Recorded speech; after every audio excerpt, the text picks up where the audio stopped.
Yes. The Leaf Spring Army sends its regards.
And good evening, folks. It's Enforcer Matt, and welcome back to day 1591 of the War News stream. And tonight we have very big news that Russia is currently under a massive missile attack near Moscow. And right now, flamingos are roaming around their skies, and Russia is panicking, trying to shoot them down. Also, Russian forces have apparently begun evacuating from Crimea today. They started moving equipment out and also documents, and that's a pretty interesting scenario right there. And also, Putin's preparing an imminent attack on Poland, and that's probably the biggest one of the day right there. And it's good to see you all once again.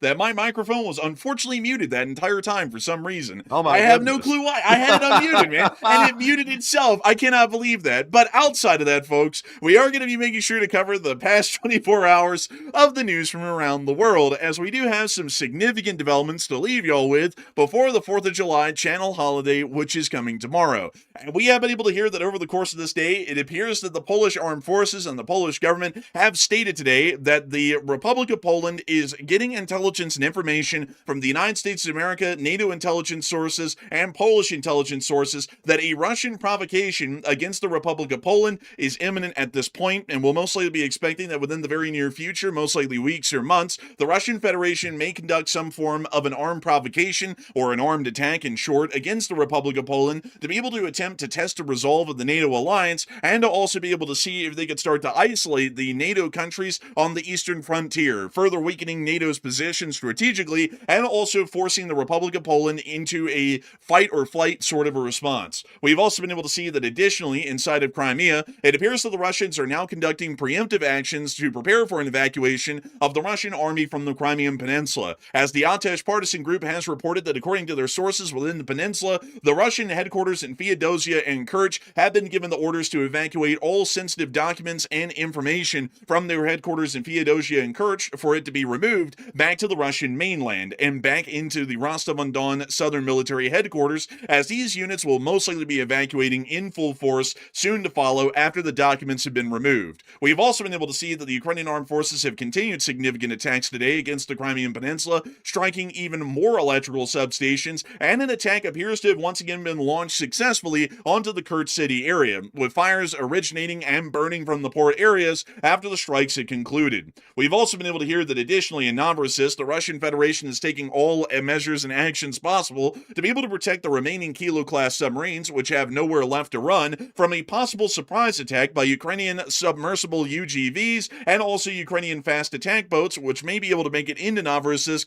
and strike the submarines which are still at their moorings in port. Flamingo cruise missiles have also been fired by the state of Ukraine in just the recent hours, making their way through the southern regions of Russia through the Don and towards Volgograd, and a couple of other Flamingos have been reported to be flying elsewhere throughout the Russian Federation, although their exact location and whereabouts is generally unknown at the moment. We have also seen that the Nizhny Novgorod refinery at Kostovo has been reported shut down today and will most likely be down and out of operation for months due to the significant damage that was caused yesterday. And additionally, we've also been able to see that around the St. Petersburg area, oil fields are now beginning to catch on fire and burn in real time due to a calamity that has occurred within the area of the oil field. We have also been able to see some additional reports and information from the Russian capital of Moscow of a myriad of different developments that will be happening in the future, as we have heard that agricultural industries are failing throughout the country. The Russian government continues to insist that there is plenty of fuel, and we're now also hearing that the Russian army will be avoiding medical examinations for new conscripts in the future, meaning that medical disqualifications will no longer be counted, as they will not even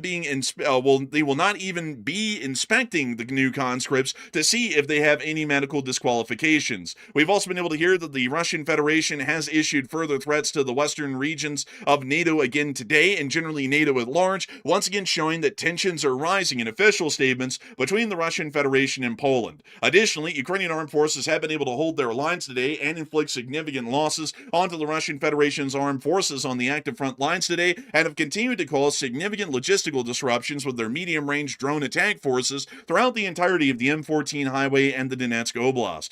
Meanwhile, outside of the regions of Ukraine and Eastern Europe, the Thai and Cambodian forces of the Royal Thai Army and the Royal Cambodian Army are actively fortifying their defensive positions along the border regions, as both nations are still in a high state of distrust against each other and do believe that the Casino War or the 7-Eleven War may pop off anytime in the near future, once again over the ownership of the Prelude Temple along the border area between the two countries, meaning that we are once again on alert for a possible restart of the Casino War or the 7-Eleven War between Thailand and Cambodia. We've also been able to hear from the Middle East that the Islamic Republic of Iran has continued to threaten the United States and Israel that if their demands are not met, as laid out in the Memorandum of Understanding, they will start to resume their attacks against U.S. and Israeli forces within the region.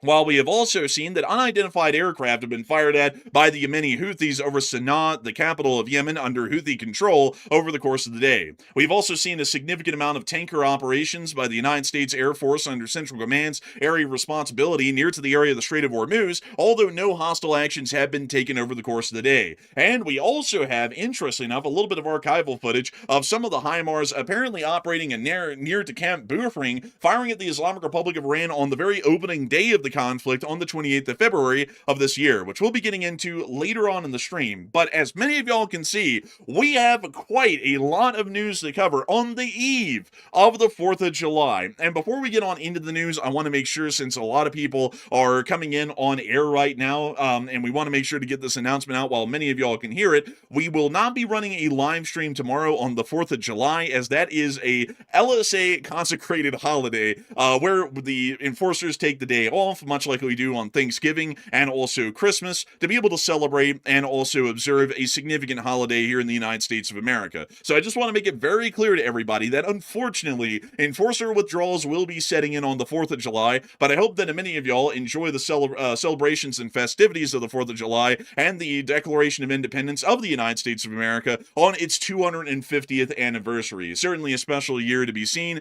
and special celebrations will be held throughout the country as a result of our 250th 250th semi-quintennial anniversary of the United States of America's founding. But moving us on and into the major news that we have over the course of the day, we have to get through all of the large stories that have come out of Ukraine over the course of the day, and generally out of the entirety of Eastern Europe. It is an absolutely crazy day, and we have been able to hear that escalations between the Russian Federation and NATO are no longer something that many people could maybe argue are largely fictional or maybe serious. It does appear that according to all intelligence sources that have come out today, the threats are legitimate and serious.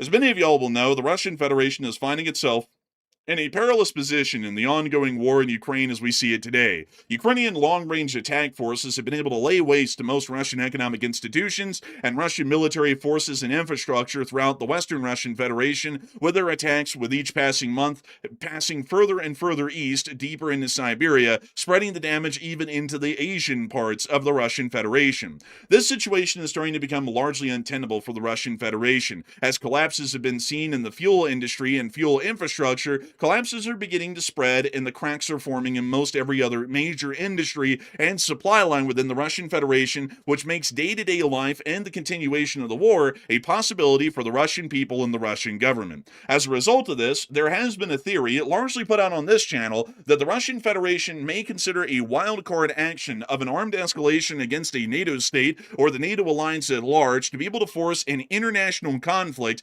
between the NATO alliance and the Russian Federation, then threatening nuclear armed actions as a response to see if they could get some sort of a negotiated settlement or concessions that would be able to lift some of the crippling economic sanctions that currently exist on Russia, or possibly give them some form of economic or material reprieve, which would allow for them to be able to continue the war on a little bit longer, and hopefully by allowing themselves a little bit more breathing room to keep the war going maybe a year or two more, they might be able to eke out a possible victory or a stalemate against the state of Ukraine. This has been something that's been talked about heavily on the channel, and as of today, we have been able to hear that intelligence has been uncovered, and the United States and multiple different intelligence agencies have now been warning Poland openly about a possible provocation by the Russian Federation. According to the Telegraph, the Kremlin may attempt to stage a provocation involving drone incursions or military aircraft, presenting it as a navigational error or a other accident, counting on a hesitant NATO response. The goal of this provocation would be to pressure the West, undermine trust in the alliance, and attempt to weaken support for Ukraine. According to European officials, from Moscow's point of view, Poland appears to be a more convenient target for such a provocation than the Baltic states. The reasoning why Poland is more of a convenient target than the Baltic states is because Poland is generally the supply line artery for most foreign support that enters Ukraine. Most support is either airlifted into Rzeszów and then transported across the border into Ukraine, or goes through the significant railway corridors in southern Poland from the rest of Western Europe to be able to make it by rail to its distribution points on the border, and then cross on into Ukraine, so that way the Western countries can continue their support for the state of Ukraine and continue to see that through that support, the Russian Federation finds it even more pressingly difficult to even see minor frontline advances within the Donbass and the southern front in Ukraine. It appears that the reasoning why the Russian Federation would try and conduct that escalation against the Poles is for that very reason, to be able to threaten the country that is the major supply base and supply artery for the state of Ukraine and their foreign support that they receive. There is a way that Ukraine can receive foreign support and assistance from Romania and also Hungary as well, although these supply lines are generally not seen to be heavily used. Because of the Carpathian Mountains, which do exist as a natural barrier for most arms transportations between Hungary, Romania, and Ukraine, most of the support that goes through the Romanian border in the southern region near to Tulcea County is generally a trickle compared to the river's flow of supplies that are able to cross the Polish-Ukrainian border on the wider plains that exist within that area, which makes it far easier to transport and move the equipment rapidly into Ukraine and then distribute it amongst the units that would need it that are actively fighting on the front, at the air bases, or at the naval facilities along the coastline. We've also been able to hear that the Polish government has weighed in today through its Prime Minister Donald Tusk, corroborating that these threats are legitimate and actual threats that have been seen by their intelligence forces, and it appears that the Polish government does believe, by the statements we're about about to read that this sort of a threat is an imminent one that could be acted upon within weeks or possibly even months from the time of our reporting right now, as the Polish Prime Minister Donald Tusk did state that Poland is preparing very intensively for multiple security scenarios amid growing concerns over possible Russian provocations, warning that the coming months could be truly critical, particularly for the Baltic states. Tusk said the threats are real and based on Allied intelligence, adding that they cannot be underestimated. Reminder to everybody that the intelligence that has been issued today to the Poles was a direct warning by U.S. intelligence agencies, along with several unnamed NATO intelligence agencies, as we have seen in some reports that it has been insinuated that some other foreign intelligence groups within NATO, possibly British, French, or another nation, have also provided corroboration to the U.S. warning today, giving credence that this is known by a multitude of intelligence agencies with significant capabilities in the Russian Federation, and they then conveyed the imminent threat to the Poles today, which the Poles have clearly taken seriously, as per Donald Tusk's statements that we're reading right now. The Polish Foreign Minister Radoslaw Sikorski also weighed in and issued a direct warning to Putin and the Russian government. Radoslav Sikorski stated, "We know what you are planning, don't do it," and warned that any attempt to test NATO's unity through provocations or false flag operations would be a grave act of recklessness and folly. The Polish government has taken the situation quite seriously, at least in terms of their statements that they've issued in response today to this warning that's been given by U.S. intelligence and other NATO intelligence, and it does seem that this is a serious issue to be considered. The Polish armed forces, and particularly the Polish land forces, are some of the largest and most well-equipped within Europe at the moment, and Poland, per GDP percent spending, is one of the largest NATO spenders, second only to Greece, spending around 4.5% of their GDP annually on building up their armed forces. The Polish armed forces, in short, are so large that it'd be hard to even show them in any real way. This is actually the structure graph of how the Polish land forces are structured and operate, but it's very hard to show that to you all unless if I zoom in quite heavily. The Polish do have a large amount of air defense units that exist within every one of the divisions within the Polish land forces, and the Polish Air Force as well is also a very well-equipped one and has a significant number of airframes to be able to operate with, including 47 F-16s, 14 operational F-35s, and also 14 operational MiG-29s, which they're generally in the process of attempting to transfer over to the state of Ukraine, although that may be delayed considering the security threats that are now beginning to emerge right now. The general understanding of the threat that exists against the Republic of Poland is the possibility that the Russian Federation may deliberately launch Shahed 136 one-way attack drones into Polish airspace and allow for them to possibly land or impact near to major city areas throughout the Republic of Poland. Very similar to what we saw at Galati in Romania, where a Shahed 136 landed onto the top floor of an apartment building, wounding 2 Romanian civilians. Yeah, you know what's funny about that, though, about this whole situation here, about the threats against Poland's territory, is this has happened before. You'll remember, too, we covered it live on the air. Russia sent a whole bunch of drones into Polish territory in their airspace, and they actually exploded on Polish territory about a year ago. But all that happened out of that was Poland invoked NATO Article 4, which was a NATO conference. They had the meeting, and all that came out of it was a NATO exercise. That was the only response that NATO gave to that entire situation. So this would not be the first time that Russia's done this before. They've done it already, and Poland largely didn't flinch for the most part. Now NATO, they flinched, they didn't do anything about it, but Poland did, and they held their ground and kept supporting Ukraine. And also on top of that, they did actively shoot down several of these drones over their airspace, with ground air defense forces and air forces being involved in some of the interceptions. Although, from what we know, the interception rate was somewhere around 40 to 50% from what we were able to ascertain well after the fact of that incident that occurred a while ago. But it does show that the Polish armed forces do have the capability, and the Polish government also has the resolve, to be able to respond to a Russian provocation against the nation if it happens. However, the Russian Federation largely isn't debating whether that's the case. They're largely debating if NATO would ever respond to such a provocation, considering that this one coming up clearly would be blatant, given the fact that the U.S.'s intelligence forces already have a very understanding at this point that this attempt, the next time around, is going to be a clear attempt at provocation. And that is something that is to be heavily considered as a point of contention. Would NATO respond to the incident if it happens again on Polish territory, and if it is one of significant proportion? I would say that it's hard to really know. Unfortunately, as we've seen in many prior incidents, a large amount of national leaderships within the European contingent of NATO and also within the United States of America as well are incredibly hesitant on meeting the Russians head on against their provocations with our own strong responses and putting our foot down. This is something that I have to say is a very unwise response or a course of action to take, especially against the Russian Federation, considering that the Russian Federation works off of a very different understanding model than we do here in foreign policy here in the West. The Russian Federation works off of the concept that weakness invites further escalation.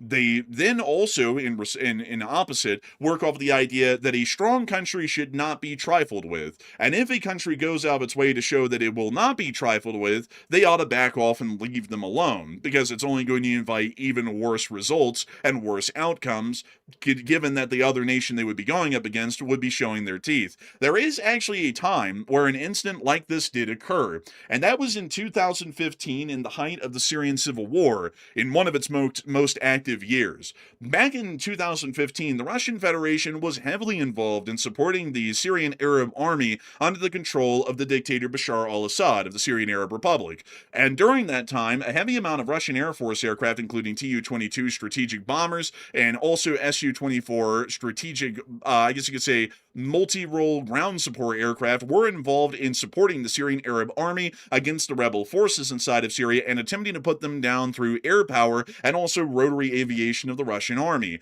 During some of these times, the Russian Air Force went exceedingly close to making it into Turkish airspace, and the Turkish Air Force and the Turkish government issued several warnings to the Russian government over the course of several weeks that if a Russian aircraft did cross into Turkish airspace, make no mistake, there would be blood in the water. The Russian government ignored that quite well until one fateful day in the middle of the 24th of November when a Su-24 crossed this one little piece of airspace right here, crossing from one side of Syria to the next, and it entered that airspace for approximately 17 seconds. A Turkish Air Force aircraft, an F-16, intercepted and fired an AIM-120 at the Su-24, striking it and shooting it down, resulting in the death of the pilot of the Su-24 and the ejection of the other co-pilot of the Su-24, who was then recovered, I believe at the time, by the Syrian Arab Army and then was returned back to the Russian armed forces directly after the incident. The Russian Federation claimed that their aircraft did not fly through Turkish airspace, but the Turkish forces and the United States insisted that the aircraft had flown into Turkish airspace, and therefore the shoot down was necessary. And the Turks warned that if any aircraft did violate Turkish airspace even for a second, they would shoot the aircraft down regardless whether the pilots were killed or not. And that threat was taken quite seriously by the Russians, because from that point onwards, from 2015 through the rest of the present day, another Russian aircraft has never flown through Turkish airspace again. To actually show y'all the very Su-24 that was shot down, this was a picture of it that was taken of it operating inside of Syria before it was shot down. Now, we believe that the picture was probably a couple of months before the shoot down. But that is the aircraft, and there's both of the pilots that were operating the plane. One of them is no longer alive this day because the Turks did manage to shoot the aircraft down with the loss of one of the pilots. I would say that that sort of response would be prudent for the Polish to conduct, as it would show that the Polish are not going to mess around, armed aircraft or not, and any sorts of airspace incursions and challenges to Polish sovereignty over Polish airspace will be met with iron, or will be met with a missile going right up their ass, one or the other. And I would say that it would also be quite wise. Well, I'd also say that it'd be quite wise for NATO to back that action and openly support it and state that they will invoke an Article 4 invocation as a result, and will seriously consider Article 5 if any further incursions after the upcoming one are ever conducted again, and make that a solemn promise. Now, one thing I want to bring up real quick, by the way, is I want to emphasize something. This information that was being reported by the mainstream media outlets, it came from U.S. intelligence. That's the origin of the information. Now, I want to remind people that just about a day or two ago, we saw a Russian diplomatic aircraft on the tarmac near Washington, D.C. We don't know who was visiting from the Russian Federation, but it was Russian government officials that were here. And it just turns out that U.S. intel just warned Poland today that apparently Russia's planning to attack a Polish territory in response to Poland's support for Ukraine. Also, another note, there's a very big date coming up. The Ankara Turkey NATO summit is coming up on July the 7th. Right now it's July the 3rd. It's only in a few days from now. So what is the overall goal of this current release that we're hearing about? I would say it's mainly about intimidation. That's mainly what this is about right now. What's trying to happen here is Russia's trying to scare the hell out of NATO to back them off support for Ukraine because they know that is their only lever that they have left to pull on to try to save the situation from going really sideways. So I think that's what they're doing. Now, ultimately, will Putin escalate and attack NATO? I think he will, but I think mainly what we're hearing about today is mainly about intimidation right before that Ankara summit comes up about the NATO meeting. They're trying to prevent a huge support package from getting passed for Ukraine. That's what the main goal is. I think that generally is probably the main goal. And also to add that in, just to make sure that we cover that for the news, considering that we just talked about it, there is an upcoming NATO summit in Ankara, which will be making a declaration stating Russia poses a threat to Euro-Atlantic security, and it will promise an additional 70 billion euros in NATO support to the state of Ukraine for the 2026 to 2027 calendar year, which is this year. This will be added on to the 90 billion euro loan that's already been provided by the European Union, and will be going a very long way to shoring up the remaining spending deficit that the Ukrainian state is currently having from the significant expenditures of the war. According to the defense minister Fedorov within the state of Ukraine, he stated that Ukraine is currently spending approximately $180 to $190 billion annually in the ongoing war in military spending, meaning that significant financial support, or more so material support, is needed to make up for that deficit so that way they can continue to fight the war efficiently and see that the Russian Federation continues to be on the losing side of the conflict as we're seeing them in right now. If the Ukrainians start to lose that funding, a lot of their military operations could be cut back due to them no longer possessing the material capabilities in long-range attack drones, munitions, and so on to be able to effectively fight the Russians, and we could see that the balance shifts once more either to an indefinite stalemate or even to the Russian Federation's forces getting back onto the upper hand, which NATO is largely trying to avoid by this declaration that they'll hopefully be making at the summit in Ankara here in the very near future. And with this in mind, now talking about that Ankara summit and tying it into what we're seeing right now with the Polish situation, a lot of people are talking about whether the Russians would actually conduct such a provocation against the Republic of Poland. And Matthew, what are people thinking about this, and what are you thinking about it as well? Okay, so this is a very big piece of news. And honestly, it's not surprising because, like we mentioned, Russia has attacked Poland before with drones. So it's not unheard of or unthinkable to think that Russia would do something like that. It's certainly in the cards for that to happen. But now, U.S. intelligence just warned out of the blue today, just a few days before an upcoming major NATO summit, that apparently Russia is preparing to attack with missiles and possibly ground forces into Poland over this entire situation. So, what are your thoughts? 40% said Russia would not be that stupid, while 31% said Russia will 100% attack Poland, and 14% said Russia will attack the Baltics instead. So right now, what is the problem that Russia has with NATO? NATO is supplying the hell out of drone technologies and drone production to Ukraine. That is the way that Ukraine's conducting mass drone attacks on Russian cities on the daily, is because of NATO and European countries. It is only because of that reason that Ukraine's able to pull that off, and Russia knows that. Today, the Kremlin also came out and made some more statements that they're currently looking into the countries that are helping out Ukraine the most, and they're going to take some action on them. And in the midst of that, we're hearing about a possible attack on Poland coming up. So I would say that Russia is trying to intimidate the hell out of people right now. They're very desperate. They're trying to pull out any stops that they possibly can to get NATO to back off. And I don't think that's going to work that well. But ultimately, though, do I think that Russia would attack Poland? I think they personally would. But before they attack Poland, though, the low-hanging fruit is the Baltics. If they're trying to intimidate NATO, then attacking the Baltics would be the easiest way to do that, because the Baltics would largely get cut off, because obviously there's the Suwalki Gap, there's Kaliningrad, and the Baltics are going to be up there fending for themselves until NATO responds to it. And then that'll test the resolve of NATO even further, because then we have to see whether or not the U.S. is going to show up and help defend the Baltic states, or is Europe going to be on its own trying to defend those states against Russia? So, I mean, if Russia's trying to cause a catch-22, they would go for the Baltics. They wouldn't go for Poland. So it just happens to be that Poland is the decision maker at the upcoming NATO conference, and they're the ones getting directly threatened, even though they're a military powerhouse. Somehow Russia thinks they can take them on. I think it's intimidation, personally. I think that Russia will attack the Baltics instead at some point in the near future. But Enforcer, what say you?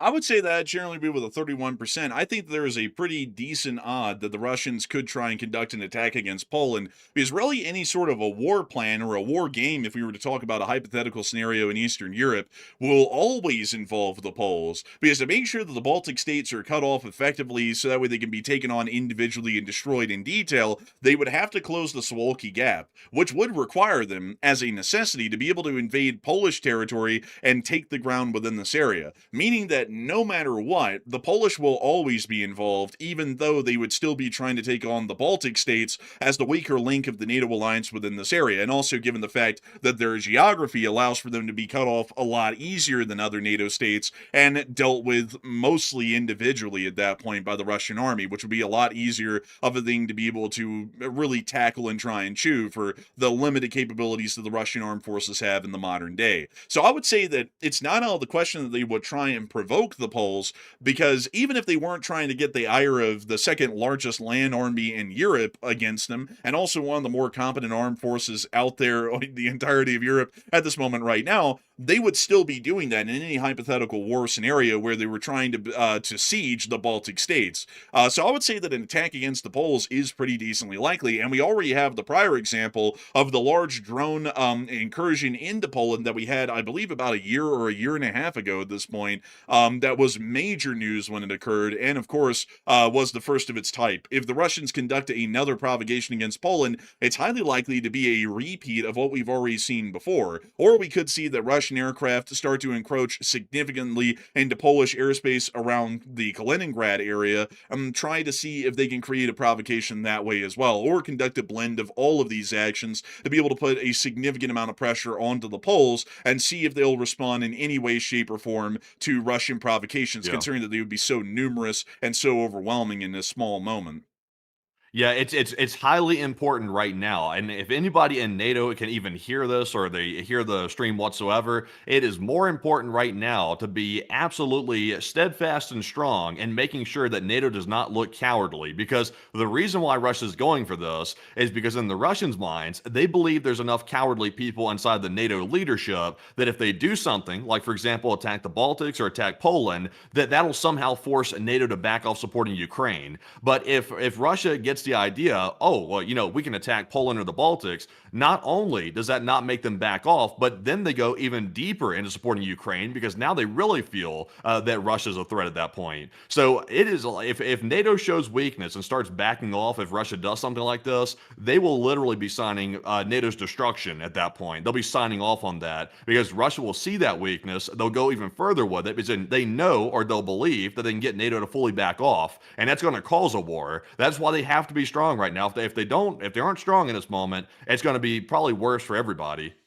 I would say that if anything, the Poles ought to be smart and meet this at the head immediately and already issue an official warning to the Russian Federation in written form that if any aircraft or drones or any land forces violate the Polish borders and their sovereignty to any extent for any duration of time, the Polish armed forces will use any and all available power to be able to liquidate, exterminate, or destroy any incurring forces of any type within the immediate future, indefinitely from this point onwards. So that way, if a Russian soldier, say, walks across the border in Kaliningrad and a small detachment of them is there, the Polish army's rules of engagement would say, mow them down instantly. And then the Russians would go, well, they weren't on the Polish side of the border. It's like, well, the bodies are on the Polish side of the border. So that makes a lot of sense that they must be on the wrong side of the border. Or if there is a Russian aircraft that flies somewhere near to Danzig, shoot it down immediately. Let the aircraft fall into the waters right outside the port of Danzig, literally within their territorial waters, and then the Russians could claim, oh, well, it wasn't inside, it clearly wasn't inside of Polish waters. It's like, well, the debris field is within Polish waters, and the splash zone was also within Polish waters as well. So we were fully justified in conducting this action. And for all other NATO states, all they have to do is say, we're 100% support of whatever Poland just did. That was a justified response. The Russians shouldn't have been violating the sovereignty of Polish territory or airspace or their waters. And Yeah. whatever that was, it was purely justified. And the Russians do that again, the response will be worse. Yeah, and the European countries have to realize that the U.S. is going to be running flag for Russia. Like they're going to be doing that. Like I'm sure they expect that already. I'm expecting that too. I'm basically assuming that in the background right now, there's probably some communication going on between the U.S. and Russia at this point. I'm kind of assuming that they're probably the ones communicating the threat directly to the U.S. and then the U.S. is relaying that threat to the Poles. That's probably what's going on here. I wouldn't be surprised if Russia told that directly to the United States with the intention of literally telling that to the Poles to scare them off. I wouldn't be surprised if that was the case whatsoever. But, they got to be prepared for the U.S. to run interference, and they got to try to block that interference out because the U.S. is going to put us in a worse situation with the foreign policy that's going on with that. They're going to put the entire world in a worse situation if the U.S. runs interference for Russia. So Europe has to understand that their security is the security on the line right now. It's not the U.S. We're over here generally isolated to a large degree, so we're kind of safe in the U.S. because of our geographic location. But Europe, though, they're going to be on the front lines. If Russia feels emboldened, they're the ones getting attacked next, not us.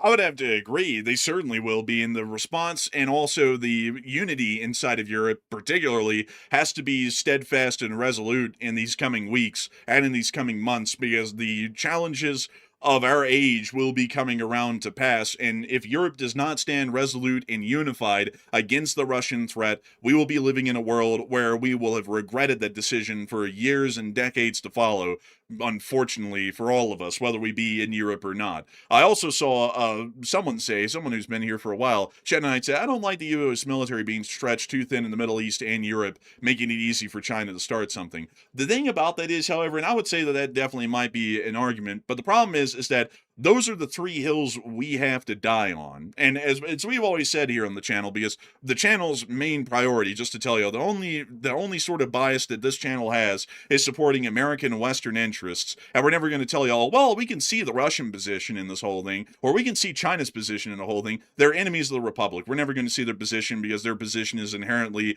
detrimental or damaging to our position globally. So that's one bias that we do have. And I definitely do see an argument where we could say that maybe in some sort of a scenario, U.S. forces might be stretched too thin.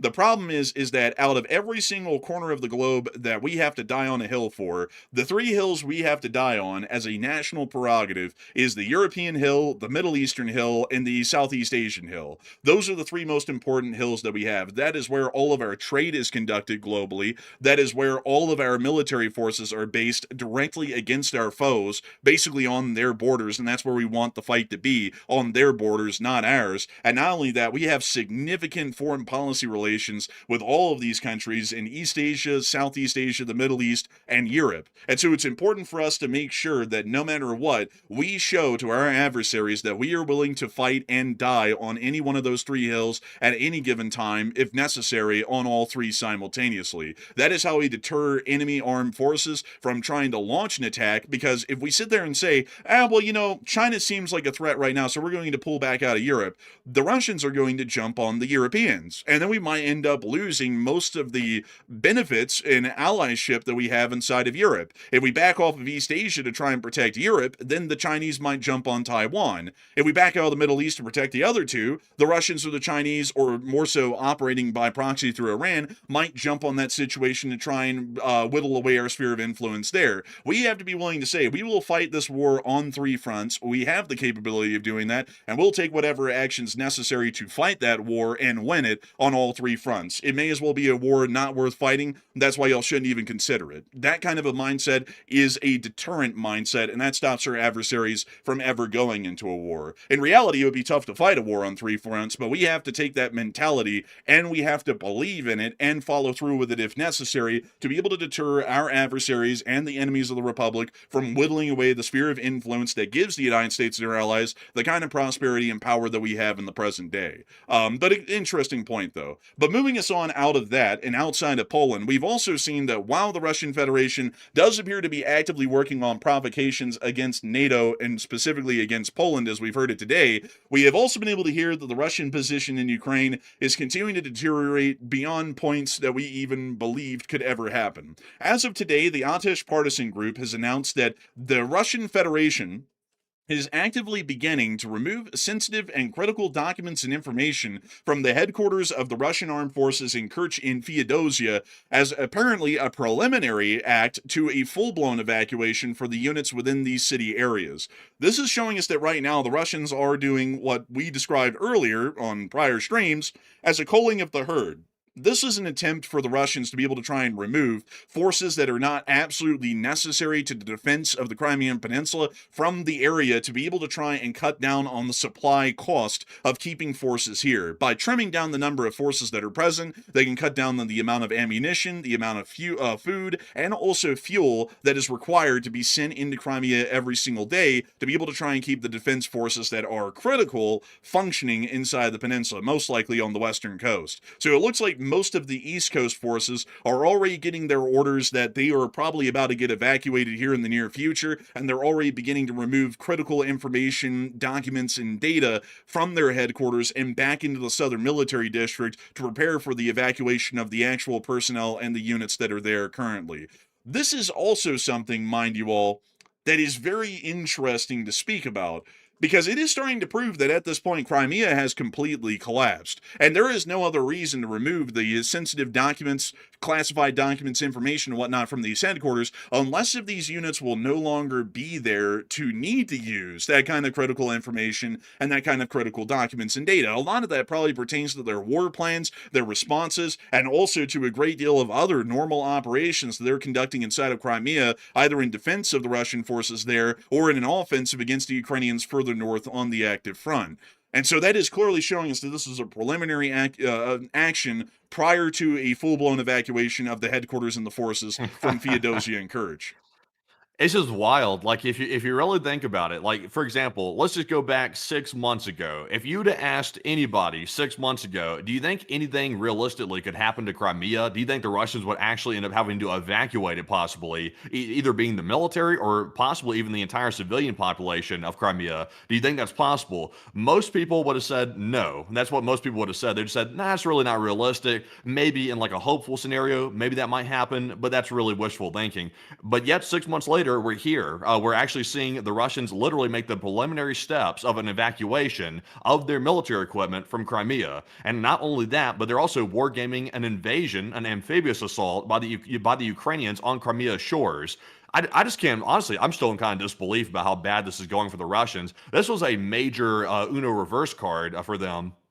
Honestly, this is something that I never believed would really happen. I thought that eventually the Russians would see a collapse on the mainland, but they'd be able to prioritize the front to still get supplies to keep the war rolling. It actually went the other way around. Crazily enough, the Ukrainians have actually isolated the front line areas quicker than the mainland and have seen a structural collapse in Crimea and most of the southern front well before the collapse ever even made it to mainland Russia. And Russia right now in the mainland areas is getting into this kind of a collapse. This will probably still take a couple of more months to come to full fruition like we're seeing in Crimea right now. But Crimea has become a desolate hellscape. There's no food to eat. There's no bullets. There's no fuel. There's nothing. There's not even electricity or gas for heating at this point in most of the area, and most of the power grid is also off as well, and the very little that's left running is going through rolling blackouts. You can't even make it into Crimea for the most part anymore over the Kerch Strait or from the Chonhar and Armyansk gaps. I don't know why I always say Armyansk gaps. I think it's because I'm having to say Armyansk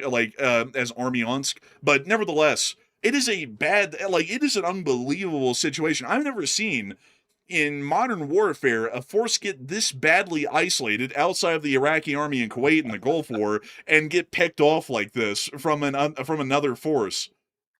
Yeah, the war's just moving too fast for Russia to keep up. Like Ukraine's advancements in drone technology, missile technology. I would say mainly the missile technology is what's mainly turned around the Crimea situation, because the Flamingo strikes that we've seen over and over and over in Crimea, Russia doesn't really have a way to defend against it. So they're hitting stuff left and right. They're hitting substations, taking out the power grid. They're taking out the oil tanks, the fuel farms. I mean, they're taking out everything, and Russia really can't defend against it. So, I mean, Russia simply just hasn't kept up. And now they initially, some people say that really the war started with the annexation of Crimea. That's a fair argument. Russia tried to chip away at Ukraine's territory by annexing Crimea, and they're about to lose it. And not only that, but they're really not gaining frontline territory in mainland Ukraine either. Like they're still stalemated there.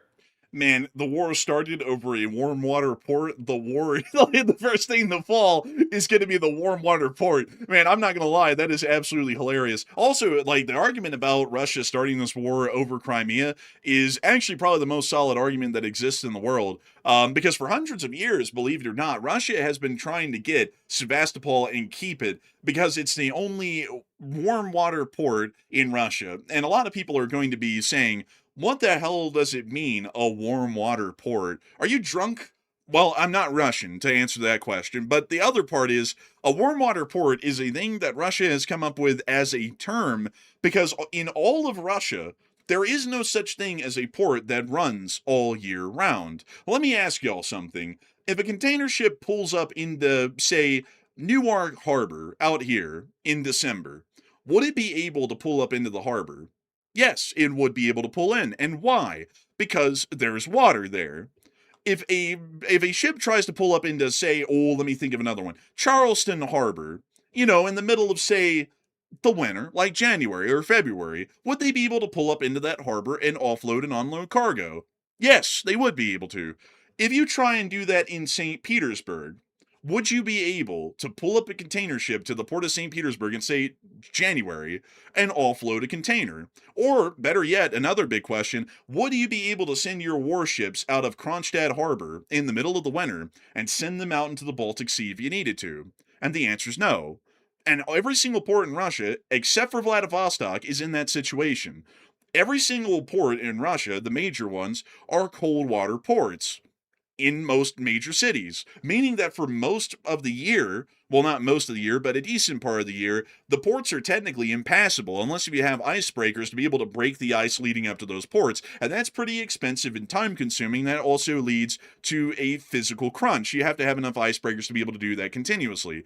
On the other hand, though, Sevastopol is what's called a warm water port, which is what most countries like us in the United States have year-round.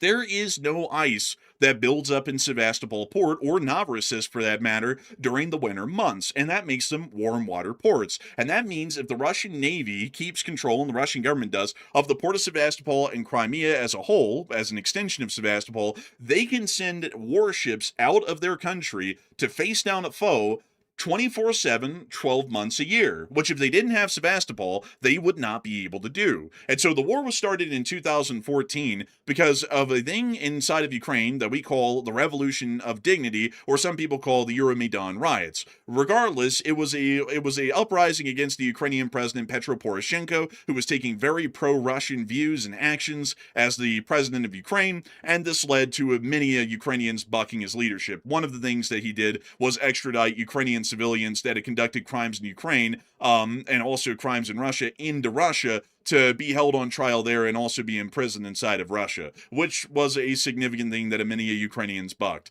And so Petro Poroshenko, as a result, had to actually pick up and flee Ukraine, and he now lives in exile inside the Russian Federation. The Russians claim he's still the legitimate president of Ukraine. But as a result of this, Russia went, oh shit, the Ukrainian people don't like what we're doing, and they don't like what Poroshenko did. They're going heavy into a pro-EU, pro-NATO stance. If they do that, and they join NATO, and they join the European Union, they're going to boot the Black Sea Fleet out of Sevastopol, and we can't allow that. That's the only port we have that's big enough and capable enough of operating the Russian Navy 12 months a year. So they annexed Crimea, and they also started the proxy wars inside the Donbass with the quote-unquote DPR and the LPR, when in reality that was mostly just Russian forces that didn't have insignias on, and they were pretending to be rebels inside the Donbass. And that is Obama said it's not Poroshenko. I'm sorry, actually, it's not Petro Poroshenko. Petro Poroshenko is the president who conducted the reforms in 2018 and was the first president after Yanukovych, who is the president I was speaking of. It's very sorry, I got the names mixed up there. It was actually Yanukovych who was the one who fled to Russia. So sorry about that correction. Yanukovych is the one that fled to Russia. Russia says Yanukovych is still the legitimate president of Ukraine. Petro Poroshenko is the one that's in Ukraine right now, going up on the corruption allegations and trials that have been started by the Zelensky Zelensky government against him for a myriad of other reasons. But outside of that, though, to get back to the meat of it all, that's the whole reason this war was fought, largely, was for Crimea, and also for possibly Odessa, if the Russians could get that in the restarted war that happened in 2022, and to also stop the Zelensky government from trying to ascend into the NATO alliance, and also the European Union, which was attempted, or started to be attempted, in 2021 in earnest. So that was generally the reason why the war started in the first place. And now it looks like that one of the first places to fall might actually be Sevastopol, which was the whole reason that the war even started in the first place. But moving us on from that whole deal, and also big sorry to everyone once again that I did get Poroshenko's name wrong. Poroshenko is a legend in Ukraine. I actually say he was a great president because he was the one who conducted the major reforms that turned the Ukrainian army into what it was when the war started in 2022. It is Yanukovych, who is basically the bad guy in Ukraine, is the one living in exile in Russia. But outside of that, a lot of people are talking about this ongoing collapse that we're seeing inside of the occupied territories and also within the Russian Federation, which we'll be touching on a great deal more after this poll. But at the moment, Matthew, what are people thinking about the situation, and what are you thinking about it as well?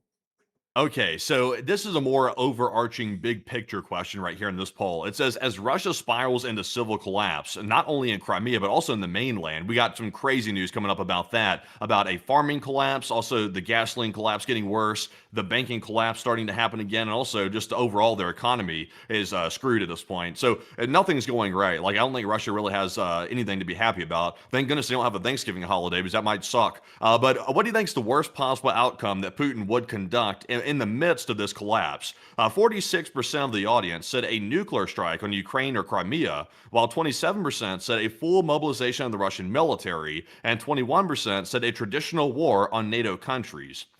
And honestly, I am with the 46%. The worst possible outcome that Putin could choose to make here would be using a nuke on Ukraine or Crimea.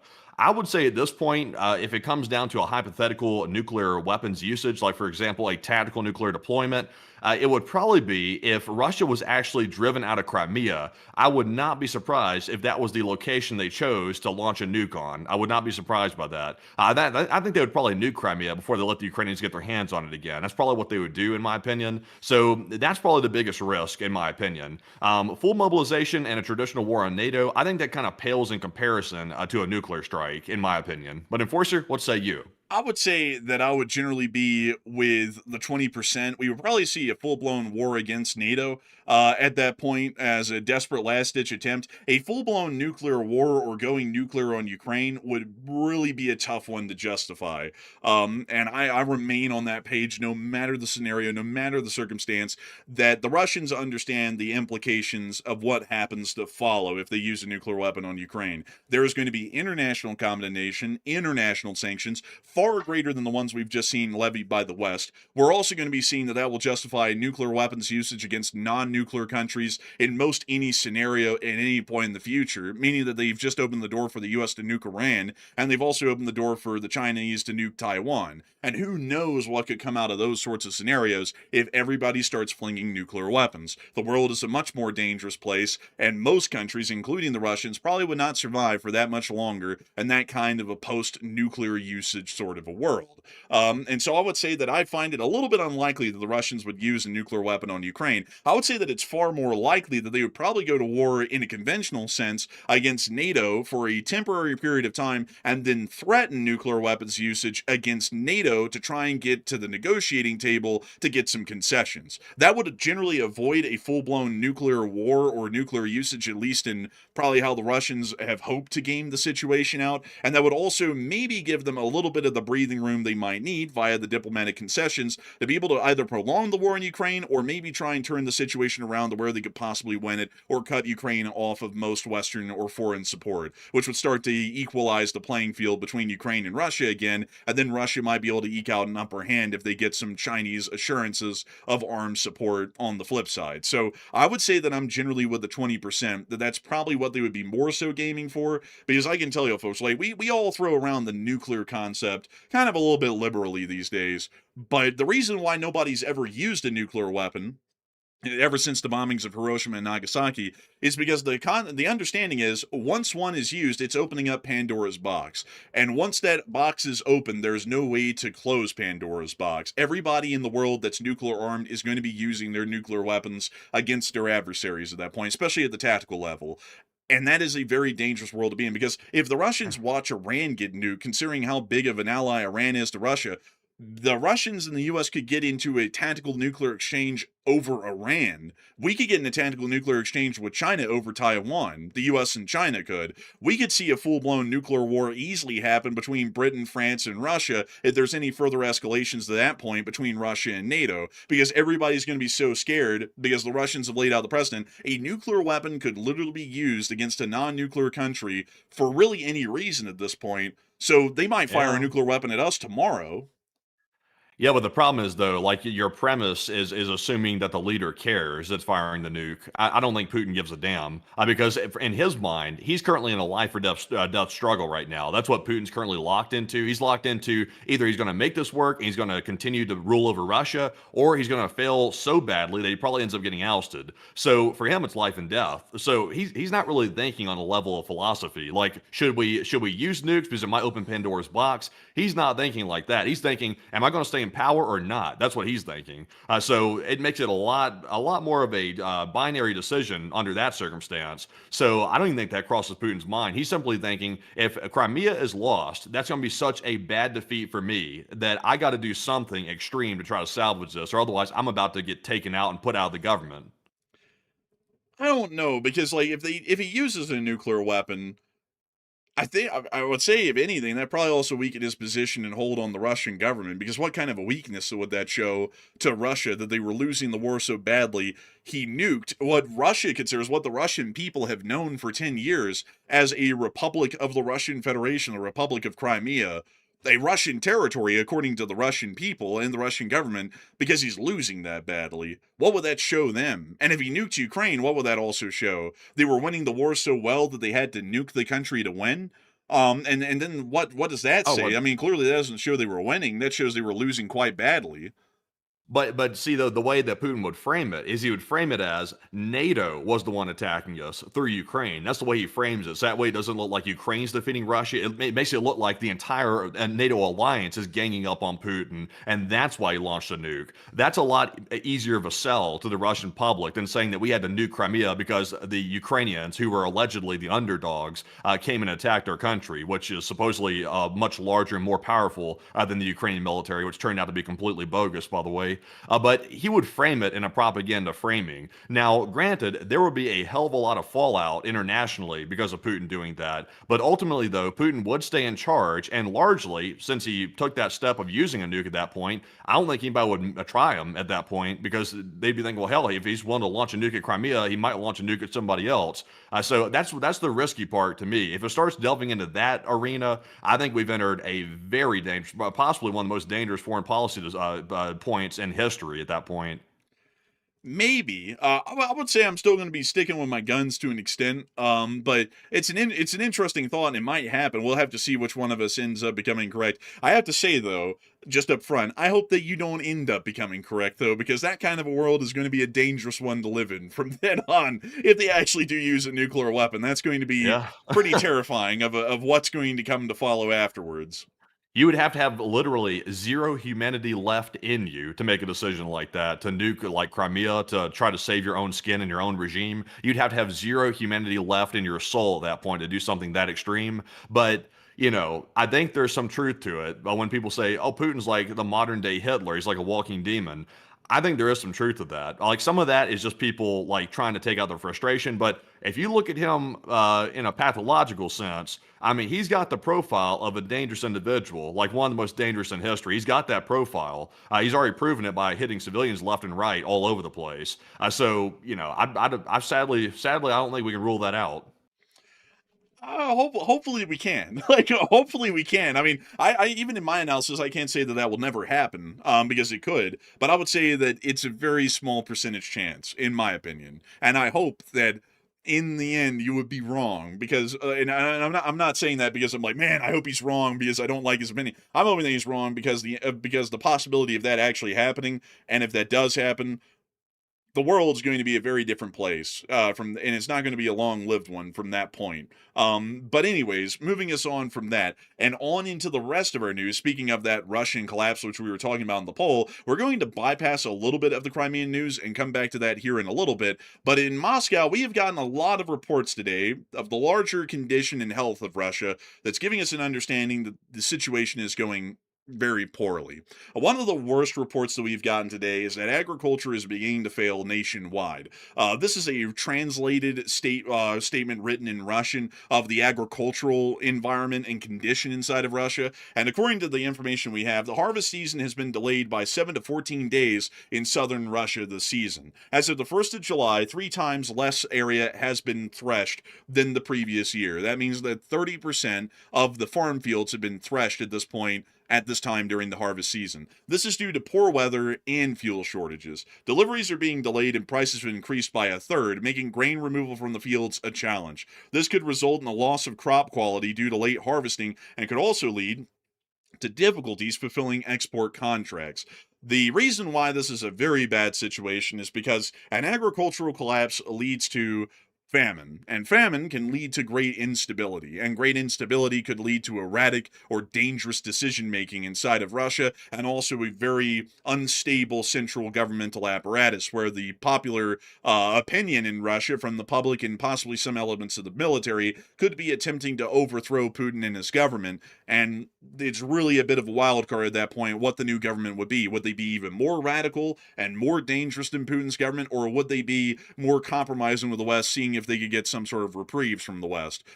Regardless of the outcome, however, to explain a little bit of what this means as far as threshing and whatnot, threshing means that the grain fields in southern Russia that produce Russia's grain, whether it be corn or wheat, have only been threshed about 33%. So that means that out of 3 farm fields, only one of them has been successfully harvested and threshed, meaning that the grains have been separated. The wheat has been separated from the chaff, to literally use the old saying, and it can go on to a mill to be ground into flour and then turned into whatever grain products they're going to be turned into, whether they be corn or wheat. The problem is that because only a third of the stuff has been threshed at this point, and harvest season works on a very specific timetable, it either means that they're going to be threshing the other remaining third that they'll probably get to in, well, generally outside of the harvest season, and they might not even get to the other last third because it might have rotted in the fields by the time they even try and get around to threshing it. This means that only a third of the crop that has been threshed already will be consumable for the Russian public. Another third is probably going to be deficient or might be suffering from some sort of rot, or I believe it's called ergo, if I'm not mistaken. It's a kind of a mold that grows on the grains if they're not harvested quickly enough, and they begin to grow mold because they're out in the humid temperatures for too long and whatnot, and they've gone past their harvest time. And then another third might not be processable at all. It may have just rotted in the field and they don't even thresh it. So that means that the food prices in Russia, because of this incredibly horrendous harvest season, might be skyrocketing in price throughout all of Russia, which will create great food instability. It also might create famine, and that will start to produce an incredibly unstable situation inside of the Russian Federation. But moving us on, and it's also ergo is the ergo blah blah blah. Ergot is the other one. Man, I was like, is ergo or ergo? I'm not really sure. Also, it's like the only way Russia can possibly fix this situation, because it comes down to, it's this simple. Russia doesn't have fuel for their harvesters, like their combine harvesters and their other pieces of equipment that they use to like harvest the crops. And that's the reason why they're not able to actually harvest their food at this point. So the only solution is to bring in a hell of a lot of manual labor to start working on these farms to harvest it.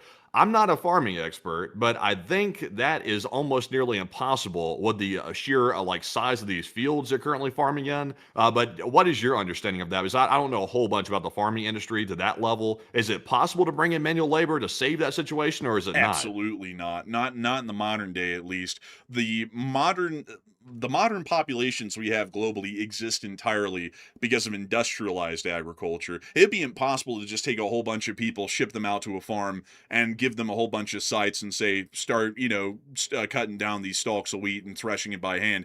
The input of their labor versus the output of the yield would be medieval in proportion. So it's completely impossible. Like the modern world truly does rely on our mechanized and industrialized agriculture to be able to feed everybody in the world. If it wasn't for that, there just wouldn't be enough yields globally to be able to feed the population as it exists. We return back to a medieval population size because everybody who's basically involved in the farming would then be eating their own produce of their labor, and there wouldn't be any excess for anybody else. So even if you brought in like loads and loads of North Korean laborers that were essentially working for free because, not that North Korea pays anybody that's working. Like, for example, look at the logging camps that Russia has way out in Siberia. They just have the North Koreans working out there basically for free for the most part. So even if you brought in thousands and thousands of North Koreans to like literally just like and go through the entire field to start harvesting it, you still think it would be possible? Absolutely impossible, because that's what they do in North Korea right now. And let me ask you, with them putting everybody out in the fields with basically no industrialized agriculture in North Korea, do they easily feed their population? No, they don't. It's impossible. I wish I could get into great detail. I'm trying to keep it very simple because it is a huge rabbit hole to get into agriculture and all of the innovations that we made there that have made what we live in today possible. But if you try to just take a whole bunch of people and throw them in a field, you've literally returned back to feudalism as far as how much food you can produce. And if you look at the population back then during the medieval ages, or really even up until the very dawn of the Industrial Revolution, there was only about 700 million people alive on the planet at that time, at the peak. And that's because that is literally the maximum amount of people that could be supported using that kind of agriculture, hand agriculture, instead of mechanized agriculture. And it was absolutely impossible to feed people further beyond that. In fact, it was almost impossible to feed people back then. There was a theory that came out during the 1700s called the Malthusian theory that eventually humanity would far exceed their abilities in agriculture and the entire human race would die off because there just wouldn't be enough farm fields for people to grow crops in to be able to feed themselves off of, and not enough labor to go around. That ended up being wrong because of the Industrial Revolution and industrialized agriculture, but it would be absolutely impossible for Russia to use manual labor to fix the food shortage. Well, then it sounds like they're pretty much screwed at that point. I have a feeling we'll be seeing something horrible popping up here in the next few months, possibly. And speaking of that, a lot of people are actually talking about what they think is going to be happening in the poll. And so, Matthew, what are people thinking about that? And what are you thinking about that as well? All right. So now that we're seeing the Russian farmers say they're unable to harvest their crops due to the fuel shortages, and now the collapse is apparently likely, and they're even admitting that themselves. What are your thoughts? 64% of the audience said a famine will start by winter season inside the Russian Federation, while 17% said famine will start in mere weeks, and 11% said a famine will never occur under these circumstances. So I would say that even if Russia ramps up their imports of foreign food products like grains, etc., we're probably going to see some form of at least a limited famine inside of Russia by the winter season. It is going to take a little while to get there, though, because they still have food stocks, they have stores and things like that. They already have food there, but it's going to take a little bit of time, probably by the winter months, and then we're probably going to start seeing some really bad developments break out where Russia is starting to run low on food, and even if you have the money to buy the food, you're gonna have a hard time getting it. We've already seen that pop up in Crimea, and now granted, that's a logistical issue, but I think we'll start seeing a supply issue as well start to happen in the Russian mainland due to this situation with the farmers. But Enforcer, what say you? I would say that I would be with 64%. A famine is going to be starting most likely by the winter, or we're going to be seeing that an artificial famine would be created to where the food that is around is so expensive. And there's two different things: a natural famine and an artificial famine. A natural famine exists because there's literally just not enough food to go around, and therefore people starve to death. An artificial famine is where the food is so expensive that some people can't afford it, and because they can't afford it, they starve to death. And that's technically the difference between the two of them. But I would say that a famine of some sort is going to be starting by the winter season, either an artificial one or a natural one. Might even be a natural one, which is almost completely unheard of in most developed countries these days around the world, because in most developed countries, if there ever is a famine, like there was here in the United States during the Great Depression, It's not a natural famine, it's an artificial one because people just can't afford the food. They either don't have the money or the food was too expensive. In Russia, it might just not be available, and they might just starve to death for that reason. So I would be with 64%. If that starts to happen, I think we'll have to start possibly discussing maybe some sort of humanitarian food imports into Russia to at least stave it off. I mean, well, millions are going to die as a consequence of this. But U.S. aid was drawn down already. We don't even have we can't send them anything because we canceled U.S. aid, so they're out of luck.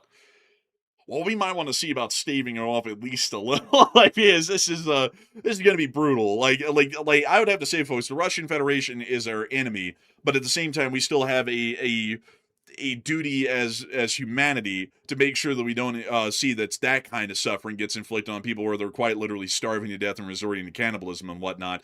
So we might want to see about doing something to help. I mean, not enough to make them comfortable, but enough to at least make sure that they're not all dying in the millions. So what we can do, since China has money and China is Russia's friend, they have a no limits friendship, by the way. Y'all remember that, the no limits partnership between Xi Jinping and Vladimir Putin. They're great friends, love notes, the whole 9 yards. What we can do is China can start buying our soybeans here in the United States again and all of our cash crops. They can start buying all that stuff again, and then they can either supplement it or maybe pay for it and just give it to the Russians to fix their famine problem. How about that? I mean, that sounds like a decent idea. Wow. Man, the Russians are going to turn into soy boys. They're going to be loving that soy. I tell you what, man. American soy is great, too. I think it gets something like $13 a bushel these days. Very, very valuable cash crop. I think it's one of the best cash crops you can actually grow in the United States per bushel. But anyways, moving us on out of that whole side note of how much soybeans are these days, we've also been able to hear of some other statements that were made by the Russian government today. They War Translated put in this video of the fuel line that we already showed yesterday, but this was a statement by the State Duma Transport Committee head Moskvich, Moskvichev. Okay, I did get it correct. About the fuel situation.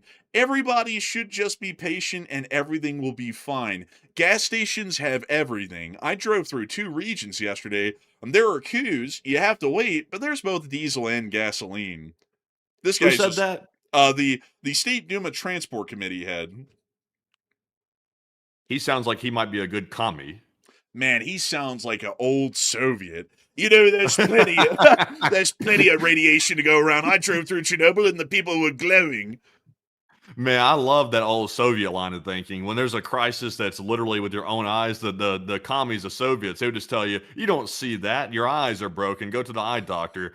You're anti-state. That's what you are. That's basically what they're doing now. I mean, that's absurd to even try to push down the Russian people, that lie right there. And there's literally not a soul in Russia that would agree with that, except for the government. Hey, our factory, it's not producing its quota. Are you an enemy of Comrade Stalin? Brother, getting back to that mentality, man, it's like, I gotta tell y'all, folks, the communist ideal has never left Russia. It's still strong there to this day. This happened in 1991, by the way. These gas lines like this, it happened in the Soviet Union in 1991. These gas lines, literally, I went back and saw today some of the archival pictures of it. It looked identical. It looked like almost the same vehicles. Because they're still driving the same Ladas from 1991 because they don't buy new cars all the time inside of Russia. They're broke. So they're still driving the same cars from 1991. It looked like just a black and white version of what we're seeing today that happened in the USSR. It's really wild. And the Soviets were saying the exact same thing back then, too. They were like, it's not a problem. It's no big deal. Just shut up and just stop making a big deal out of it. Man, I gotta tell you, man, it's crazy to see it coming back around. Also, apparently, they're trying to get manpower into the Russian military so badly that Russia's defense ministry wants to cancel mandatory medical exams for contract soldiers and mobilized personnel. This means Russia could mobilize practically anyone if the law changes get approved, because they're not going to be medically checking them to make sure that they're disqualified from service. So you could show up to the military office, like the conscript office, with one leg missing, a kidney gone, and also leprosy, and they go, yeah, good for military service, stamp straight to the front, because they're not going to medically inspect anybody. So they're just going to say everyone's good to go, even if you clearly aren't. Well, the main reason they're doing that is not really over physical deformities. The reason why they're doing it is because right now there's a huge epidemic of HIV and other like diseases like that going around the Russian military, and it's getting really, really bad. And the folks that are being recruited, I believe, have a lot of those problems going on. So the Russians don't even want to find that problem and try to treat it or something like that. They just want to overlook it completely, throw them into the military, and really not give a damn about the other Russians' health or anything like that. They just throw them in there, and they don't really think twice about it. Man, honestly, it's crazy. And also, I love the Hearts of Iron 4 reference right here with the scraping the barrel. like, dude, in Hearts of Iron 4, I used to play this game religiously many a years ago, like 7 years ago. But scraping the barrel, if y'all don't know, was the last action you could make for conscripting troops in the game. And that's literally where the population has been devastated so badly. You just need more men, no matter the quality. And this is the last action you take. It basically mobilized everyone in your population for conscription. So kind of funny, honestly, that someone put that down there, dude, because when I heard that today, I was like, damn, bro, that's like that scraping the barrel deal in the Hearts of Iron 4. And then somebody put it down there. I was like, oh my God. I was like, man, on the nail, like literally nailed it. But moving us on from that, we also were able to hear that according to Putin, he made a statement that the more the armed forces of Ukraine attack the infrastructure, the more Russia will have to establish a safety zone.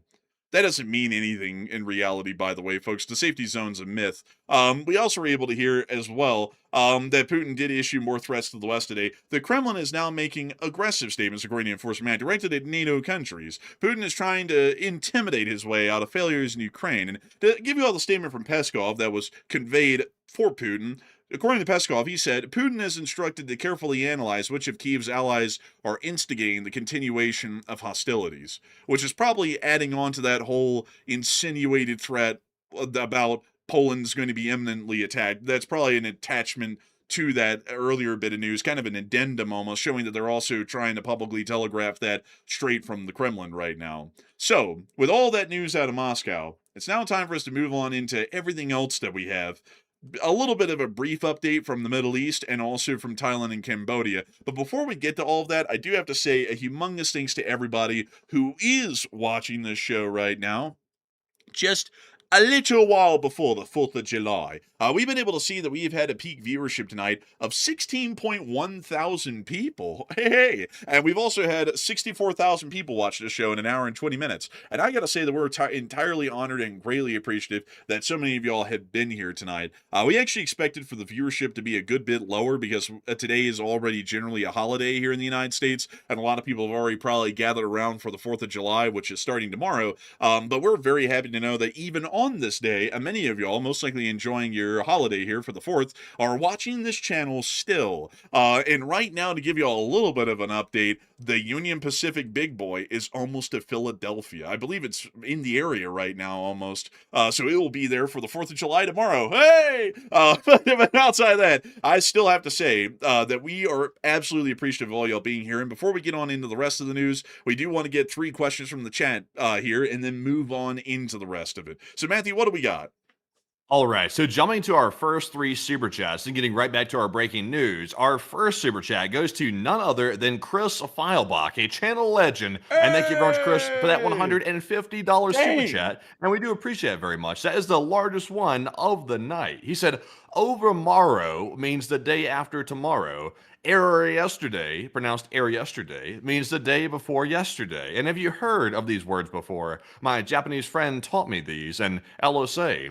I personally never heard those, honestly. I'm surprised your Japanese friend told you about that. That sounds like something that somebody from Alabama would come up with. Like, just being perfectly straight up honest. That's kind of crazy. I've never heard that, though. But Enforcer, what say you? That's that English class in Japan English. Like, nobody uses those words. It's like how a fortnight means 2 weeks. But now that's a modern day first-person shooter, like, or third-person shooter, like, tournament video game deal that's been around for a minute. And it's like, why in the world is it called Fortnite? Like, that doesn't really make a lot of sense when you think about like the actual like textbook definition. But nevertheless, I do have to say that's really interesting to hear, Chris. And I also have to say That's very interesting that your Japanese friend did teach you. Apparently, they have a better understanding of English in Japan than we do here in the States. And I gotta say, that's not unexpected. They pushed themselves in Japan above and beyond to great lengths. That puts quite a lot of stress and pressure on them. But I do have to say that the Japanese people always perform when it comes to anything. I mean, like quite literally to the point of excellence for the most part,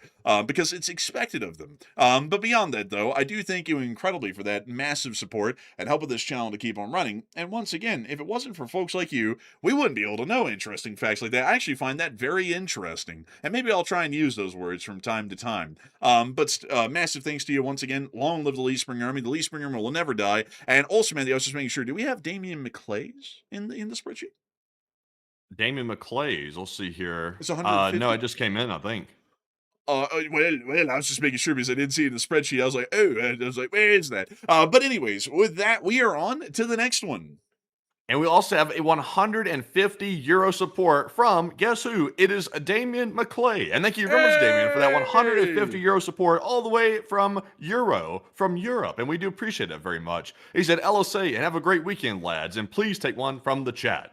And a humongous thanks to you for the support. Damian McClay, an old guard and a channel legend, been around for a while. And I gotta say, thank you so much for the support, and hopefully we will have a great weekend. There won't really be any fireworks to speak of tomorrow during the 4th of July, but there will be a great deal of festivities here in the Utah area. They're going to have something called Wings Over the Wasatch, which is where they're going to take a whole bunch of hot wings and they're going to fling them with a slingshot over the Wasatch Mountains. I truly think it's fantastic. All jokes After aside, that, they're going to have wings over to a Sasquatch.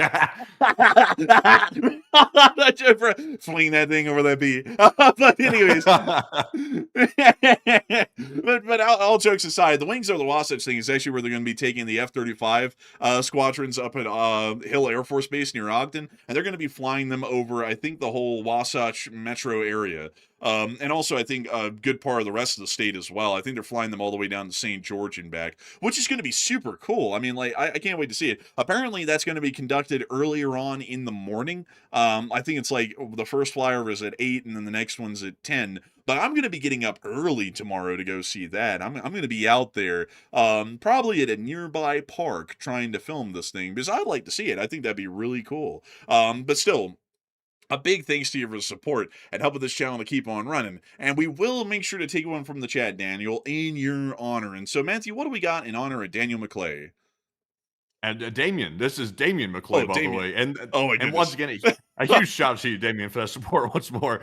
Daniel, thank you, Damian. And the live chat question in honor of Damian is going to go to none other than Wook, a Wook star, who said, my question is, Poland was doing a mass training for every male above 18, and how did that end up going? We haven't really gotten any updates on that. I'm just assuming that it's just ongoing, and I suppose the progress is decent.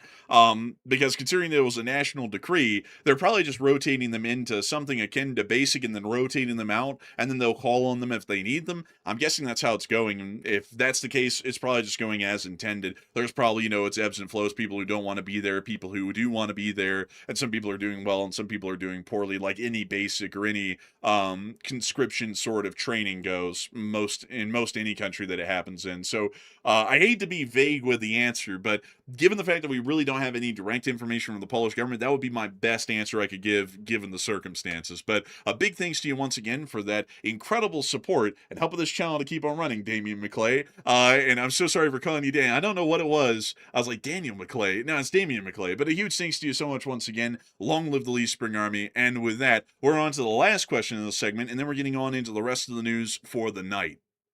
And the last super chat of the segment goes to none other than Hokey Redneck, another channel legend who puts in a massive $200 smackaroo support. And thank you very much, Hokey, for now the largest super chat of the night. We do appreciate that very, very much, by the way. That's keeping that channel running. And Hokey said, have you been to Shields?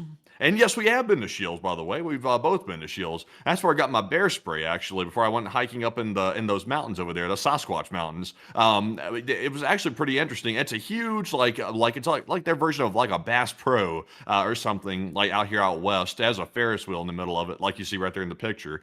But it's a pretty cool place. I'll say this: when I got my bear spray from there, the bear spray was like I think like $50, which is kind of steep. I walked up to the cash register and I was going to check out with it, and it was like some kid working at the cash register. He was like, this is kind of expensive for bear spray, bro. I was like, bro, bro, don't you work here? Aren't you supposed to be selling this stuff?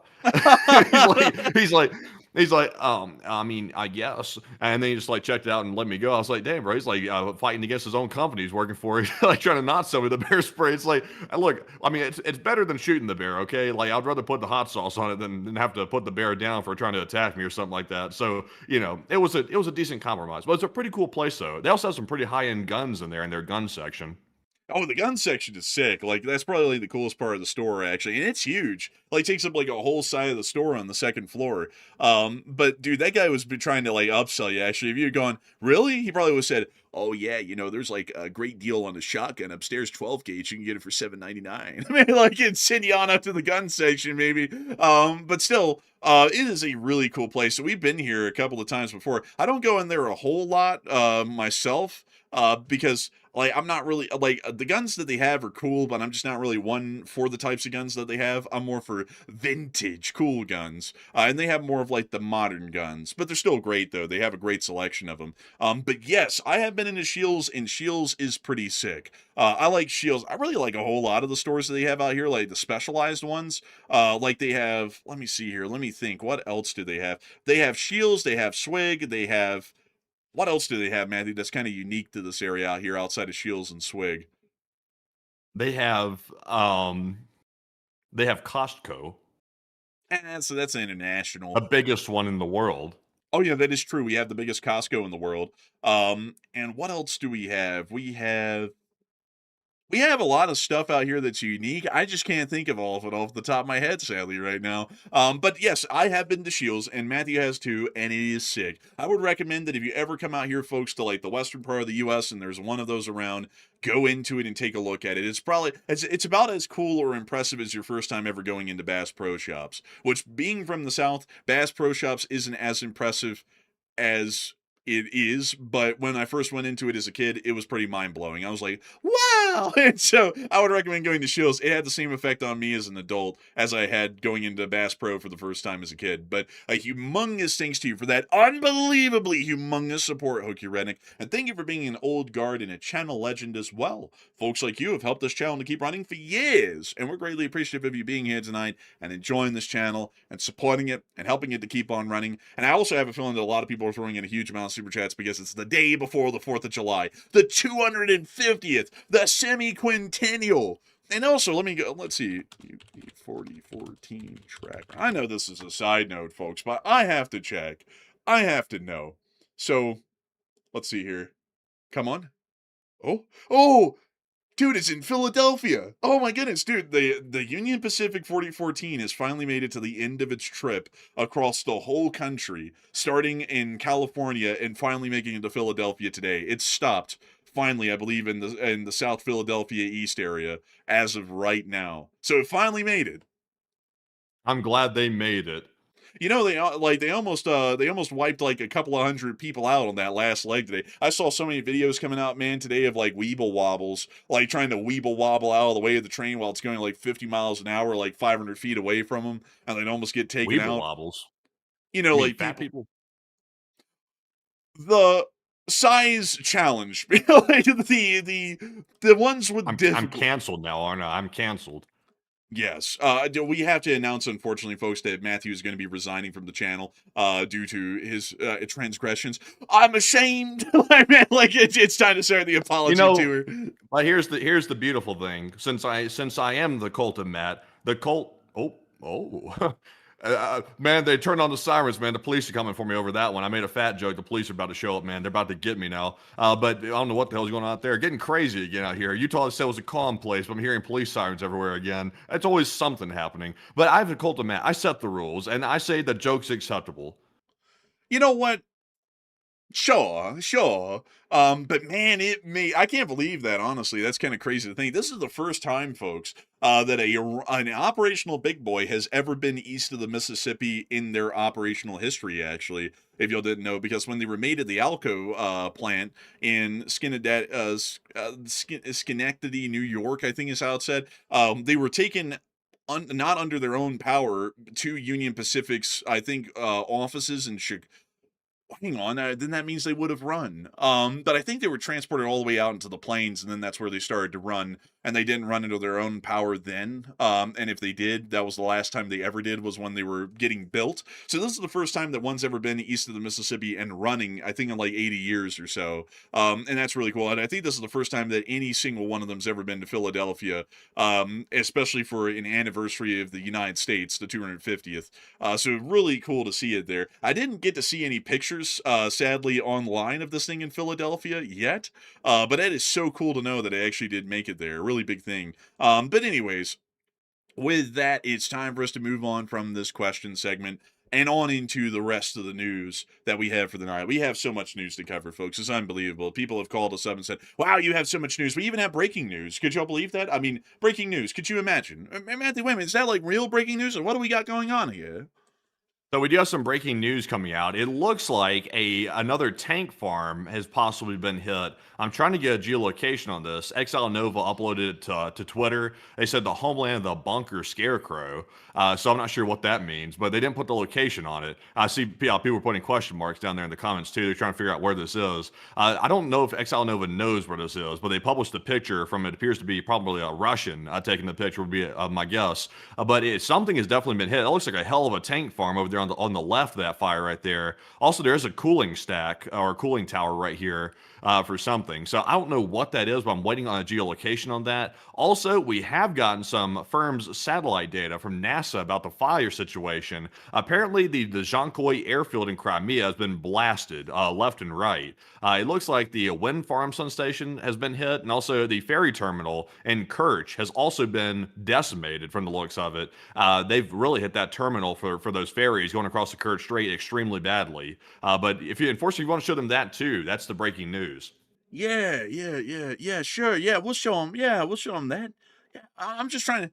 I'm sorry, I'm getting a little distracted here, but I'm trying to find where in the world those specific that specific power plant is. I can't find it. It's not Cambodia. But anyways, let's get to the other news from the Kerch Strait, since I can't geolocate that on the spot. Let's see. Where is that? It's the second post from the top. Second. Well, that's a T90. That's no Kerch Strait. It's not showing up on your screen. Let me repost it again. Maybe we'll see it. Let's see here. Don't blame me. I'm just doing my job. Hopefully it shows up here. Oh, they just deleted it. They literally just deleted it right when you were trying to look at it just then. I don't know why they did that, but if you go look at NASA firms, we won't do it now. It's not really necessary. But the Dezhankoy airfield and also the Kerch Bridge ferry terminal has been hit like hell. So I'm sure we'll get pictures out of that pretty soon. Well, hopefully we will. Man, that threw me for a loop, man. I was like, where the hell is it? But moving us on from all of that, it's time for us to get on down in the Middle East real briefly. And when I mean brief, it's going to be brief. There was air defense fire over Sanaa within the Houthi lands over the course of the day. There was some reports and videos of air defense fire being conducted over the area, and it's unknown who in the world is operating over the airspace, but it does appear that the Houthis did attempt to try and shoot the aircraft down. Oh my God, wait a minute. Hold on. It's St. Petersburg that got hit. Oh my God, wait a minute, hold on. I just reposted the picture. St. Petersburg has been wrecked. I mean, right. Look at the picture I just reposted right now. So that's the home of the scarecrow they're talking about. That's St. Petersburg, apparently. And that makes sense now, that reference they were making right there. So it looks like St. Petersburg's had some arrivals. Some arrivals and some departures. I'd have to say, let's say a little airport, the way that they'd be busy. Let's see. I'm trying to find where this is. What the hell is this place? We don't have time for that. Where is this place, though? I'm very confused. I'm not seeing, like, the location that looks like that. There's got to be somewhere around here, right? Like, I can't find it. But here's the picture again, folks. That's what it looks like right now. And St. Petersburg has been schwacked. So the Ukrainians are laying down the law on these Russians right now. There's a power plant in this area, and I wish we knew where that was. Because if we knew where that power plant was, we could easily find out where that tank farm is, but I can't find it. I'm honing in on it. I'll give you a shout out when I find it. You'll give me a shout out, hey, subscribe to an Enforcer, he's a great guy, all that stuff, like you'll do that?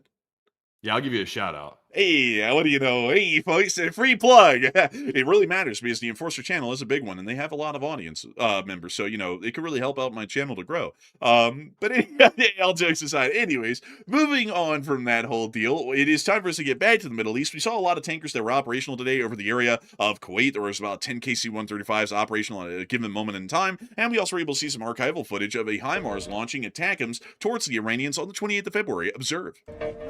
Oh, and we're going to have to mute that music. That is actually music. And there goes one of the rockets. And there goes another. I do believe I have honed in on it. Let's see here. Let me get the coordinates for this. Let me grab that. Let's see here. Why does Google make it so hard to get the coordinates? There we go. So I'm going to put the coordinates in the chat right now. This is apparently the location of it, from what I can tell. Oh, no, I don't want to. It could be.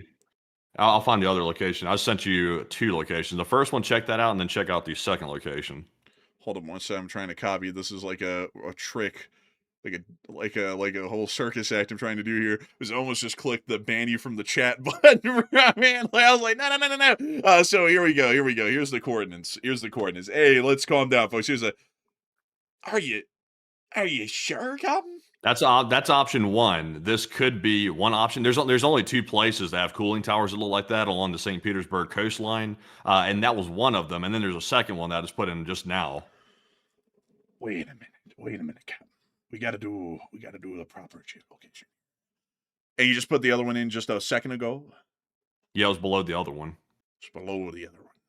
Let's go to that one, Captain. We're going to go to Captain Clark's Discount Furniture. So we have this one, but this one has red bands. This one doesn't. Well, it actually does. So this might be it. We'll have to double check.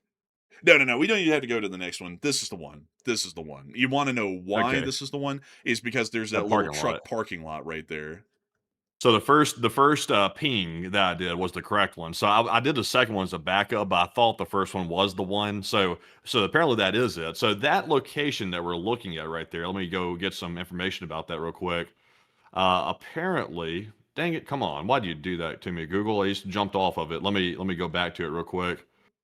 Let's see here. So that location is the Yugo-Zapadnaya TETS. That's what they call it. Electric Utility Company. That's the spot that we're looking at here.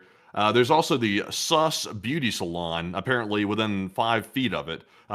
Very sus to have a beauty salon on the location of a electrical plant. I guess that's why it's named sus. But apparently that is I believe that's a thermal power plant, I think. Is that what you're getting out of this?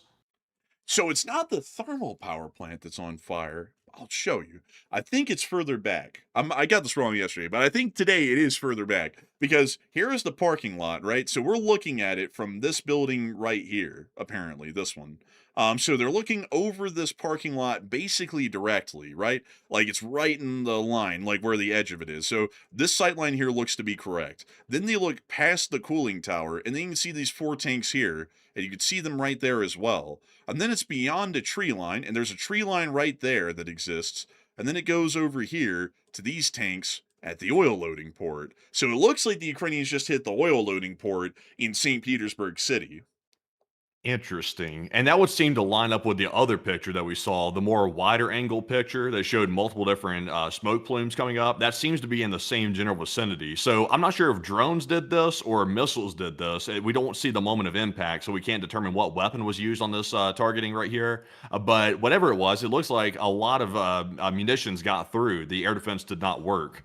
So this other picture that was taken looks to have been taken from somewhere over here in this area looking south, because you can see like some of the tanks in the fires rising from the area, but you can also see a breakwater and kind of like the bay in that area. So it looks to be from somewhere around here. But this one that we got, the first one, which is probably the best one we have to work off of because it has the most landmarks. We have the parking lot, the heat discharger, the cooling tower is what it's called. I was trying to think of the name. And then also the fuel tanks in the background.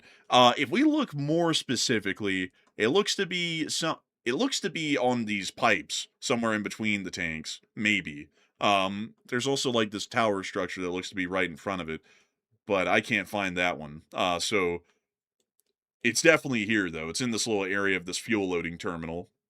Did you see the Sus barbershop? Did you see that? Like, it's right below the actual, like, facility, like, the Oh Sus beauty man, salon right there. it's sus. Sus Like, beauty. It's got good reviews, though. I mean, apparently it's not that sus. Apparently people have positive comments. What does it say? oh my god. Wow, I didn't The hell? understand anything, but it's very interesting. Sussy Baka, suspicious sus, and then a 1-star review from Rodnoy Starsve. A local guide, too. You gotta take him serious. He's a local guide. Um, yeah, I don't really know what's up with it. It seems like some people are joking and some people are really offended about this location. It appears to be on the location of an oil tank. They also have a grocery store at the power station, apparently. This looks like somebody's spare closet they turned into a grocery store. Also, this is absolutely stupid, man. This is supposed to be the dairy section, but you know what that says? That just says milk. It's the milk section. Bro, you can buy some cheese and yogurt up in the milk section, bro. Bro. Man, I tell you what, with the prices on food going to be going up because of the food shortages, they're going to start. It's not going to be milk. They're gonna bilk you. Oh, this is the best section of the store. Alcohol. Alcohol. Oh, bro, they got the vodka top shelf. I thought Man, they'd have that locked up. I didn't know they'd have that in the open like that. how much? That's pretty brave. How much is? Jeez, man, that's cheap. Actually, that's $7 for a bottle of vodka. No wonder they're getting sauced. Any Russian could afford that, probably. I don't know. Like, I feel like the Russians, and I feel like that's something that they would find the cash to spend on. I think they would go find it one way or another. Let's see. Now I'm What'd you do for interested. a Klondike bar is not even a thing in Russia. It's what would you do for a vodka bottle, a liter? What would you do for vodka, boy? Man, I'd kill. Oh. Anything, anything, literally anything. It's like, what do you mean by anything, Vadim? You have to clarify that. That's a dangerous statement to make in 2026. What do you mean anything? I said anything. Seriously. I don't know why I started telling him all of a sudden, but that wasn't the reference. What would you do for a Klondike bar? I would do anything. Well, we have this job, the army. Would you like to join? Yes. Like, and they get blown by a drone in 20 minutes. Kind of a tough story, but a real one. Many such cases. But moving us on out of that breaking news attack up there, and moving us on down and into Iran to round out the whole Middle East deal as quickly as possible. We have been able to hear today that the Iranians are back to making threats. The Iranian Parliament Speaker Ghalibaf said if the U.S. and Israel do not fulfill their obligations, Iran will take the appropriate measurements. Or measures. Oh, so scary. We've also been able to hear that Ghalibaf made this statement today as well. This was the real statement. Imagine having 40-something million of your own citizens on food stamps and calling another nation hungry. This is not a proclamation. This is a projection. Keep your SNAP advice. Our assets, our choices. Mind your malnutrition rates. Does this idiot not know that the U.S. has the most obese people on the planet? Like, we are the most well-fed people alive. This guy had to shut up and starve harder. This is like the equivalent of like somebody driving like an old beater car and they go up to some dude who's like a billionaire who has like a Lamborghini and they're like, how about you keep your Lamborghini away? Ferrari's better. It's like, bro, you're driving a beater. It's like, like this is pretty hypocritical to make a statement like this. It's like Iran, like, I mean, their people have been starving. I can't even remember how long they've been starving for. Those people in Iran. I mean, they've been having food problems. I mean, they can't even get water. I mean, that's even more basic than food. They can't even get any water hardly. Like they were having that water problem there for a while. They're still having it. Not to mention all the other issues they were having. I mean, what a statement.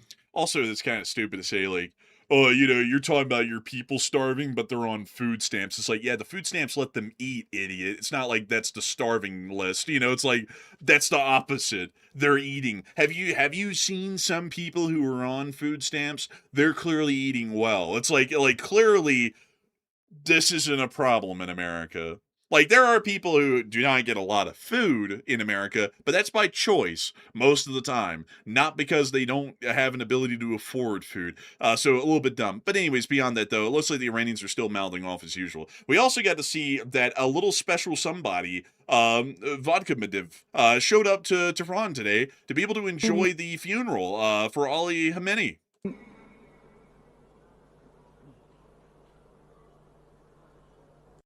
He looks clearly like reasonable and mentally level-headed. Bro looks like he came straight out of the nut house. Like, so they let him out for a day or something. They let him go have a visit somewhere. Well, why the hell does he look so mad? I saw some people saying early in the comments that said this dude looks like he's had a drink or two or something. I don't know if he has had a drink or two. I mean, this is a weird like facial expression. He's at a funeral where he's supposed to be sad, and he looks like he's about to murder somebody. It's like the dude's already dead, by the way. You know, he's over there in a casket, like the leader of Iran. Like the U.S. already did that. I don't know why this dude looks like he's wanting to murder somebody. What's up with the Chairman Mao drip? Uh, yeah, endless friendship, Xi Jinping. Zhang Yi! Zhang Yi! Do you think that maybe he forgot to bring a suit and the Chinese delegation like gave him a loaner suit and gave him the Mao fit? Bro, they gave him that Mao Zedong drip. Right, They said Medvedev said, I forgot my flute, and the Chinese people said, okay, here, take this ancient Mao fit, and he just put it on and walked into the funeral looking crazy. Bro, this is his lingerie from Machtabe. This is the role play. He's supposed to like role play Mao. Man, but anyways, getting the rest of it, it gets kind of something else here in a minute. تلك الدار الآخرة نجعلها للذين لا. Some of y'all said I sounded bad singing. What do y'all think of this? Leader in the casket. No, serving at McDonald's, $5.99 filet-o-fish. Like, I mean, that's rough.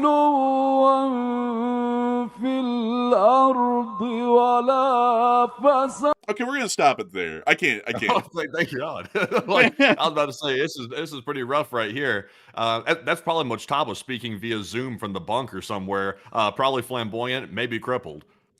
Also, man, like they have Homini and Homini, and then they have Mojtaba over here on his own. But yet we've never seen him in real life, though. I've only seen him in pictures. He's like a history figure before he's even like a history figure. You know, it is something else. Like I've never seen the guy living yet. Like he hasn't appeared anywhere yet in months. It's very interesting that way. Also, I gotta say, the black flags with the white inscription from the Quran on them. That kind of, I don't know, it kind of seems like it looks like something else, don't you think? Yeah, it kind of does. It kind of does.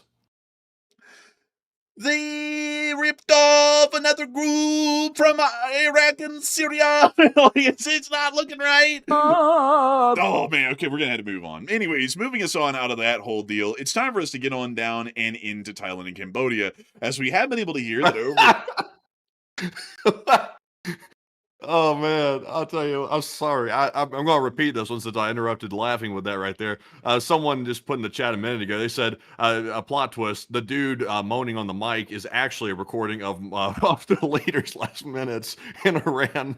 Oh my goodness. Oh no, bro, that's wrong. That goes away. I'll say, but also moving us on from that. We're about to get to this poll that we have running. It's been running for 30 minutes. We need to get to it because we've like greatly bypassed Russia at this point on that poll. But getting us down into Thailand and Cambodia for just a brief minute, we have been able to hear that according to Pelican OSINT, since December of 2025 border conflict, which was the casino war, both Cambodia and Thailand have been fortified in the border regions, especially since March of 2026. I will go through these developments from the northeast to the southwest, just to show y'all some of them. Here's the before and the after of the area, and to also show y'all here, there's some of the fortifications. So it does seem a little bit from what we can tell that there are fortifications being built within these areas, and it looks like they're trying to get ready possibly for another return to the conflict. So it looks like the tensions are still running high between Thailand and Cambodia, and we may get the return of the 7-Eleven and the casino wars at some point here in the future.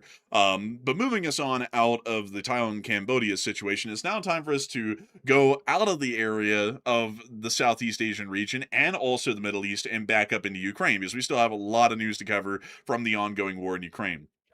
And now that we've made it up here, it's time for us to get to this poll. And it is talking about the waiving of medical examinations in Russia to avoid a full-scale mobilization. Right before we get into that, though, we do have more breaking news to cover. So what do we got? Okay, so St. Petersburg is worse off than we thought just from our first two pictures. Oil rain is already forming within the first hour of the hit, which is already a pretty bad sign right here. But let's take a look at our first video. We did get confirmation. This is the St. Petersburg oil terminal that was hit. That's apparently the location that was struck. And that power plant that we were looking at a minute ago, that was in the forefront of the geolocation that we saw, but it hit the terminal. And you see that right here. It's cooking swell, blade. So swell. It's beautiful, really. But definitely. And they're saying that multiple drones hit that facility. Apparently, it was not missiles from the looks of it. It was likely drones that hit, and there was several that made it through. It's kind of weird, too, because I thought St. Petersburg had beefed up their air defense, but apparently either they didn't or it didn't work, one or the other. Man, you thought they beefed up the air defense? Man, Putin said, beefed up the air defense? Did you see another panzer in Moscow? No, Vladimir, another panzer coming right up. They land another one on an apartment block in Moscow. I don't think St. Petersburg has any air defenses to speak of at all at this point in most of the city. I think it's really just a free-for-all in most of Russia. Yeah, it could be possibly. It's kind of hard to tell, but yeah, St. Petersburg hit really, really bad though. That's the big story. Ah, yes, the old city of St. Petersburg and the commie blocks. Goodness, I hate to live in these, folks. I mean, it's a rough place. I hear fireworks outside. Stupid bastards. Call the cops. Like, don't let them do it. That's what the sirens were about, by the way, apparently. That's what they were about. I just checked, and apparently they were responding to someone firing off fireworks. Man, it's like, hey, it's like also another thing, man. I don't know if you heard this today, but they made an announcement that's like, if you just have to fire off fireworks, please drive out to the Bonneville salt flats and fire them off there, because literally nothing can catch on fire out there because it's literally a salt flat, and people still won't do that. It's not a made up thing. The state is on fire. It's like, don't shoot them off. In Utah, everything's catching on fire right now out here because it's so dry. I don't know if y'all have heard, but it's not going well in most places around here. It's still cooking, so it's not bueno. But anyways, moving us on out of that whole deal, we also had to get back into the rest of our news from the area of St. Petersburg. There's an oil field on fire up there as well. The Prelude oil field. Hopefully. Holy yikes.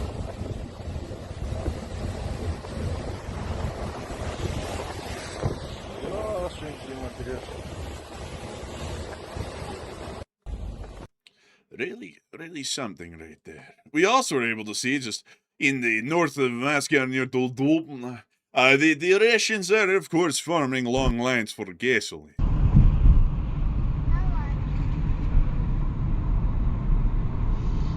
Oh, that little plushie is quite cute, Leah. It said, "Where's the gas, Mama?" Man. Oh, look, it's talking. And that thing's very vocal. This line goes on for quite some time, Leah. Very a long line for gas.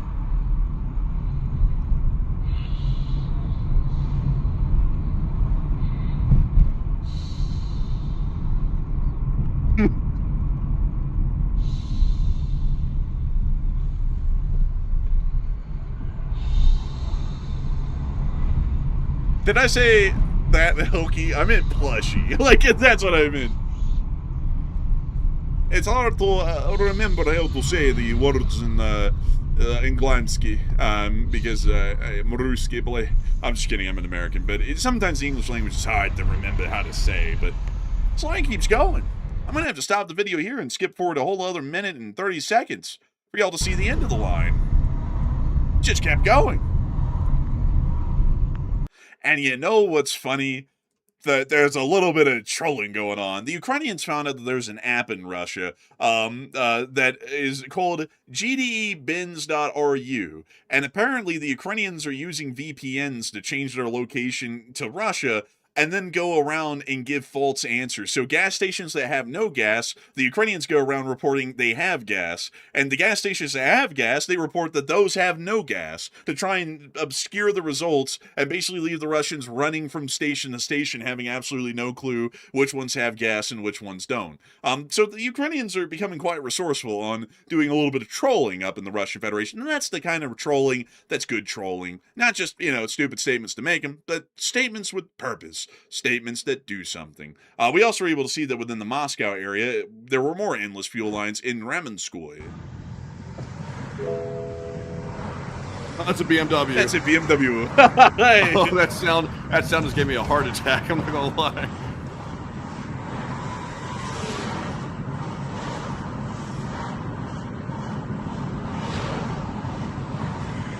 Look at them driving past all these people waiting. Even the taxi's in the line.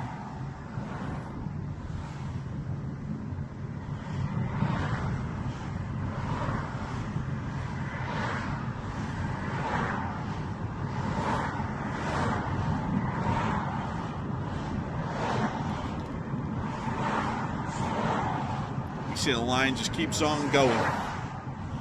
It's the gift that keeps on giving.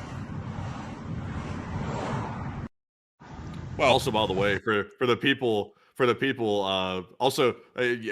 saying, "Oh, why is that such a bad tone? Why did it freak you out?" Like, I remember back in the day, like a buddy that had a BMW that had constant problems 24/7. Anytime you ever heard that tone, it was like the world was ending. Like the car was either like the engine was about to explode, the transmission was about to explode, or like the steering was going. Something was happening bad. If you ever heard that tone, it can go off for the seatbelt too. I think it goes off for pretty much anything that's like an alert in the car. But it's like a Russian roulette. Like 1 minute it might be the seatbelt, the next minute the car might be dead at that point. Like if you hear that tone. Man, I tell you, it's crazy stuff. Moving us on from that, the Nizhny Novgorod oil refinery has halted operations after a drone attack on July 2nd, according to the Moscow Times. So that little buddy ain't gonna be running anytime soon. Oh, that's the refinery in Kistovo, by the way. That's the Nizhny Novgorod refinery. So finally, moving us on down into the southern regions of Ukraine, we also were able to hear that some flamingos were heading on their way towards Volgograd near the Republika Chuvash, whatever the hell they call it. We also got to see one of these on film. Take a little look. Also, let me get full screen for y'all. There it is. Go, little fella, go. Like a little private jet, kind of, it's really neat. But moving us on out of that old bit of news, we also get to see that down near Novorossiysk, satellite photography is now showing that the Russians are actually putting drone cages on the subs to stop them from getting hit by the Ukrainian drones. How sad. How far the Russians have fallen. They went from Nekrasnoshimaya i Legendaria to doing this, putting drone cages on their submarines. They haven't left Novorossiysk in like a year and a half. I tell you something, folks. What a sad, sad thing. What a sad little reality for the Russians. What a tragedy. What a real calamity for them. Terrible stuff. Terrible stuff. Moving us on into Crimea and getting us on into the updates there, it also appears that there was a little alert put out today near to the Kerch Bridge. Looks like the area came under attack again. Would you look at that? Would you look at that? They put a red level of drone threats declared. As we all know, the drone alert is the way it goes. But moving us on into the next clip, let's take a look at the air defense fire around Kerch and let us judge how bad they did. Oh, that's crisp. Oh! Man, this is just a normal night in Chirac. The dogs of war. Man, Blood's got that Glock with a switch. This is how it sounds in the streets.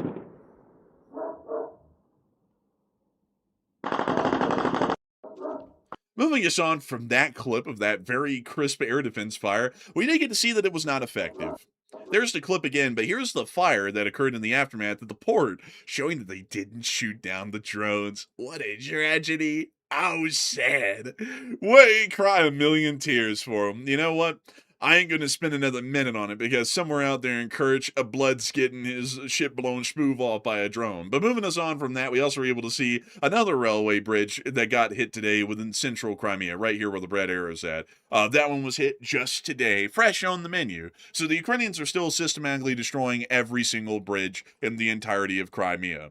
Moving us on from that and into Simferopol, we also were able to hear that due to the strikes on the Crimean power grid, they have forced a mandatory rationing, as announced by the Crimean Power Authority today. Residents have been instructed to shut off air conditioning, televisions, washing machines, and more. Rolling blackouts will also be in effect for the rest of the war, probably.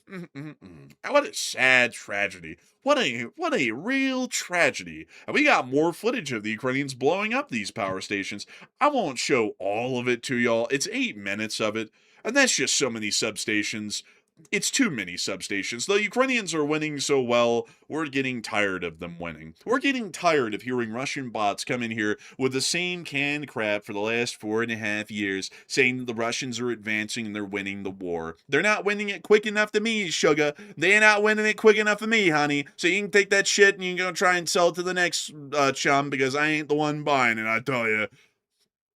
These clips don't make the Russians look like they're winning.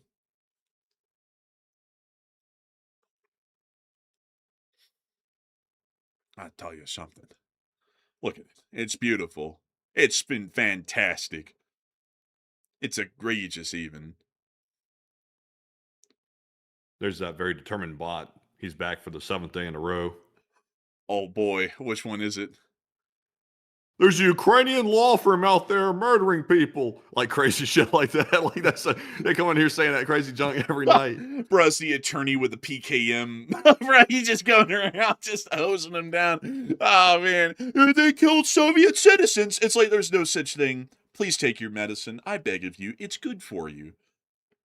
Yeah, it's crazy stuff. Like, like anything. Like it could literally be anything they could say. It could just be like the old-fashioned Russian propaganda, like Ukraine's losing, Russia's winning, go Russia, or something like that. But no, they're coming in here with that crazy junk, like the stuff you hear in like the nut house with the padded walls. Like, and also they're very dedicated. That's also a sign of a crazy too. If they're that dedicated, they come back on multiple accounts for 7 days straight. That person is dedicated. They got too much time on their hands. Also, when they mention that a law firm is killing Ukrainian, Russian, and Soviet citizens, you know they're off their rocker, because there's been no such thing as a Soviet citizen since 1991. So they're a little bit behind the times by like 30-odd years or so.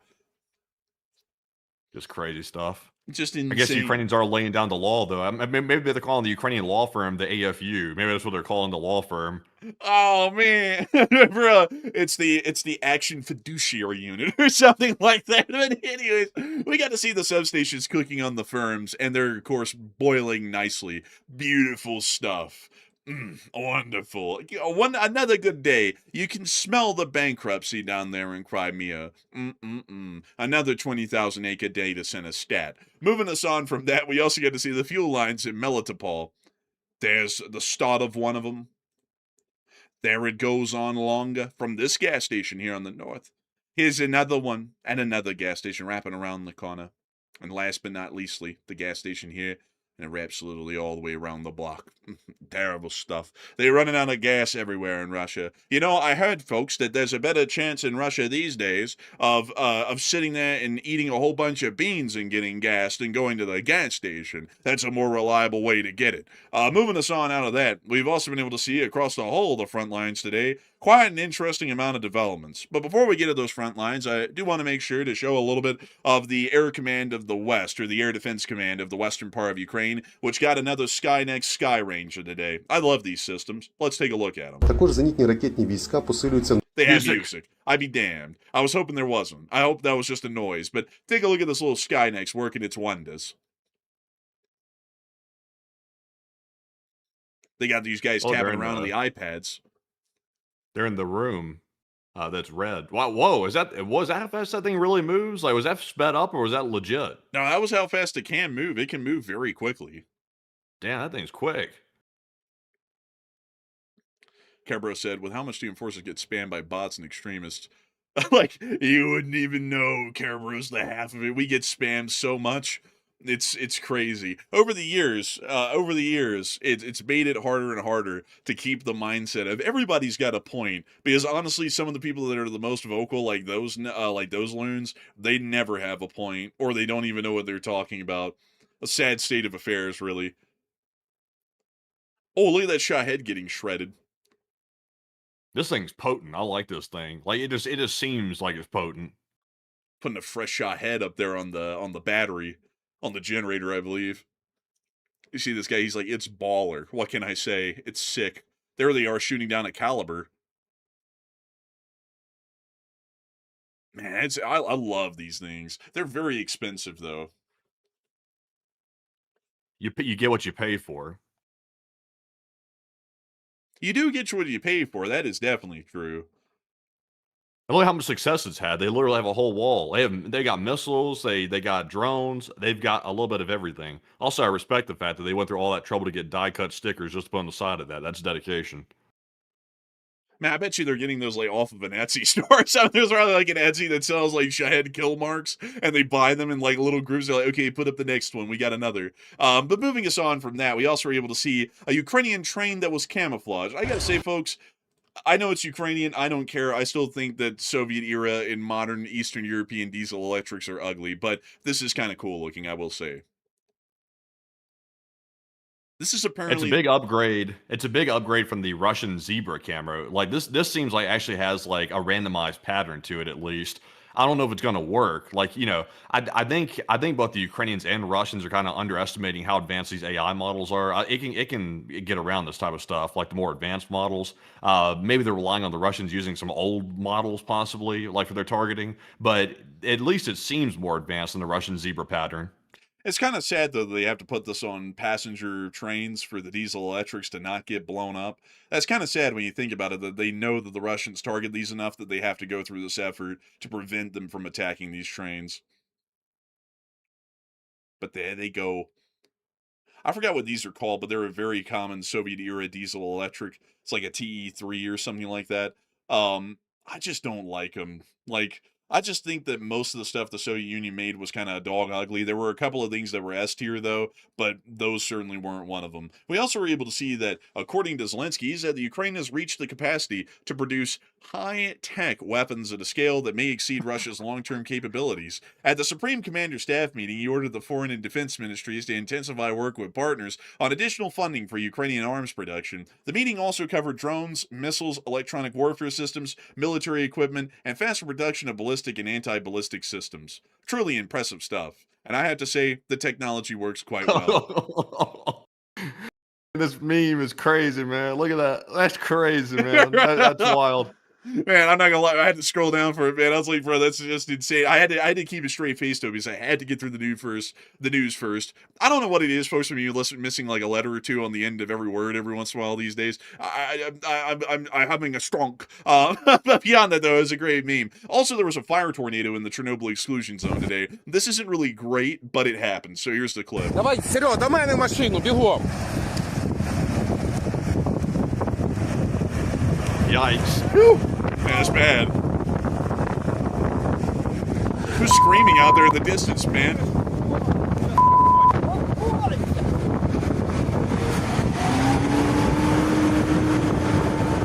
Can you imagine what's in that smoke? Man, unbelievable stuff. Like and stuff you do not want to Man. know about.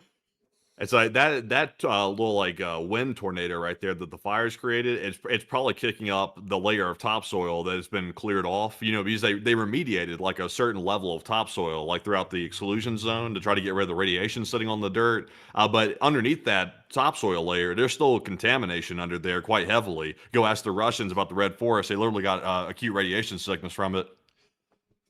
Man, they were digging. Why does the air taste like metal? Like, it tastes like nickels or something. It's like, uh-oh. It's like, did you notice the map? Yes, comrade. It was designed in 1982, wasn't it? Yes. So, what was the problem here, comrade? I don't know. We're in the exclusion zone, man. Like, we're dying of radiation. But moving us on out that whole deal and that whole fire tornado up there in Chernobyl, we also Did they were able get to it contained? I don't know. I just know that one happened. Man, what do you think this is? The news? What do you think I'm supposed to know? The end of the story? I think that thing's still burning, actually.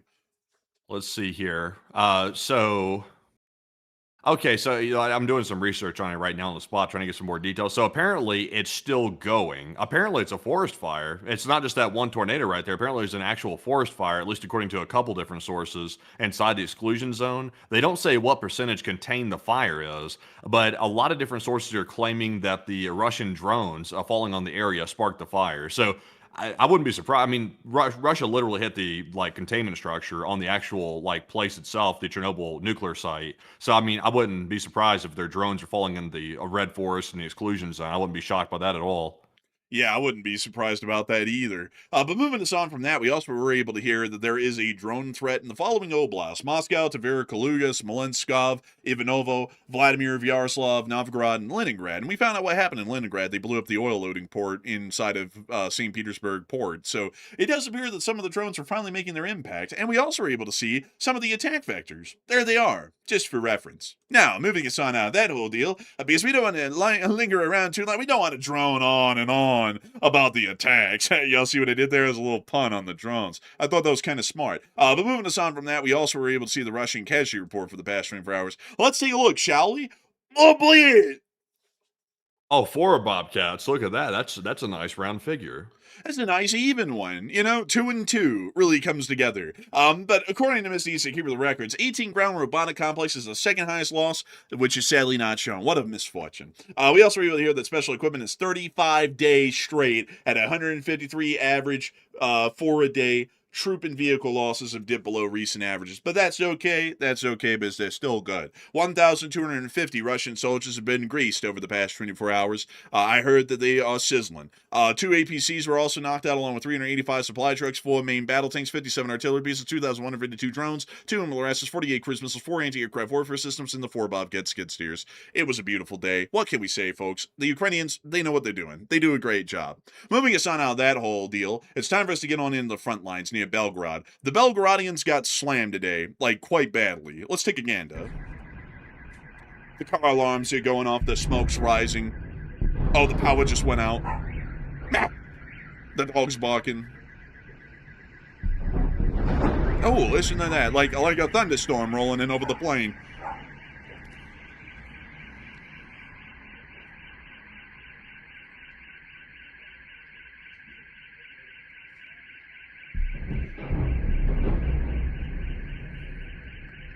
Sounds like a peaceful night. Wonderful one. Someone's sobbing. Or a dog's barking. I'm not really sure which. Kind of sounded similar. We also were able to hear that there was a fire that broke out in Belgorod as well as a result of this attack. Quite a large one, really. Not good for them. Not really healthy, Fires, you can't really survive in them too well. A lot of problems there. But we actually have some breaking news coming out before we get to the next clip. So what do we got, Matthew?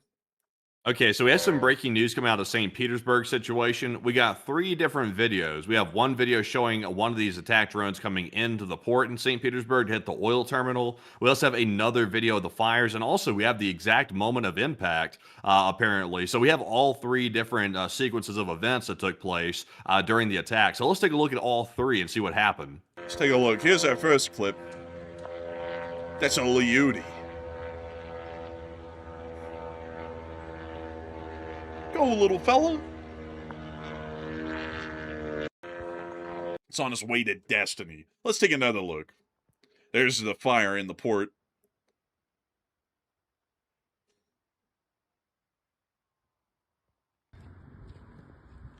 There's the other clip. We've seen this one before. It's a classic. This woman said, "I'm losing it." We can also hear someone's cooking popcorn. Huh? I said, there's the air defense. So apparently that's all they had. It sounded like machine gun fire, like small arms fire. Apparently they put Ivan out there with the machine gun, which we know that doesn't work. So they basically had no air defense. Really, they didn't have a lot, honestly. Kind of minimal. Let's see here. What's going on out there? Oh! They did get that one. It looks like they may have shot that one down. It landed short in a pool of water. Dang. Crazy stuff. And Oh, that's everything we have, actually. So, very interesting updates on the St. Petersburg attack. Getting us back into Belgorod, here's some more clips from the attacks that happened on Belgorod through the day. The air raid sirens are going off, everyone's laying a little low.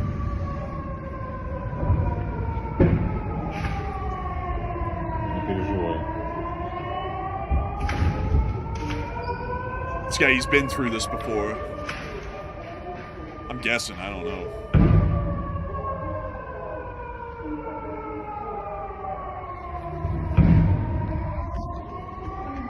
This guy with the camera is tweaking.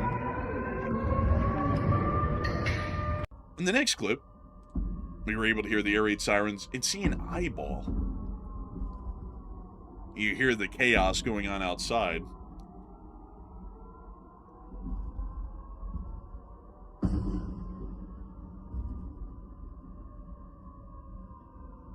What a weird angle.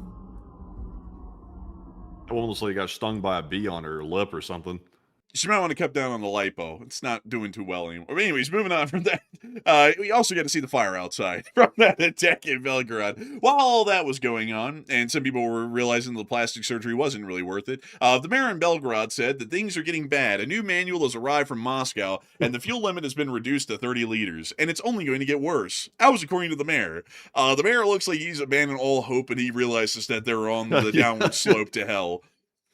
Yeah, and also Zelensky surfing off the oil lid there is quite classic. These people are putting in crazy. And that's a viewer right there, actually, put that one in the comments.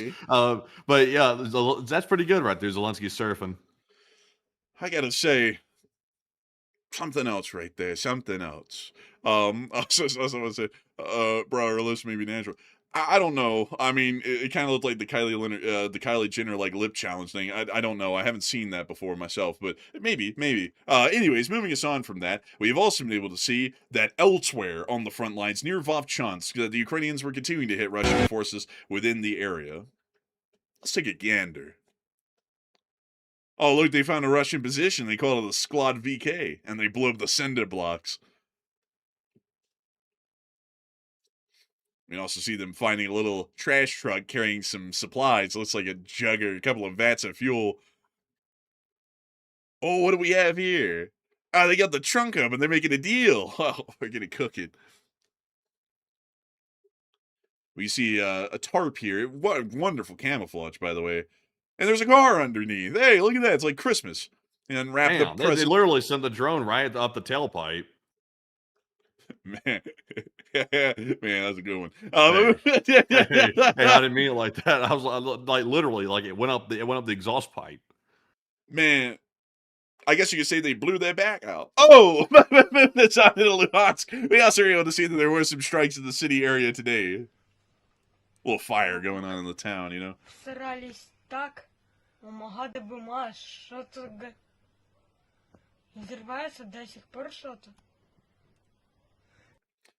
We also saw a little fire right there and another one right there. It looks like Luhansk is staying warm pretty decently. We also were able to see in the Slavyansk front that the Ukrainians were making sure to take care of business in the 81st Air Mobile Brigade, and they were making sure to keep that air mobile and those bombs moving.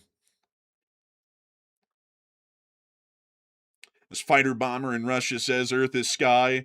Russians are ground beef and whatnot. There goes another one into the roof. And another one. Goodness. They're putting that work in. I tell you, folks, if the Ukrainians were your local hard-working employee, they'd be clocking in and putting in hours. I tell you, and they'd be efficient, too. I got a serious question, though. It says Strike Group 81 Apache. Why would the Ukrainians call one of their groups Apache? Because isn't that a reference to like an Indian tribe or something? I mean, they didn't have that tribe in Ukraine. So I mean, what's the reference? Apaches are known, Matthew, as serious, cutthroat warriors. Some of the best from the American plains, you know. That's probably the reference. It's probably an homage to a great Indian tribe here of the United States of America. Maybe so. It just seems kind of weird though. That's like all the way around the world. It'd be like the U.S. like taking like a strong like Chinese group or something like that, and then naming our like unit after it. Kind of a strange idea. I mean, I think we don't. No, hell Actually, no, that's man. We haven't done Oh. that. I'm about to say, we definitely have not done that. Well, back in the day, we had the Zouaves. That was named after the French infantry, the Zouaves, which were fierce infantry of their time. I guess I could count if you're really stretching. I'm not stretching, I'm contracting. I'm contracting, T. But moving on from that, we also were able to see in Konstantinivka that the Russians claim they took the town. Clearly they didn't. They're full of crap, as we all know, and they're lying as usual to make it sound like they're winning. Many of bots will believe this kind of stuff, but we can defeat that with one simple trick, which is called facts and logic. Thanks. So moving on that whole deal in the Konstantinivka front, we also get to see the Ukrainians covering their logistics lines in the rear.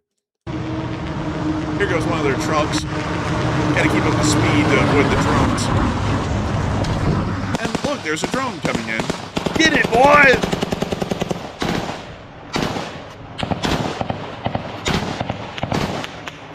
Get that fresh mag in.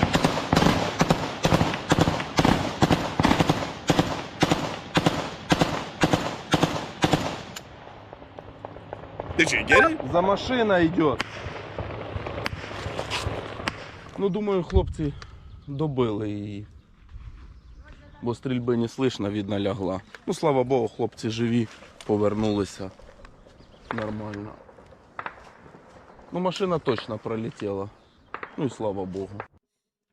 I'm not sure if they got it, but that's what the supply lines are looking like back there. Also, I got to say, supply running has always been a little bit adventurous, but I think these days in Ukraine, supply running is as dangerous as being an infantryman on the front line at the peak of infantry fighting in the war way early on. I mean, it's something else to try and get a couple of tons of supplies up to the troops on the front these days. But I guess you could say, it's maybe too much sugar for a dime, but the Ukrainians aren't transporting sugar, they're transporting bombs. We also were able to see some crazy chaos going on with the Russians trying to conduct a little mobile column assault on a Ukrainian position today. It didn't go well. When you see the Russians trying to shoot the drone as their buddy comes flying down the road back at them on their motorcycle, we see them all rolling and freaking out, basically shooting over each other's heads, almost popping each other. Yeah, that dude right there almost got popped. That dude over there in the corner. Oh my god, bro! Oh my god! Like this is too much, bro. Like I think the biggest risk here was the dude shooting at the drone. Bro, the friendly fire almost happened like 4 times in that clip from this one guy who was filming. That's insane, really. We also got to see on the Novopavlivka front that the Ukrainians were teaching the Russians a little lesson. That they were blowing up a couple of their grads and whatnot. There goes a couple of the rockets fired from that thing. You can also see the smoke from the launches. That's not the grad burning, by the way. That's just the smoke from the rocket launches from the grad. It's pretty visible, actually. It gives away MLRSs if they're too close to the front. And it looks like they gave this one away quite handily.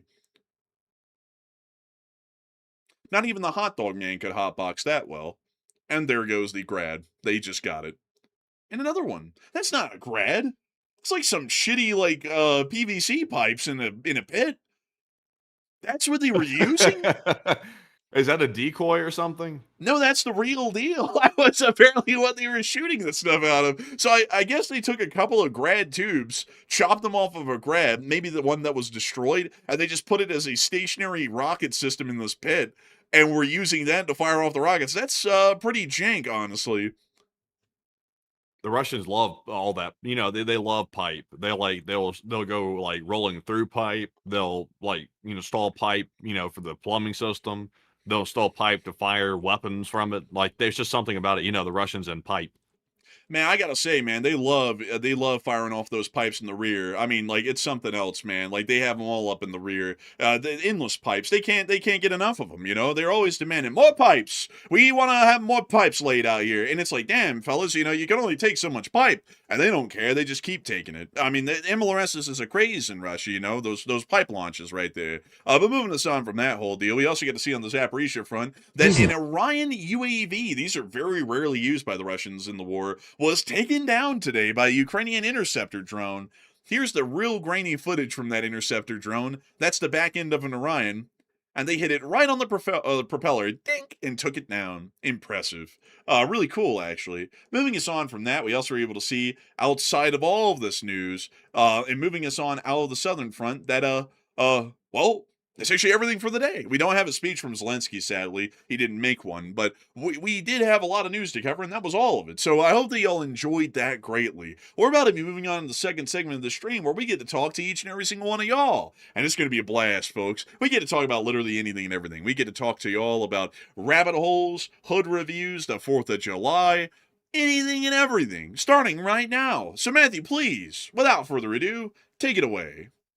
All right, so moving into our final question segment of the night. It's time to get our super chat questions, our live chats, and our Morse code decoders of the stream. And it is time to jump right back into it. I am scanning for more breaking news, and right now it appears to be that the attack on St. Petersburg could be continuing, but we haven't got anything super new on it just yet. So I keep an eye out for it, but right now that is all the breaking news that we've had so far. So jumping right into our first super chat here, the last segment, this one goes to Kerberos3, who puts in a $100 support. And thank you very much, Kerberos, for that very generous support and helping to keep the channel running once again with that generous support. They said, happy 4th, Enforcers, and chat, and please keep safe and respectful on celebrating, especially in wildfire territory. And LSA, and one from the chat, please. And a big thanks to you for the support, Kerberos, and a happy 4th to you as well. It's the 250th anniversary of the United States of America. What a special day when you think about it. 250 years that this country has survived. And hopefully we'll continue to survive another 250 more. Hopefully we'll see well, we won't see it, but hopefully our descendants will see a 500th anniversary of the country someday. But it's really something else. I can't wait for the 4th of July tomorrow. It's going to be absolutely great. I'm probably going to spend the day weathering my model rail cars, figuring out how to do that a little bit better. Tomorrow I have 2 different projects I want to try, and I'm really going to try and make them happen. I'm hoping that I can. One of them is a TTX center beam lumber car, and the other one is a Missouri Pacific, now Union Pacific boxcar that's already primed for grime from Aethern. So hopefully I'll be able to make those look really cool. I really want to make those look super cool. There's another one that I'm still waiting on some stuff to come here to be able to do. I have a TTX Railgun gondola that I'm wanting to weather, and I wanted to do that tomorrow. But because I don't have anything to do graffiti with yet, and a couple of other paints and brushes to be fine detailed enough to really make the gondola look just beat to hell and back, I didn't want to do that one yet. So I'm going to be working on those other 2 rail cars tomorrow, and hopefully they'll turn out well. I might post them on Patreon. And also look for that flyover that's going to be happening here over the Wasatch. But I cannot say it enough, folks. I cannot say it enough. If you are a member of the Lee Spring Army, and considering that the rules here are absolute, we're basically the definitive leaders of the LCA. Our word is law. Be responsible. I'm kidding, by the way. Our word isn't law, but be responsible tomorrow, folks. Like, speaking from any sort of a position of goodness and goodwill towards the fellow citizenry. Be reasonable tomorrow. Don't fire off insanely large fireworks. You know, if you can fire off fireworks, fire fireworks with reason.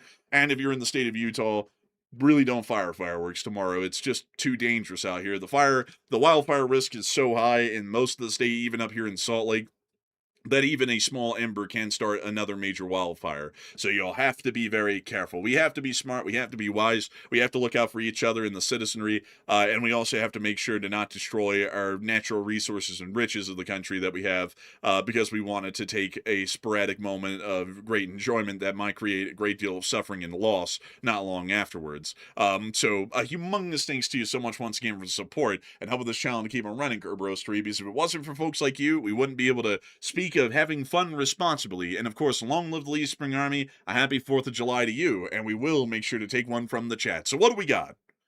All right, so the one from the chat is going to go to the original Nosferatu, who said, do you think the United States will join NATO if Poland is attacked and an Article 5 is invoked?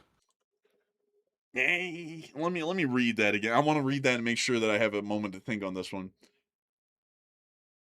You know, sadly, Nosferatu, my knee-jerk reaction is probably not. The U.S. is unfortunately kind of endemically weak in its leadership these days under the last administration and the current one. And I would expect that if the Russians conducted an aggressive action against NATO, the U.S. would probably play the Neville Chamberlain in the role of what would follow, of let's just appease the Russians and hope for the best, because that's basically what we're doing with Iran at this point. We went into the war, completely fumbled all the war planning, and now we're basically trying to appease Iran for our own failings, which is ridiculous. And I would assume they probably do the same thing in NATO. So it really is up to the Europeans to kind of carry on and make sure that that Europe doesn't fall to the US's endemic weaknesses in foreign policy and their ability or lack of to respond to anything. So I hope that does address that the best I can as far as the live chat is concerned. And a big thanks to you so much once again for support, Kerberos, and helping this channel to keep it running and making this thing possible. And so with that, we on to the next one.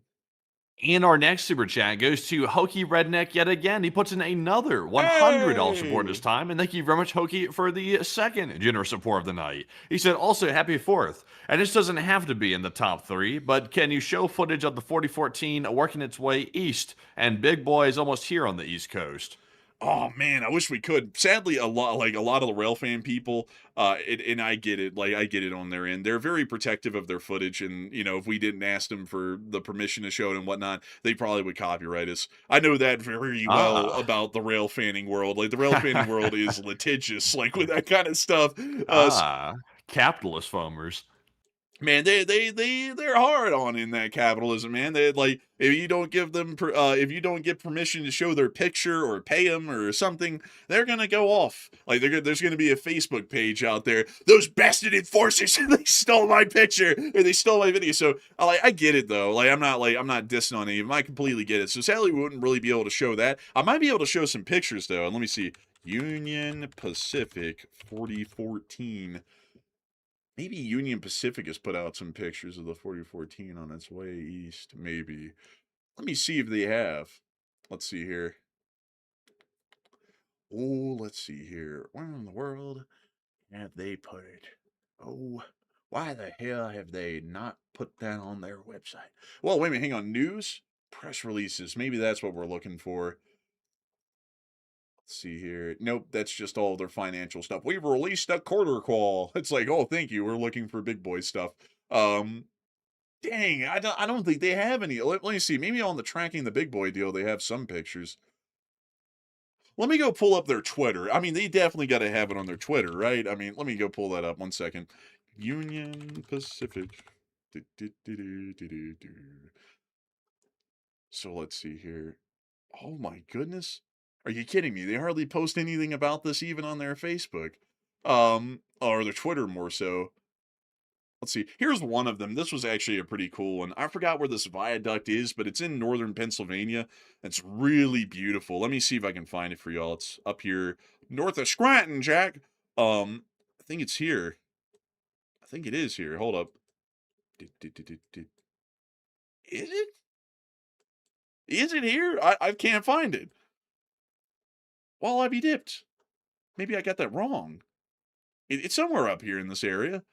But there was this humongous, beautiful concrete viaduct that was made by the Erie Railway way back in the day, and Norfolk Southern owns it now, and this picture was taken on top of it. It was once double-tracked, but nowadays it's only single-track, sadly. But it's really cool. I think it's super neat to know that it's finally made its way almost into Philadelphia. Actually, it is in Philadelphia right now. And I wish I could show some of the pictures from there and some of the videos, but sadly, they're going to be getting feisty up in the railfan community if I do that. And I don't want to piss them off because it takes a lot to get out there and take those pictures, especially the good ones. The camera equipment's expensive and they do deserve to be compensated for their pictures and whatnot. And I don't want to infringe on them or anything. But a humongous thanks to you once again for the support, Hokey Redneck. And I also got to say, I hope you go out there and see it. But before long, I think on its way back from Philadelphia, it's actually going to go to Altoona, which is like pilgrimage holy ground for like the railroading people.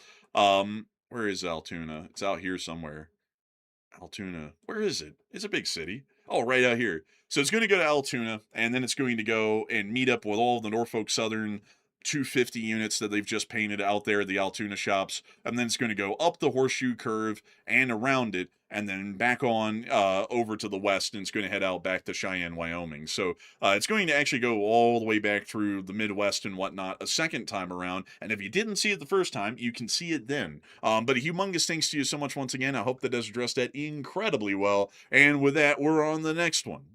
We also have a $100 support from Carlos Santiago. And thank you, Carlos, as well, for that generous $100 support. And we do appreciate that very much. And Carlos said, Happy 4th to the enforcers and brothers in arms. And 250 years, a new season is turning. And it is 250 years of this country. You know, it's really crazy when you think about that. 250 years of the United States. There's not a many a country these days that are that old. Like when you think about Well, Russia. China. China's only about 80 years old. No, they're thousands of years old. Not really.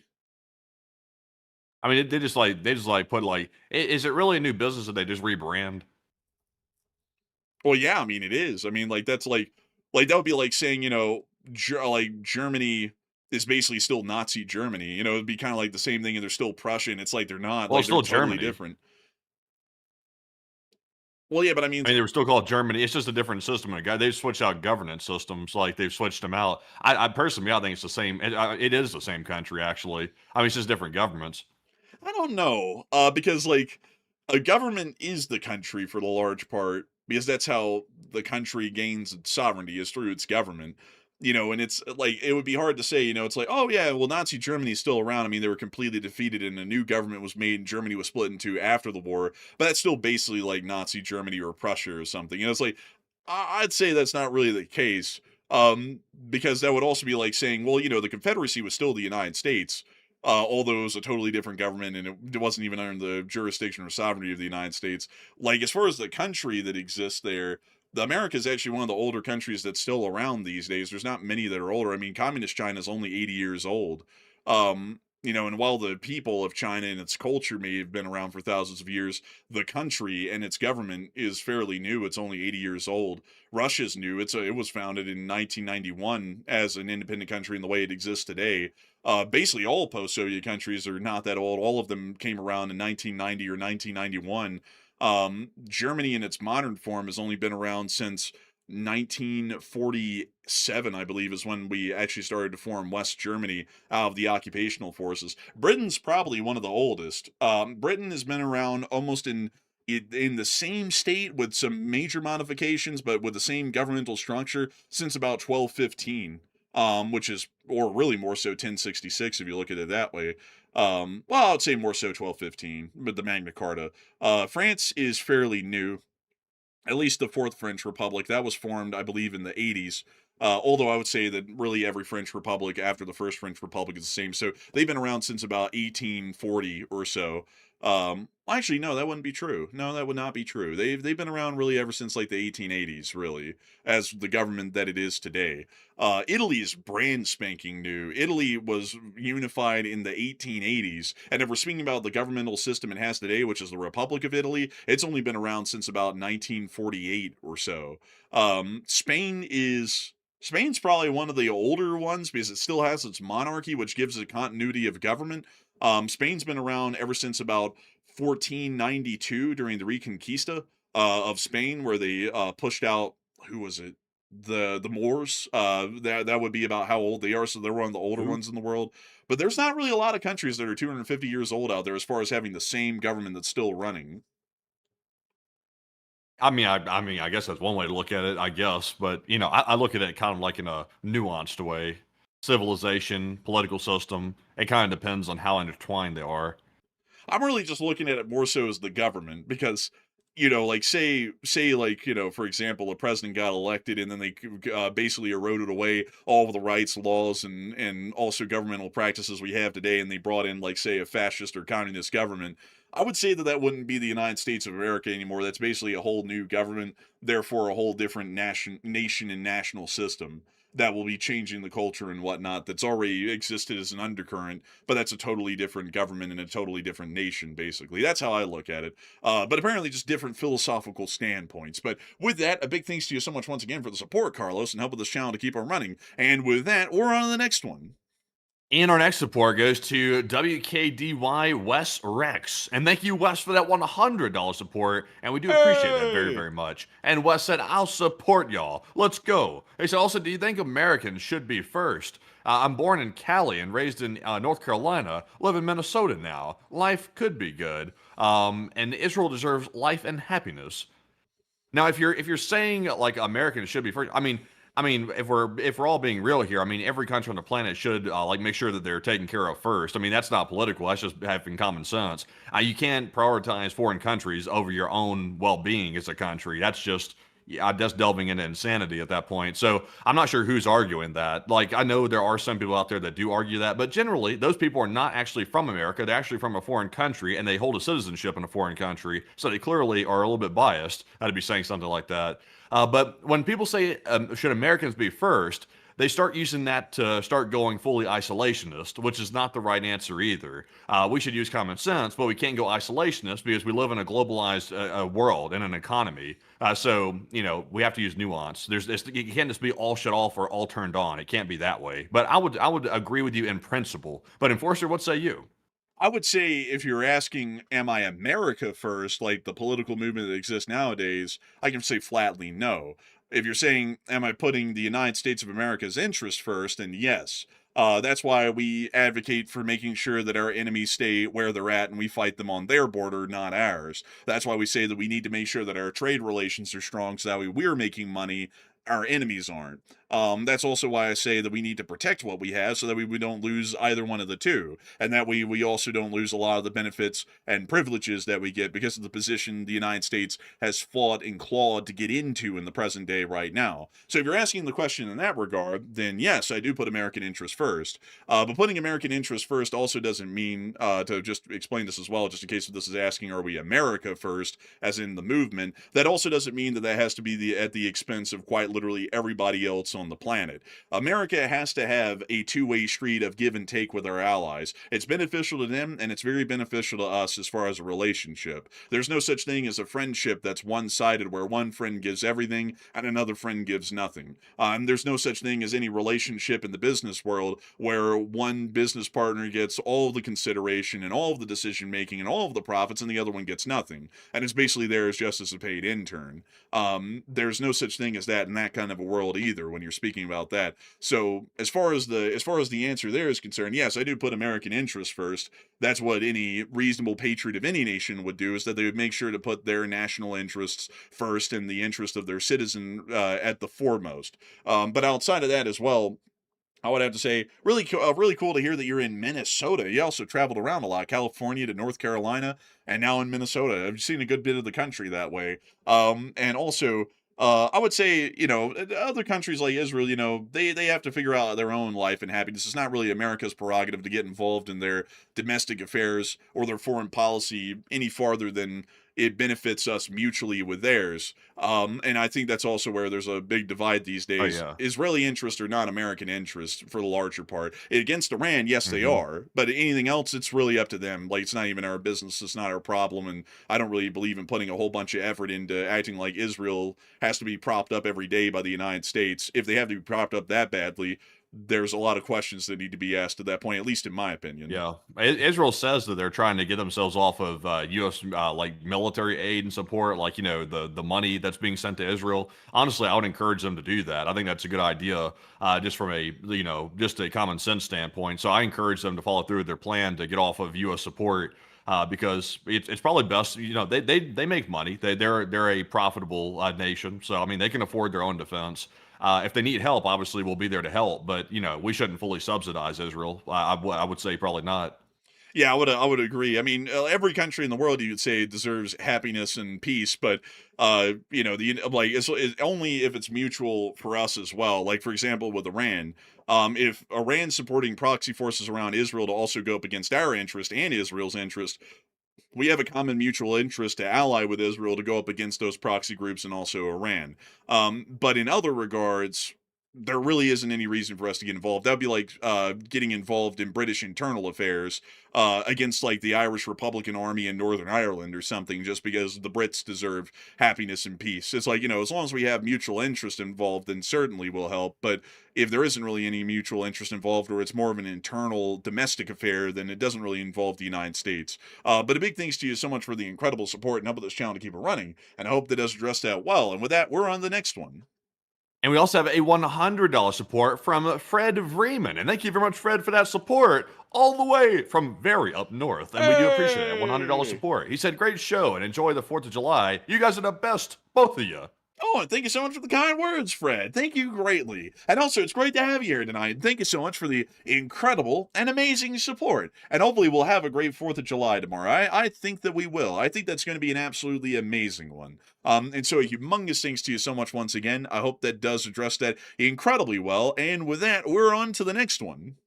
We also have a $50 support from none other than Truckin' Chef, and thank you very much, Truckin', for that $50 support. We do appreciate it as well. He said, just because y'all rock, and the most reliable news on everything, and Lee Spring salute, and LSA, and thank you. And members, hit that like button and subscribe. And pride in our 250th anniversary. Love all and God bless America. Hoorah! And love our country. And also, thank you very much, Trucker Chef, for those kind words right there. I've been getting a ton of emails recently from viewers and fans and new people as well that are watching the channel saying that they think that we're the most reliable news channel on YouTube. And every time I get those emails, I'm highly honored to see people saying that, because it does mean a lot. Like, it's hard to like express that via text though. Like, it's hard to like put a response that truly expresses our gratitude for that. Like, I try my best when I respond to these emails, but I really can't just like put it right without speaking like verbally about it. But we do appreciate it a lot. Like, we put a hell of a lot of effort in this all the time, like literally 24/7. And y'all don't even know like how much it takes a lot of like time, and also just pure time consumption trying to stay up on all these different issues that we talk about all the time. Like, to be able to have a question come in and to be able to talk about it in a semi-intelligent manner like we're doing, or I hope we're doing, it takes a lot of time to keep up with all that, because like people ask about everything, like especially in the question segment.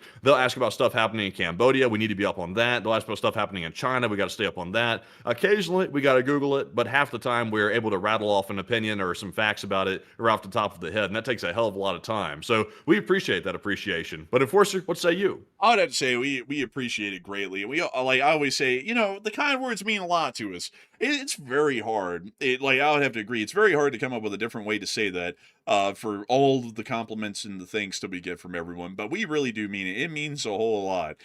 Sometimes, folks, life is not easy. We don't really show that a lot on the show, but sometimes there's tough times that come around. There's been many rough times that have come around in the background of the show over the years, where things are tough as hell. Like we never really get into it, but things will be absolutely tough as hell to keep the business running, or to keep on trucking every day and just have the momentum and the energy to be able to keep doing this thing. And all of the kind words that y'all throw in are serious inspiration and incredibly uplifting to us to keep this thing running. It really, like, speaking for myself personally, it gives me a lot of energy, just really more so the follow through to just keep getting on every day and keep running the show, because I know that if I don't get on, and Matthew doesn't get on, and we don't do our part to cover this news every day, there are going to be hundreds of thousands of people who think a great deal of us and are counting on us for a great deal, which is the news every day, that will be letting down, and that think very highly of us. And we owe it to y'all to make sure that we keep working and that we keep putting the news out, because y'all do us a great honor by thanking us for the news, and we hope that we do y'all an honor by our coverage. And I gotta thank you greatly for the kind words like that, Truckin' Chef, and everybody else who throws in the kind words in the live chat and our comment sections on the videos, on Patreon and everywhere else, because we read it all, and it means a great deal to us, more than we can ever put into words. And also, a happy 4th of July to you as well, and a happy semi-quintennial of the United States of America. And so, humongous thanks to you so much once again. Long live the Republic, and with that, we're on to the next one. And the next one here, also Steven Stroud said, Enforcer, did Matt say something about leaving the program earlier? Oh, He that's a was, he was joke. joking, by Yeah, the way. that I was a was joke. joking. Like, I made a fat joke. And you know how, like, these days, like, you got to be careful about what you say. I generally, like, try to be, like, reasonable. Like, I don't say stuff like, like, intentionally offend people, by the way. But, you know, occasionally, like, I can't help myself. Like, I gotta crack a joke here and there. Like, I think most people out there, obviously, if you say something, somebody's going to find it offensive. Somebody out there. I don't hate people just because I make a joke, by the way. It's just a joke. It's just a joke. Like, for example, if somebody made a joke about me with a southern accent, I wouldn't take it to heart. I'd be like, well, you know, maybe I do sound like a redneck from time to time, depending on what day it is. Like, it's fair enough. But anyways, though, moving on to our next super chat here. This one goes to Kerberos3, who puts in a 50. And thank you very much, Kerberos, for that $50 support. He said, I don't think Russia will attempt a Polish invasion. I think they will use drones and missiles to either get NATO to back off supporting Ukraine or put them on high alert to cut support. That's surely what we were thinking as well in the analysis earlier on, Kerberos. I think we're on the same page there because I do not think they'll try and conduct a direct armed invasion immediately. I think it's going to be something a lot more indirect where they're not on their soil. They'll probably do something like a drone or a missile launch into their territory and see how that goes. I would definitely agree with you on that. And a big thanks to you for support and helping this channel to keep it running. And with that, we're on to the next one. We also have a 50 here from John Garner. And thank you, John Garner, as well for that 50. And it's good to see you once again. He said, Happy 4th of July. And I live in Central Oregon. And please, don't catch on fire. Oh, Central Oregon. Is that like near Bend, Oregon? Is that where that is? Bend, Oregon. You know, it's very desert-like on the eastern side of Oregon. Like this actually does look really nice though, like Bend, Oregon. It's really cool, actually. Then Oregon's expensive. That's an expensive place. I've checked it out before. Oh, really? Yeah, I've looked there. I was looking at like you know townhomes and stuff like that. Also, by the way, folks, like we always have to look. Well, like we can't really do like legit apartments because we've tried that before, and the volume that we are at streaming every single day because we work from home with our like home studio setup, it does not work in an apartment because the walls are usually too thin. They usually build those things like cardboard these days, so you can hear people through the walls, especially when we're being somewhat loud. So we have to look for freestanding structures for the most part, and that gets pricey in some places. Like Bend was very expensive for those. Yeah, it was insanely expensive. I mean, like unmanageably expensive actually. So we have to go for like townhouse sorts of things because that's the only place that has the walls thick enough to where we're not like driving the next door neighbors insane. So it's very expensive to be in a place like Bend, Oregon. And also that's also the whole other deal, folks, about why don't y'all get a studio? We basically have to turn our homes into studios. That's also the more economical way to do it. So then we have to pick places that have the soundproofing really more so over everything else. But beyond that, though, I would have to say, Oregon is a beautiful state. Like, a lot of people kind of diss on Oregon and Washington State because of their politics, a lot like any other state these days. You know, like a lot of states get dissed on for that, like Utah and Texas and whatnot for the other direction. But I would have to say, the West Coast is a beautiful place, naturally beautiful in ways that are very hard to describe compared to what you see in the East Coast. And really cool to know that you're from there. And also, a gorgeous place. And a big thanks to you so much once again for support, John Garner. And a happy 4th of July to you. And we will try not to catch on fire. And I hope that y'all don't out there in Oregon either. On the coast, that's not hard to do. I mean, it's very wet and humid over there over most of the year. Very, very interesting environment. But on the other side of the mountains, it looks like a desert, kind of like where we're at. But a huge thanks to you so much once again. And we're on to the next one. We also have a $20 support from Fireworks Took Off My Jenna, last name Tolls. Hey. Put in a 20. And thank you for that support, by the way. Getting extremely creative. A very festive Jenna. But they said, Happy 4th. Hey, and a big happy 4th to you as well. Fireworks blew off my Jenna, last name Tolls. And I thank you incredibly for the support and helping this channel to keep it running. And I hope you have a great one as well. And with that, we're on to the next one. We also have here a 20 from Zyper Sniper 1, and thank you, Zyper, for that support. He said, coffee fun for the enforcers, and happy 4th of July. And today is my birthday, and turning 27. Oh, and also, happy birthday to you, by the way. You're about a year ahead of me or so. He said, but a question to the chat, please. Cyber Sniper, you've been watching for a long time. You've been watching almost since the channel started. That means that you were 23 years old when you first started watching this channel. You're now 27. That's crazy to think about, man. When I think about that, like, there's, like, man, it's even crazier to think that when I first started the channel, like, before you even got here, I was 20. No, actually, I was 19 when I first started the channel because I started the channel in September of 2021. I was 19 years old back then. I was only 30. I was only 30? 20. Yeah, I was only no, no. I was only 20 something, I think. For the hell? Man, like, you forgot your own age for a minute? Right? You're like, I'm 30, Man, I 30, tell you 30, what, 30. I forgot my cover story. I forgot. Oh, man, your cover's been blown. You got to fly back to Russia. Like, man, Put him in witness protection. He's compromised. oh man, really? You're the undercover that just forgot your name at the biker gang cookout. What's your name, Dutch? It's Bones. I mean, like it's like, get him out of there. Oh man, but let's see. I was, by the way, folks, I was born in 2002. If y'all didn't know, some of y'all are gonna be like, God dang, yeah, I was born in 2002. Matthew was born in 2000, but when I first started the channel, it started, I believe, on September 5th or so of like 2021. So I was 19 years old when I first started the channel, and when the war in Ukraine broke out, I was only 2 weeks into being about 20 years old or so. And now I'm halfway through being 24. We're halfway to being 25 now. So really kind of crazy to think how many years have passed to this point. This has literally become basically a full-blown career to cover the news. And I did say it's a dream job. I never thought I'd be able to do this. And it's an absolute honor to be able to do it and get to yap every day about like all of the stuff I yapped about growing up. I talked about this all the time, and I was always told growing up, oh, that's stupid knowledge. You don't, yeah, why the hell do you even care about that stuff? You got to care about things that other people care about, like sports or something else. You're never going to be able to use that. You're going to grow up to be a loser. And I didn't. I actually grew up to make that my living, so I'm pretty happy about that. But anyways, with that, a big thanks to you so much once again. I hope that is dressed out well, Sniper Sniper. And a happy birthday to you. Happy birthday to you. 27 years old, and a happy 4th of July to you as well. And thank you for the coffee fund. And we will make sure to take one from the chat. So Matthew, what do we got? So the one from the chat goes to Mad Max, who said, could the Russians try to take the Suwalki Gap by any chance? Yes, they could. And especially considering that there's no forces actively based in the Suwalki Gap right now, it would be a simple matter of just driving in and then holding the ground for as long as they could. They wouldn't be able to hold it forever. It'd probably be just a couple of weeks, but they could still give it a best attempt. So I hope that does address that live chat the best I can, and a big thanks to you for support and helping this channel to keep it running. And with that, we're on to the next one. We also have a $25 support from none other than Duncan VR. And thank you very much, Duncan, for that $25 support from Australia. He said, Baba Moo Wolf Quack breaking news. Russia's out of vodka. Happy 4th and grab a pizza or two and baba. Oh, pizza or two? Very generous. I thank you for the support. Hey, is he calling me fat? No, I think it's me. Oh, no, that's me.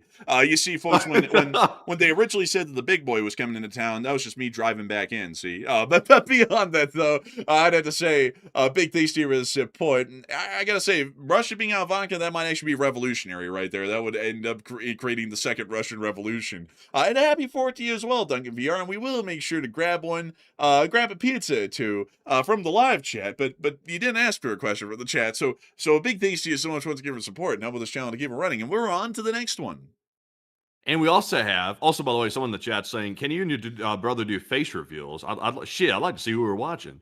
We've already done that before. Like, if you go back and look on our channel, like, yeah, also we have shorts out there too, like short videos, like the little type you like scroll through, like TikTok, like the TikTok brand thing. We did like a few of those too. But if you want to see that, they're definitely on the channel. You got to do a little looking, but they're out there. Also on our Patreon too, a couple of face reveals. Really, the Patreon is probably like, if you want to see who we are, that's probably the place to do it. We don't really upload a lot of personal stuff. In fact, we don't upload any personal stuff on the channel. Like, it's strictly business on the channel. But the Patrons are actually are able to upload personal stuff for the most part. It's actually kind of like I guess semi-appropriate. I try to come up with some content for the Patreon. It's kind of hard sometimes. I'm not sure what people want to see, so I try my best. I mean, I just put out some stuff sporadically. But honestly, folks, I started off the channel like before Matthew even got here. I was like, I just don't want to show my face. It's a lot of extra effort. Like, you have to think about how you're looking in the camera and look at the camera every once in a while. That's a whole other different dimension that you've got to think about when you're on air and talking. And also, it's just not easy to do. And then you also got to make like a little setup behind you that looks good, so that way people aren't like, why are you in like basically like an execution chamber where the walls are solid black? There's a whole bunch of other things that you have to do at that point, and honestly, it makes it a lot harder to pull off a show every day. The few times we were on camera, I think both Matthew and me agreed that it was so exhausting and so mentally consuming to have to think about every single dimension and every single angle that we really didn't want to do that often. If anything, it would be a special occasion or never. Really, honestly, my main complaint was like, like it was like a 50-50 with the guests. Like 50% of the guests were nice, and I was like, okay, they're pretty nice, but half of them were assholes. I was like, I'm not sure if we want to go live with this podcast format again because I'm not sure how much longer I'm going to be able to hold myself together before I just like snap on the air and end up getting into like a verbal argument, like a like an altercation with somebody on the air over somebody being a smartass, like when they come on as a guest. So I was like, that was really what wore me out the most about it, was trying to manage half the guests that came on that didn't seem to have any sense. Man, I remember the one thing that was wearing me down.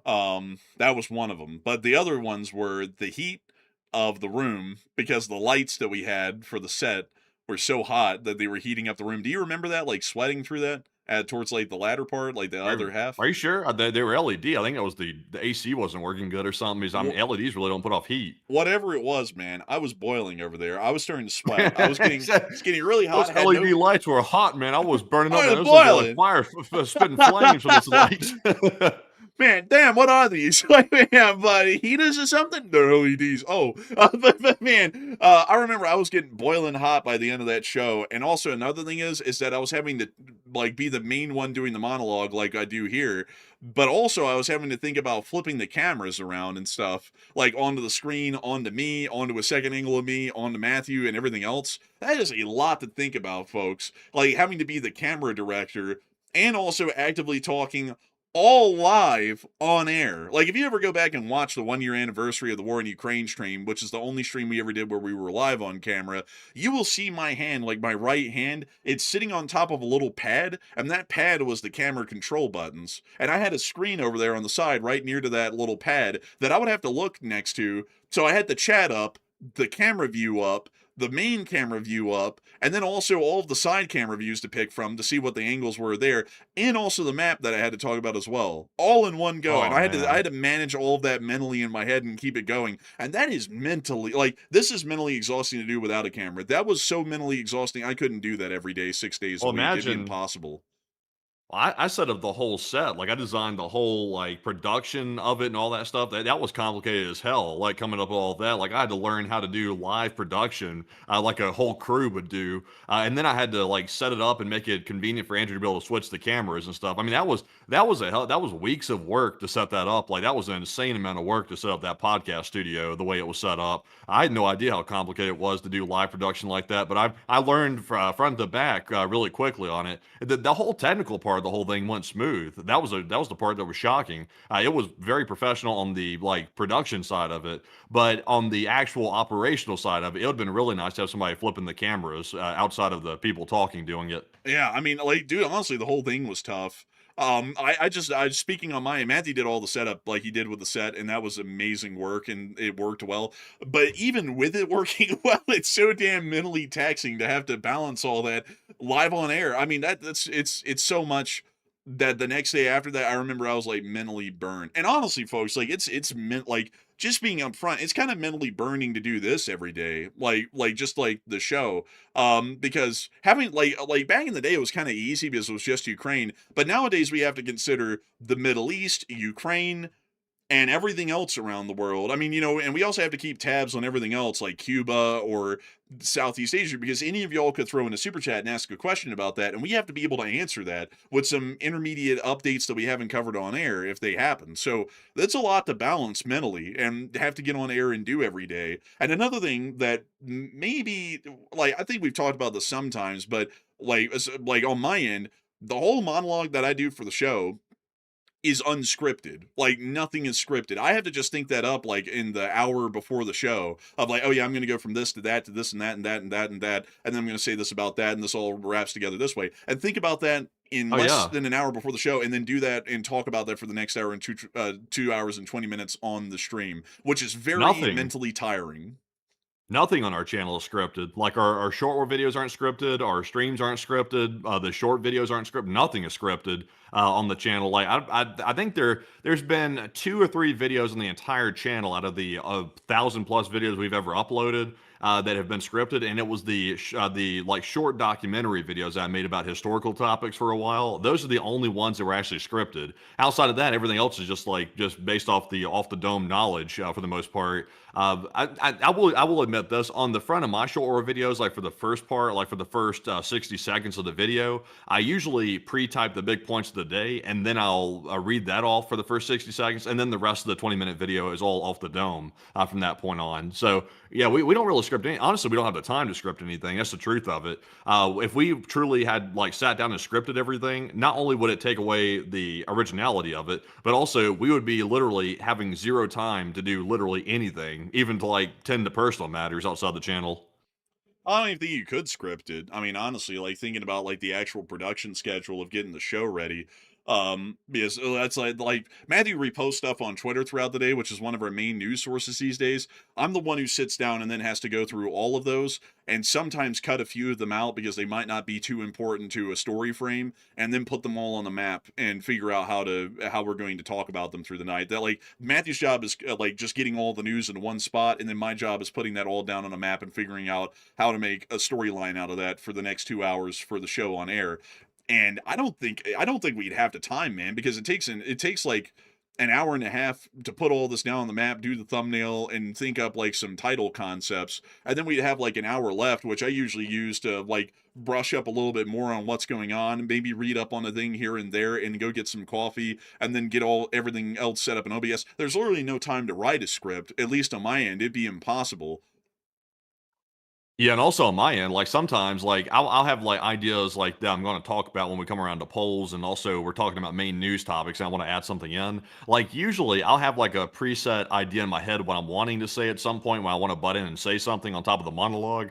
But sometimes, like if it was scripted, I mean, sometimes I end up changing my mind midstream. Like I'll hear something that's said or you said or somebody in the chat mentioned. I'll be like, that's a good point. I never thought about that. And I'll start rethinking my opinion on it. And I'll think that's actually something. I'm glad they mentioned that because I had never considered that aspect of it. And then I'll actually end up changing on the fly what I was going to say, what I thought previously, based on new information that someone mentioned.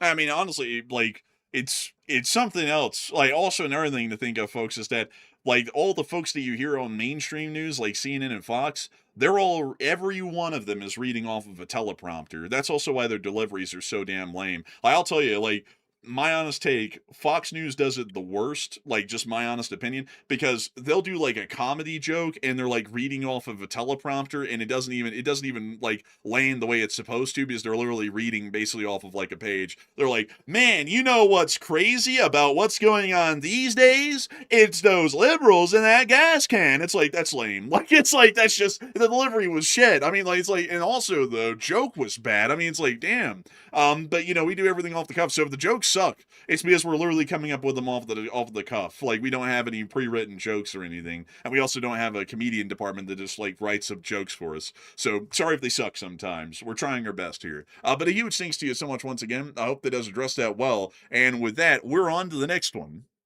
We also have a $20 support from my truck and travels yet again. And thank you, good sir, for the second support of the night. And he said, happy 4th of July to everybody from Amarillo, Texas. And take one from the chat, please. Hey, Amarillo, Texas. That's North Texas, right here. Amarillo. That's their one skyscraper. Like, I guess, maybe. Amarillo doesn't really look like it's got a lot go. Oh, wow, look at that. My God, that's a big steer. Goodness. Wow. You know what they say. Steers in Mach'taba come from here. Like, man, like, I think that's what they say. I don't even understand that phrase. Like, everybody knows the phrase I'm really talking about. I don't even understand like what that phrase even means, to be honest. I don't really know either. I don't get it. Like, and if it's true, so what? Like, so what? Not that there's anything wrong with it. Oh, look, the Santa Fe headquarters. Oh, look. Man, oh no. Oh man, I love it. I love it, man. I love it. It's great. It's great. But anyway, but really cool to hear that you're in Amarillo today. And also a big thanks to you once again for that incredible support and helping this channel to keep on running. And a big happy 4th to you. We will make sure to take one from the chat as well. So what do we got, Matthew? This one goes to David Tablet from the live chat. He said, if the Russian military evacuates Crimea, is that a de facto surrender of Crimea? Not yet, not yet. The Ukrainians have to physically go in and remove all the Russians, because even if they evacuate the peninsula, they are going to leave a couple of forces there, some minimal air defense forces and coastal defense forces to try and stop the Ukrainians from just walking in and taking it. So they are going to keep some people there, but most everyone else is going to leave. The Ukrainians will have to go in and either make those coastal defense troops surrender, which means that they would be surrendering Crimea, or they would have to physically push them out, which at that point, they're not surrendering Crimea, they're just physically losing Crimea because of a Ukrainian advance. So I hope that does address the live chat the best I can. A big thanks to you once again for the support, My Truck and Travels, and we're on to the next one. And our next one goes to Kerberos3 once again, who puts in a $100 smackaroo support. And thank you very much, Kerberos, for that other massive super chat of the night. They said, happy 4th, and you both are great. And we appreciate the humor, the factual information for the world news. And Oregon has a ton of different environments, but beautiful. And one from the chat, or pick a random subject to debate. And I thank you incredibly for the massive support, Kerberos3. We're greatly appreciative of it. And I gotta say, thank you for saying that we're great. I think that you're great. And I thank you greatly for supporting this channel and being such a nice fellow. You're very nice to us, and we greatly appreciate that.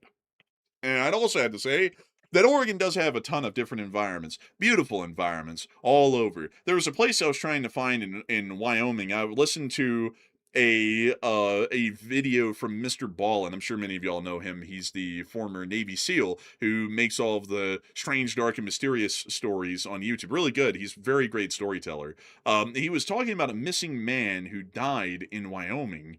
In some national forest. It was a really cool looking one too. It looked like an alien landscape of like alpine mountains and everything. It was really cool. But Oregon has a lot like that as well. You know, you got the Wallowa Whitman National Forest. Many beautiful places that people don't really hear much about, but they are stunning. And I have to say, every state has its own beauty, but I would say that the Pacific Northwest and kind of like the Utah and Colorado area with the Rockies and the Wasatch are probably some of my favorites in the United States of America, in the lower 48, for their natural scenery. Really impressive. And I also thank you greatly once again for that support. And Matthew, do you have anything that you want to debate? Like, is a hot dog a sandwich or something? Well, not that I can think of. I got one. Let's debate whether gun control. Like, I'm just kidding. I'm just like, man. You're about to have people like flipping out, man. Oh, I'm just kidding. By the way, I'm just kidding. We do not touch that. I got something. Oh yeah. Here's one. Should they be allowed to grift or not?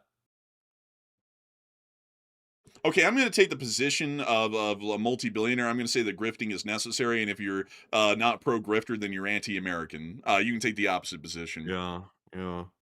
Should they be prosecuted or not? Oh, absolutely not. In fact, we ought to give them a position in the government. Listen, you all people, if they get in, they're going to prosecute us all and lock us up. It's like, but if you've done no crime, how can you be prosecuted and locked up? Like, it's why the hell are you so worried, bro? That doesn't sound like a good statement to make. That doesn't sound like a good one. Man, you know, we're totally it's innocent. crazy. But if the cops find out, we're all going to prison.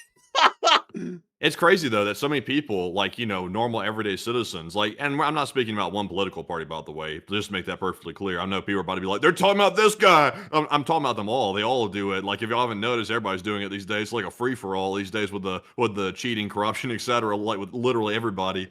It's weird that normal everyday citizens that are literally getting shafted by the corruption are defending the corruption. It's like, are you insane? It's like, you know, you got to be insane out of your mind. Like, you're deep in a cult situation if you think that corruption's okay just because it's your dude doing it.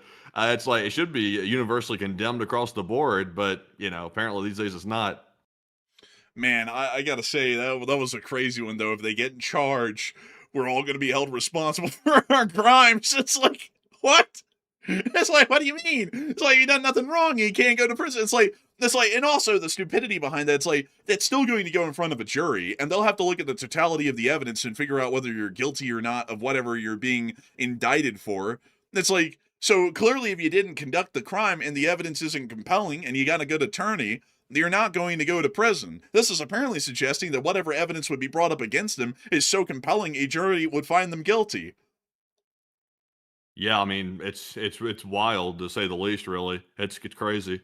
You know, is it too unreasonable to say that if you hold an office that you should not be allowed to stock trade? Like, is that unreasonable to say that? I mean, if you're in a position that naturally gives you inside information, not because you're doing something wrong, but just because that's the nature of the position, you just naturally are exposed to information that the public's not privy to, which by definition is insider information, then naturally there should be, safeguards in place to prevent you from trading stocks and prevent you from trading any type of security. It's like, that's just common sense, but yet we're asking the same people that are supposed to make the law to regulate themselves. It's like there's a conflict of interest, obviously a conflict of interest. And it's like, I'm like, I don't even understand. Like, seems like the court needs to step in on that and say, well, we're going to have to rule on this. Like, somebody needs to sue, and the courts need to make a precedent to saying that they cannot do that, because the legislators aren't going to do it. So the court must do it. I would honestly say that there ought to be two different sets of laws in this country. The set of laws for everybody in the country, and then a different set of laws for the people who are in charge of the country in the elected positions in the state and federal governments. And That that sounds set like of communism. no, that set of laws ought to be far more strict and far more constrictive than those for normal citizens. Because there are a lot of ways that elected officials take advantage of their positions to do things that normal citizens trying to do the very same thing would get put in prison for. And for some reason, they're not. And I find that quite interesting. And so I would say that, man, you immediately fell over the way, man. It sounds like communism. No, it's like, no. It ought to be far more restrictive. There ought to be no insider trading. Any sort of lobbying should be banned. Gifts should be banned. It's like the position is not there for you to enrich yourself on it. You're taking largely a sacrifice to be in the position of elected official for the love of the country and for the benefit of the citizens. And if you're taking the position for your own self-enrichment, then you're definitely going in with the wrong premise. That should be the mindset. Let's see here. U.S. Congressman's salary. Let's check. Like 180. Making 174,000 a year, which, by the way, that's like top 5% of the annual salaries for a single individual. That might be top 1% if I can't keep the numbers straight. The inflation's going too crazy these days. But if someone making $174,000 a year, which is a pretty damn good salary, even in the modern day, if they're saying that they need to do X, Y, and Z outside of that to make ends meet, but yet at the same time, they're saying, let's don't make things more affordable because we want to keep the people wealthy that are already wealthy even more wealthy. It's like, I mean, the average person makes, what is it, like $70,000 or $80,000 like per household? That's per household, isn't it? I think so, yeah. Yeah, that's the average person. I think maybe like a husband and wife each making about $40K a year, like gross pay before taxes, about $80K for the household. I think that's the average. And then you have a congressman that's making $174,000, which is double what the average household makes, just for like one individual, saying that they need to do stock trading on the side to make ends meet. I'm like, you tell me that they're not out of touch? Like, that person sounds insane. Look, we have to get a place in Washington and everything. It's like, yeah, that's a part of your job, dingus. It's like, that's what you have to do. Like, sleep on the couch or something. It's like, go sleep in your everybody in office in the DC, Cannon building. everybody in DC sleeps on the couch. Like, all these, like, until recently, now they're making millions. And now they're buying townhouses in DC, which are millions of dollars. Like, it's not cheap to have a townhome in DC at all. You got to have millions to do that. But yeah, it's like you sleep on a couch. It's like you didn't get in that position to become a multi-millionaire and like live the Rolls Royce. So it's like, that's not a public servant. That's called somebody grifting. Oh, boho, think about us poor elected officials. Oh, wah. The people that you chose for this job, that wanted the job. That's why we ran for election. Think about the tough position that we decided to be in since we ran for the office. Boho, have pity on us. Let us make more money. It's like, no. Make less. Like, figure it out. It's like, like, how about we make a law that whatever the median income in the United States is, that's what they have to get paid. or whatever the median income is of whatever district they get elected into. That's the income that they make. How about that? That would give them a bit of an incentive to a degree to make sure that their constituents are succeeding and that the median income is rising. Because if it isn't rising, then they're not getting paid either. Yeah, I mean, it's just wild right there. Just really insane. Yeah, it's nuts. Also, It by the really. way, the Speaker of the House makes 223,000. By the way, Oh, really? Yeah. Oh, he gets a bonus. yeah, that's what it says here on Congress.gov. Man, it's hard to feed a family with only $223,000 a year. I mean, That's tough. That's honestly, man, the tough. guy's like living in poverty, basically. I mean, maybe we got to throw him a bone. Yeah, $223,000 a year. I mean, peasant. This dude. Let's calculate this. That's $18,500 a month before taxes. eighteen Oh, poor thousand dollars a guy. month. This dude is scraping by. This dude here, he's scraping by. Like that's abhorrent. Like we should really be paying our public servants a lot more than that. Damn, It's really insane. like everybody in this country these days, man, they're making all like $500,000, and this poor guy's out there only making like $250,000. Man, really, honestly, man, how like I'm about to cry for him. God bless the poor guy.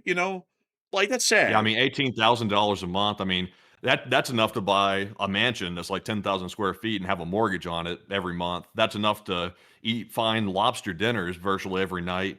Have a nice car. You could buy like a nice, like high end, like BMW or Mercedes or something like that. Have a couple of nice cars. Get the wife a couple of new shoes every single month. Pretty much do whatever you want. Go on vacation. I mean, that's enough right there to pretty much live however you want for the most part. Wait a minute, hang on, Matthew. I think you said everything wrong.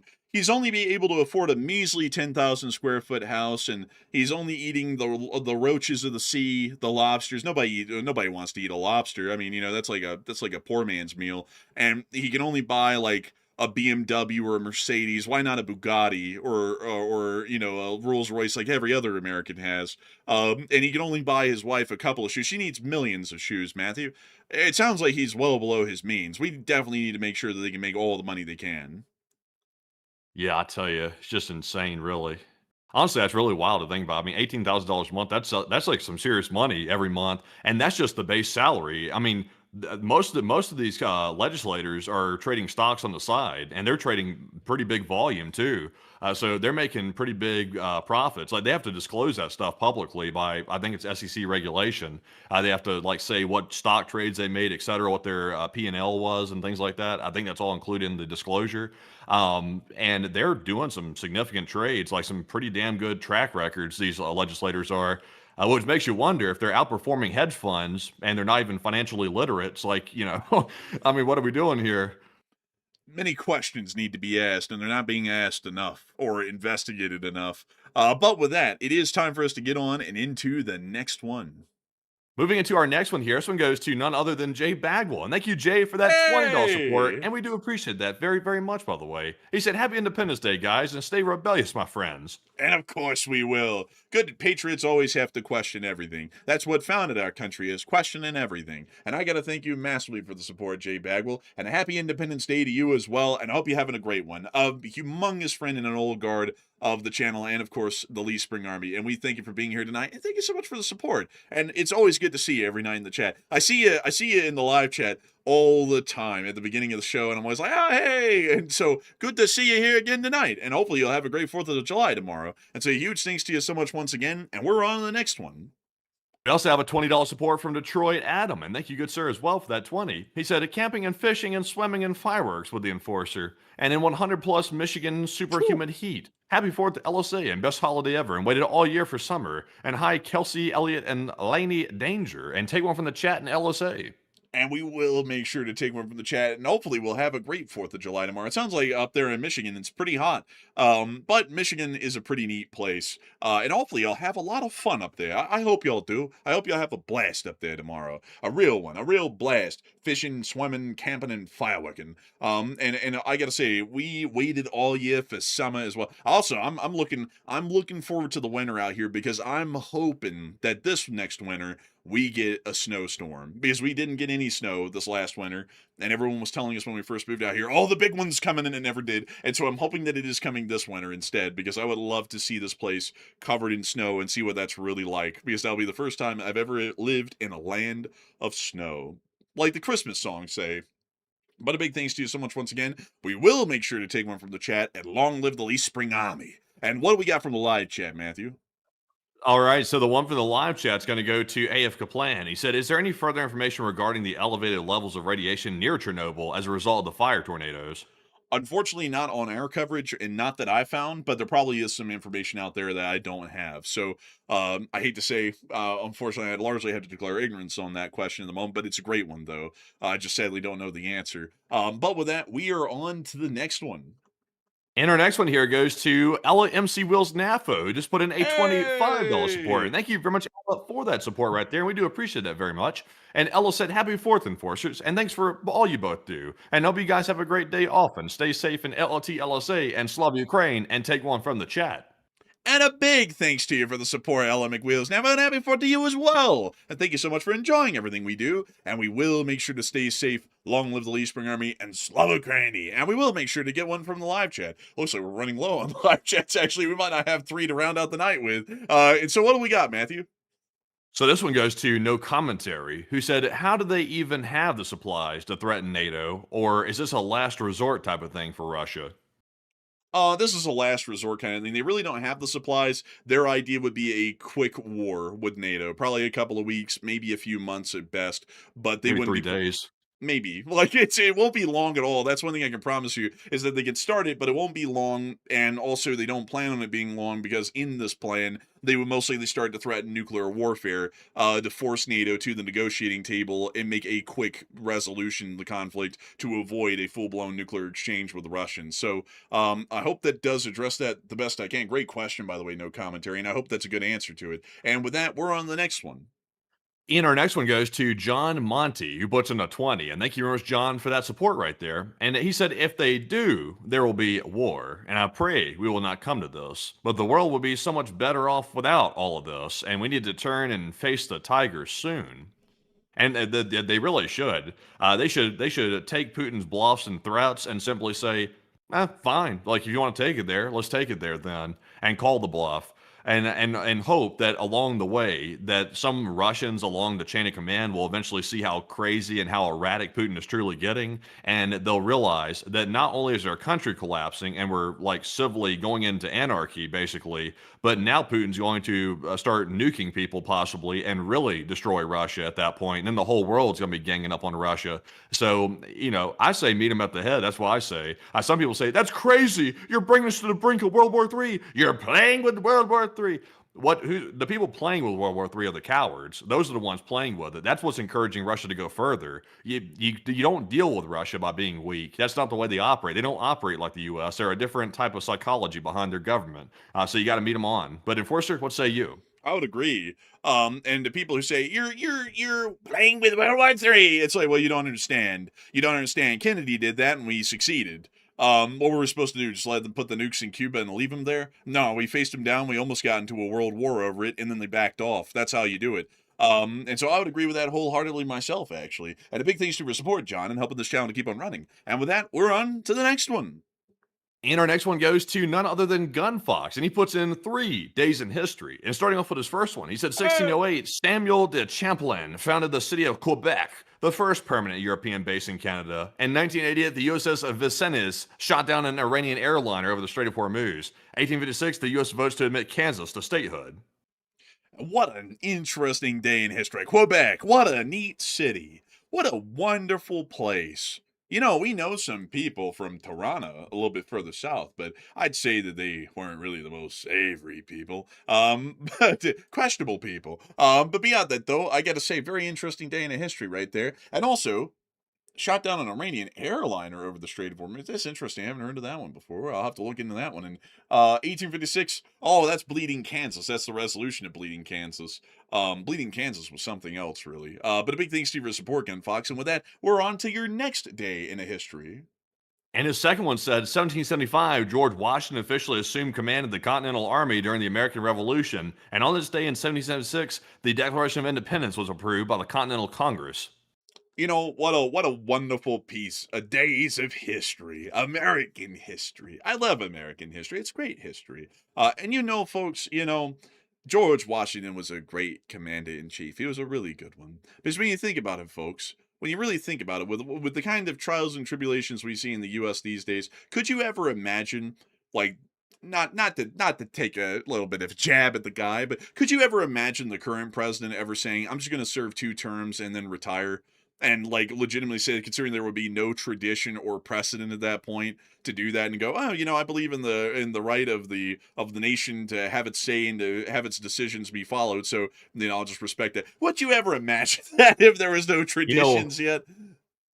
It makes sense because, you know, they were traumatized from the Brits. What happened over there? They were traumatized from that. George Washington and all of them, because they knew what that corruption looked like in Great Britain, and that's what they ran from, and that's what they were fighting against. They didn't want that on them, so they were determined not to have that again. That's what a lot of Americans today have lost. We don't have that fear in us anymore of what a authoritarian type system looks like, or like a really like oppressive system looks like. We don't really know that because we haven't really had that yet. But if we ever come back around to it, unfortunately, people have to learn a hard lesson about it, and then we'll be deep in the shit at that point and trying to dig our way out of the hole. I'm sorry for being sort of morbid about that, but that's just kind of the way it goes when people start losing that fear of what it looks like to have a bad government.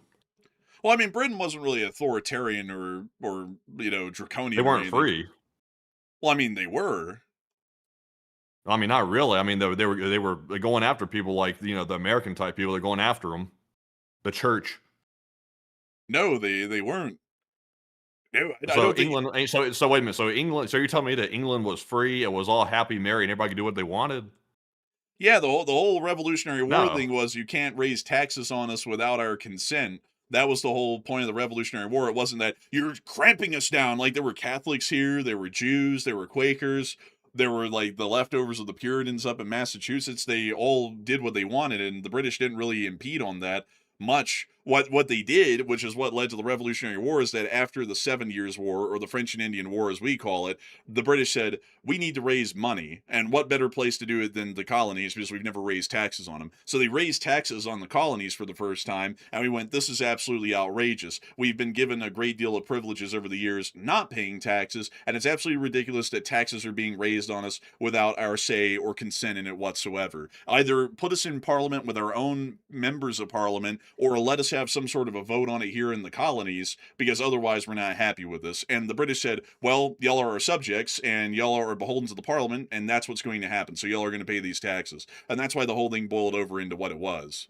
Like, it wasn't anything about, like, them, like, trampling on people's rights, because in Britain, I mean, you could, at that point, you could be a Catholic, a Protestant, you could be a Jew, a Muslim, or anything. There wasn't really any repercussions to that already at that point, or anything else for that matter. I mean, Britain is like everything that the American government is. A lot of it was borrowed from the British. Just that we were going to govern ourselves because we weren't going to have some parliament that doesn't even have our authority, consent, or any elected representatives in it telling us what was and wasn't going to fly in the United States as far as taxes was concerned. You know, they were doing stuff though, like the colonists, like they were complaining about the Stamp Act. That was one thing. The intolerable acts, as they called them, Taxes. and they were, yeah, but I mean, they were all infringing on what the colonists said were infringing on their rights for the most part. But I mean, the Americans, their whole point was the policies they viewed as being completely authoritarian. That was the problem. Like they didn't like them. They viewed them as being authoritarian. And the British weren't properly representing or letting them have representation, like in any way whatsoever. The king was making decisions, and that was the way it was. Yeah, but the thing is though is that like the Townsend Act or the Intolerable Acts, that's the same thing with a different name. The Townsend Act was the name that the British Parliament gave them when they passed it. The Intolerable Acts is what that we called that in the colonies. So that's the same thing, but it was taxes, like the Stamp Act, where they would charge a tax on all paper goods, or the taxes on tea, which was a bailout to the East India Company to also try and give them a monopoly to prop them up. it was all taxes. Like, the authoritarian side of it wasn't telling people how they could believe or what they could do or where they could go or what kind of jobs they could have. It wasn't anything like that. It was that Britain was raising taxes on the U.S. Or on the colonists in the 13 colonies without any of their say whatsoever. Like, the House of Burgesses in Virginia had no say. None of the governments in the Massachusetts colony had any say. None of the colonies had a say. That's the part that they bucked against. That was the whole point I of the mean, war. But I mean, on top of that, though, I mean, outside of just what they were complaining about with the intolerable acts and stuff like that, I mean, Britain didn't really have free like religion. They really didn't have that. They had a state-sponsored religion that was the Church of England, and eventually they sort of like loosened the restrictions a little bit, but they were really not very fond of anything other than the Church of England, and they were persecuting people for going against that. And also, you didn't have free speech either. You couldn't just say what you wanted. They'd lock you up for slander against the king too. So no, it was authoritarian. I mean, it had very many authoritarian markers, like on their government, and also not to mention when the colonists got here to America, they didn't have any representation either. So I mean, there's virtually no way. I mean, it's basically authoritarian. Well, I mean, they weren't forcing the Church of England on everyone, because at that point it was the United Kingdom. So the Scottish kingdom was a part of the kingdom, and Scotland is a Catholic kingdom. And that's the thing about British monarchs from the Act of Union of 1707 onwards, is that they're the head of the Church of England, but they're also equally the king or queen of Scotland as well. And so they have to balance the two. And because of that, they have to give respect to the Catholics. So you could believe technically however you wanted to. You could be a Catholic or a Protestant, which were the two major religions and basically were completely separate ones, the viewpoint was at the time.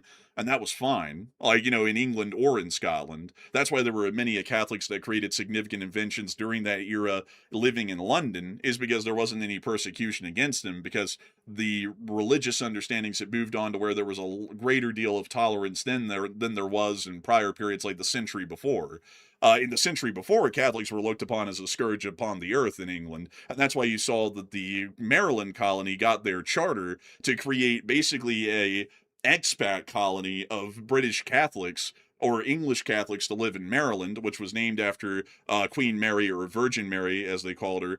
So that way they could create that little expat land for the Catholics to live in, devoid of persecution. Or the Protestants, which fled to the United States during the reign of the Catholics earlier on, way earlier on, like about 70 years before that, and they founded the Massachusetts Bay Colony with a royal charter. So I mean, there was religious persecution, say in the 1600s, when a lot of these colonies were founded, like the colony of Maryland, which was Catholic, and Massachusetts, which was Puritan. But by the 1700s, when the U.S. was rebelling, there wasn't really any of that in Britain. Times had changed quite a great deal over those last 100 years, and by then Britain was a very different kind of a religious landscape and also an ideological landscape than was seen over here. And also, if you look at the press in Britain at that time, I mean, like, especially on Printers Row, I mean, they were writing scandalous articles, like, about members of parliament and people all over, and they would get away with it all the time. I mean, some of them even wrote papers in Britain during the war that were sympathetic to the American cause, saying, well, maybe they had a point, and they didn't have their printing presses So, shut down. so you wouldn't have declared independence, No, I would have declared independence, because but why? raising taxes on a citizenry without their consent or any elected representation is absolutely absurd. That Yeah, was I the whole mean, point of the I mean, war. yeah, I mean, today, I mean, I mean, in the United States, they pass taxes without much representation. I mean, like, for example, DC, like Washington, DC District of Columbia, they don't really get representation. So, I mean, why don't they just declare independence? I mean, it's a federal district. I mean, Yeah, but I mean, it was the British colonies. I don't, how does that, but it's the British colony, how does that add up? I don't understand that. Yeah, I mean, it's a municipality. I mean, there was the British colonies where they declared independence because they were getting taxed without representation. DC, I mean, that's a municipality too, but they're not getting representation. So, I mean, under that same logic, if that's the only complaint, then why don't they just declare independence? Well, the concept behind the District of Columbia when it was created was to create a space for the federal government to operate without a state having primacy over it, which is why the district was created. It wasn't created for citizens to live in permanently. It was basically made for federal employees and government officials to go into, to be able to conduct actions as the central part of the federal government, but not for people to have a permanent residence. And that just happened to be an unintended side effect that nobody really thought of or considered at the time when the district was created. But the rest of the states in the United States of America all have elected representation, and the federal government does in every state and at the federal level on taxes that are raised, laws that are passed, and they have the direct representation of the constituents of the states, not of the territories or the districts. Me personally, I think there was more to it, like, than just the whole taxation without representation, and that was the main cry that the colonists were making. But they were also escaping the oppression of the British monarchy. They were escaping that too. They didn't like it. They didn't want it. They wanted free speech. They wanted free religion. They wanted it absolute. That's why they put it as concrete rights. Here in America, it wasn't something that was like maybe they have some, maybe they don't have any. Like it was absolute, and they wrote it that way specifically. So I think they were escaping the taxation, the unfair taxation with no representation, and also all the oppression from the monarchy. Obviously today we're on good terms with Britain, so that's where it's all bygones at this point because it's a long time ago. But back in the day, though, Britain was doing us dirty, like doing the colonists really dirty. So I'm glad they declared independence, and I think that was a solid thing. Well, I'm not saying I'm not unhappy that they declared I'm just saying independence. that on my You're end. you're making like a totally different argument. It's like I'm not saying that at all, but the whole point, I don't mean to like pull a rank, but I'm a history major. I had an entire semester on this. That was literally just the point. Like there was nothing else. And also I'm a history maximus. well, I mean, the king wasn't a tyrant either. I mean, the king was just like a nut, but like in the modern day as And the it king was existed, a tyrant. the king had no Man, power to but do anything by that point. who was He the was king? King George III. He was a figurehead of a monarch just like they are today. Literally the last time a monarch used their power to override an act of parliament was, I think, 1706. So by the time of the revolution in 1775 and 1776, the last time any monarch in Britain had even not given royal assent to a parliamentary act was 70 years ago. Before then, several monarchs had lived and died during that time. King George III gave royal Hell, assent to every act of parliament that was passed. So by that point, it was the British government that you see today that was in charge. So there's really no tyranny of the king. The king wasn't a tyrant at all. He was just literally rubber stamping anything that the parliament did like they do now. the American colonists was calling him a tyrant. I mean, they apparently thought he was. They were calling him that all over the place. In fact, I think they might have put that in the Declaration. Actually, I'm not sure about that, but they were calling him a tyrant, at least verbally too. I don't. I mean, to me, somebody's not letting you have like full range of free religion, full range of free speech, and not letting you have any representation. I would call that a tyrant. Well, so is King Charles III a tyrant? Well, Is he? is he not like? They have free religion and free speech for the Not most right part in now. England. Not right Well, now.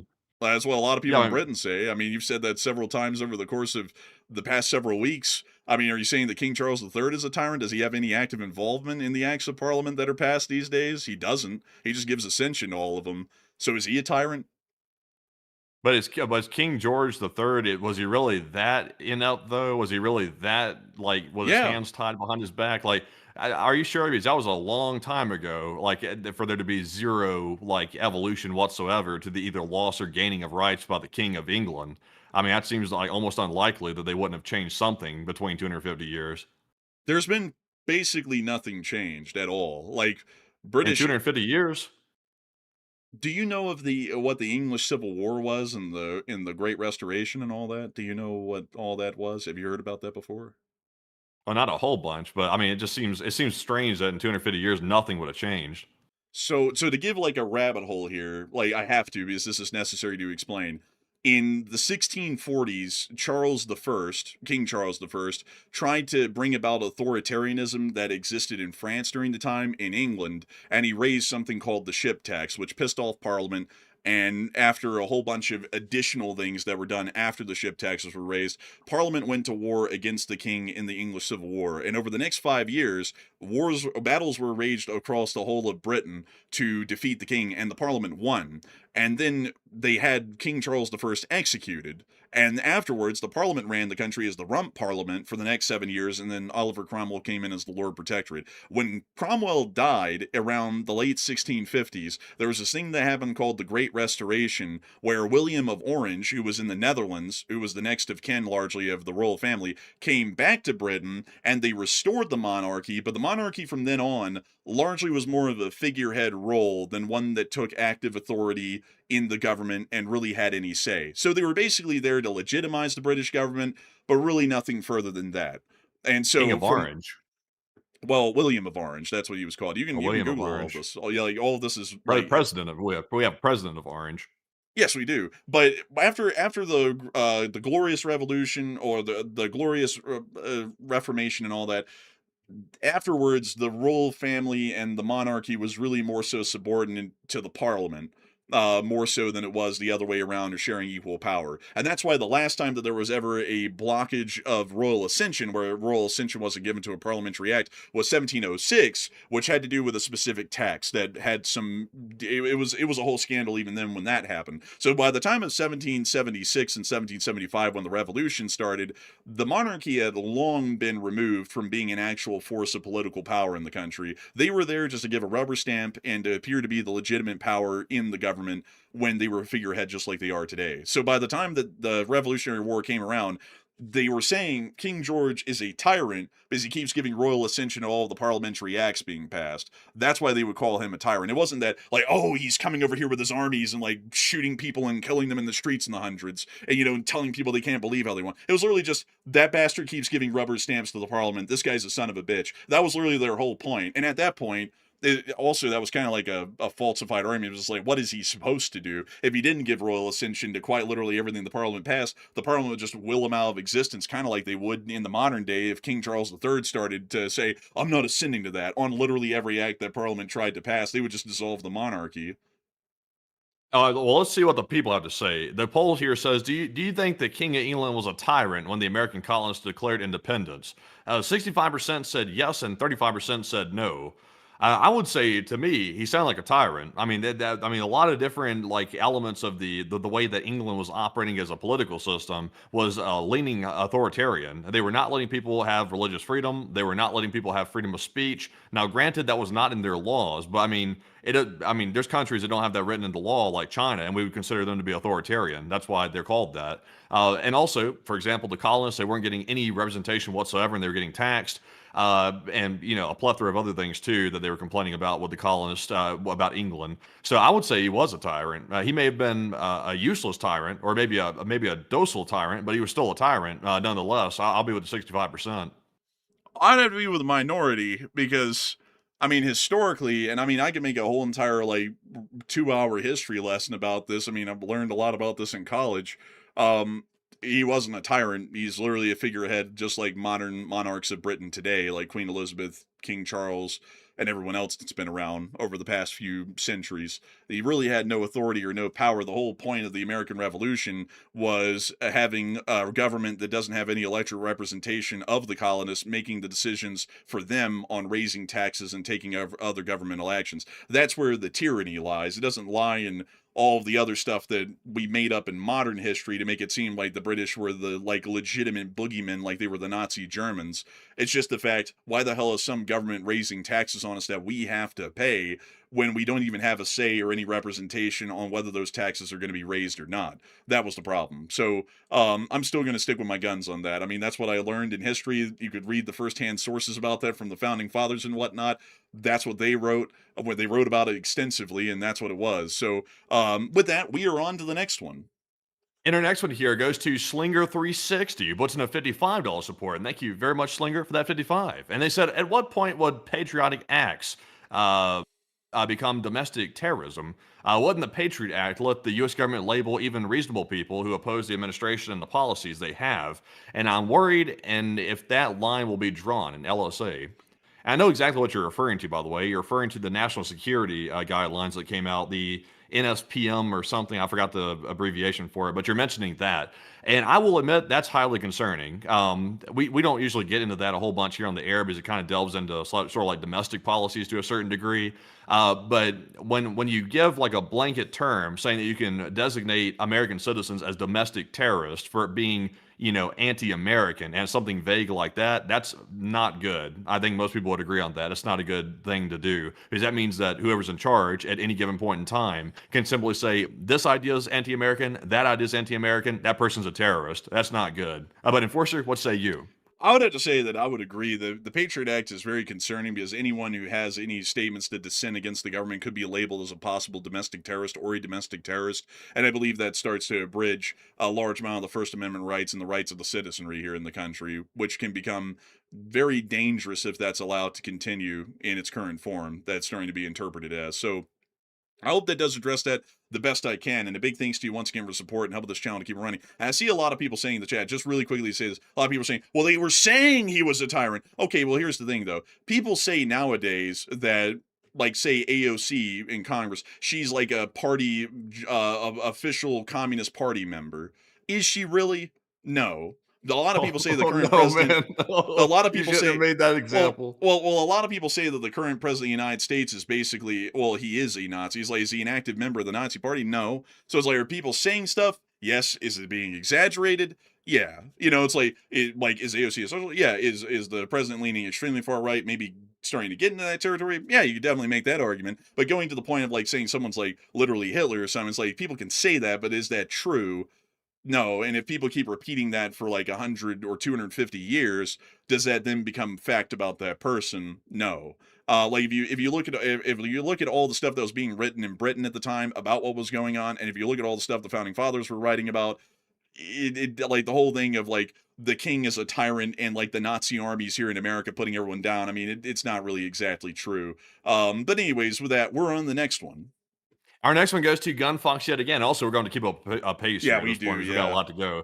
But Gunfox puts in another 20, and thank you, good sir, for that support. And also, Gunfox, his goal is to create a rabbit hole, and I think he created the rabbit hole of rabbit holes with that last one right there. And Gunfox said Thomas Jefferson and John Adams died on this day in 1826. 1884, the Statue of Liberty was presented to the United States by the French in Paris, and 1865, Lewis Carroll's Alice Adventures in Wonderland was published. That's really neat. Also, the Statue of Liberty is really cool, and like the story behind that's really neat. And also, Thomas Jefferson and John Adams actually only died within hours of each other on Independence Day in 1826. Really interesting. They actually didn't like each other originally, but they become friends over the next few years, leading up to the latter points of their lives. And they were actually good friends when they died. But they weren't in the same place. They were, I believe, cities apart. But still, a big thanks to you so much for the support and helping this channel to keep on running. And with that, we're on the next one. We also have a 20 from RCH Technologies, and thank you, good sir, as well, for that support. He said they had a mass casualty incident due to the heat today at one of the 4014 locations, reported by a major news outlet. P.S. I 3D printed a hemp today. I'm going to paint it up for the LSA if that's okay with you, and happy 4th. Of course, that is great with us. I love to see it, RCH Technologies. I'm looking forward to that. And also, I did hear about that. They had a mass casualty event from the heat. Like, there was a whole bunch of people suffering from heat injuries out there, like heat cramps, heat stroke, stuff like it was pretty rough. I hate to hear it, but people have got to make sure to stay in the shade and stay hydrated and keep cool if they can, because the temperatures out there right now are scorching on the East Coast. So a big thanks to you for support and helping this channel to keep on running. And with that, we're on the next one. And the next one here goes to Evanescent Wave, who puts in a 20 and said, it began in Crimea and it will end in Crimea, said Volodymyr Zelensky. And take a question from the chat. He largely did, honestly. And a big thanks to you for support, and we will make sure to take one from the chat. We actually have only one left. So what do we got? And this one goes to Alex Williams, who said, if Russia invades Poland and Poland pushes back hard and fast, do you think Russia will use a tactical nuke? And I know they were considering it with Ukraine. I would say yeah, they might. That's generally the threat. Like that's kind of like the whole gotcha deal of starting a war with NATO, is that if they do get pushed back badly, which they would inevitably, they're going to threaten a nuclear war, and then that's where we're at the impasse. Either do we get into nuclear war, and then does everyone possibly end up dying as a result, or do we try and negotiate our way out of this whole deal at that point? And that's the kind of crux that they're trying to force us to meet. And so with that, I hope that does address that the best I can. A big thanks to you once again for sponsoring a live chat. And with that, we're on the next one. And our next one goes to Peter Burrow, also known as Flash1, who puts in a 20. And thank you, Peter, for that support. He said, hello, enforcers, and hope you both have a great 4th of July and day off, and another great show in LSA. And a big thanks to you for the support, Peter Burrow. And thank you so much for the support. And we will hopefully have a great 4th of July. And long live the Lee Spring Army, and the Lee Spring Army will never die. And with that, we are on to the next one. And we also have a 14 from Wayne's World of Sci-Tech, who said, old farmer here. No way in hell they can hand harvest. FYI, a something here is a term for a rich farmer. The tractor brigade gave me the name. That's actually true. Like also Kulak, at least in the Russian Civil War, was looked at by the Bolsheviks as like a wealthy landowner, which was basically just a slightly wealthier peasant. They'd usually go out of their way to dispossess them of their property and even execute them, in some cases. But a big thanks to you for the support and helping this channel to keep on running. Wayne's World of Science Tech. And with that, we're on the next one. We also have a $20 support from none other than Quantum Fighter. And thank you, good sir Quantum Fighter, for that 20. He said, happy 4th, guys. And what a dumb world, eh? Wish you did analysis on the Konstantinivka and the Fortress Belt. And please scroll through when the Stockholm shook on YouTube, muted, or look up pics of the 16 SWE Air Force's 100th anniversary in LT LSA. And I'll definitely have to look into that. Sadly, Quantum Fighter, we're kind of a little pressed for time at this point. We're trying to round this thing out at a somewhat reasonable time at this point. I think we're going to still be going on for a while here, but I do thank you incredibly for the support. Thank you for helping this channel to keep on running. And with that, we're on the next one. We also have a 20 from CareBros3 yet again. And thank you, CareBros, for that other support right there. I can't remember which one we're on. We do appreciate all the supports, though. He said, so you mentioned what Poland and NATO response should be in case of Russian aggression, but what do you think the response should be between USA and NATO? And side note, Franklin made a poetic parable of the Bible. Rabbit hole to look. Actually, that is an interesting point. And Franklin did a lot of interesting things. Honestly, he was kind of a weird he was kind of a weird guy, honestly, when you look into his personal life. But he was quite the character, and also apparently very charismatic. That's why they sent him to France to try and lobby for French support, is because they knew he would get along quite well with everyone there, and he did exceedingly well. Also, apparently, he was quite the ladies' man over there in Versailles as well.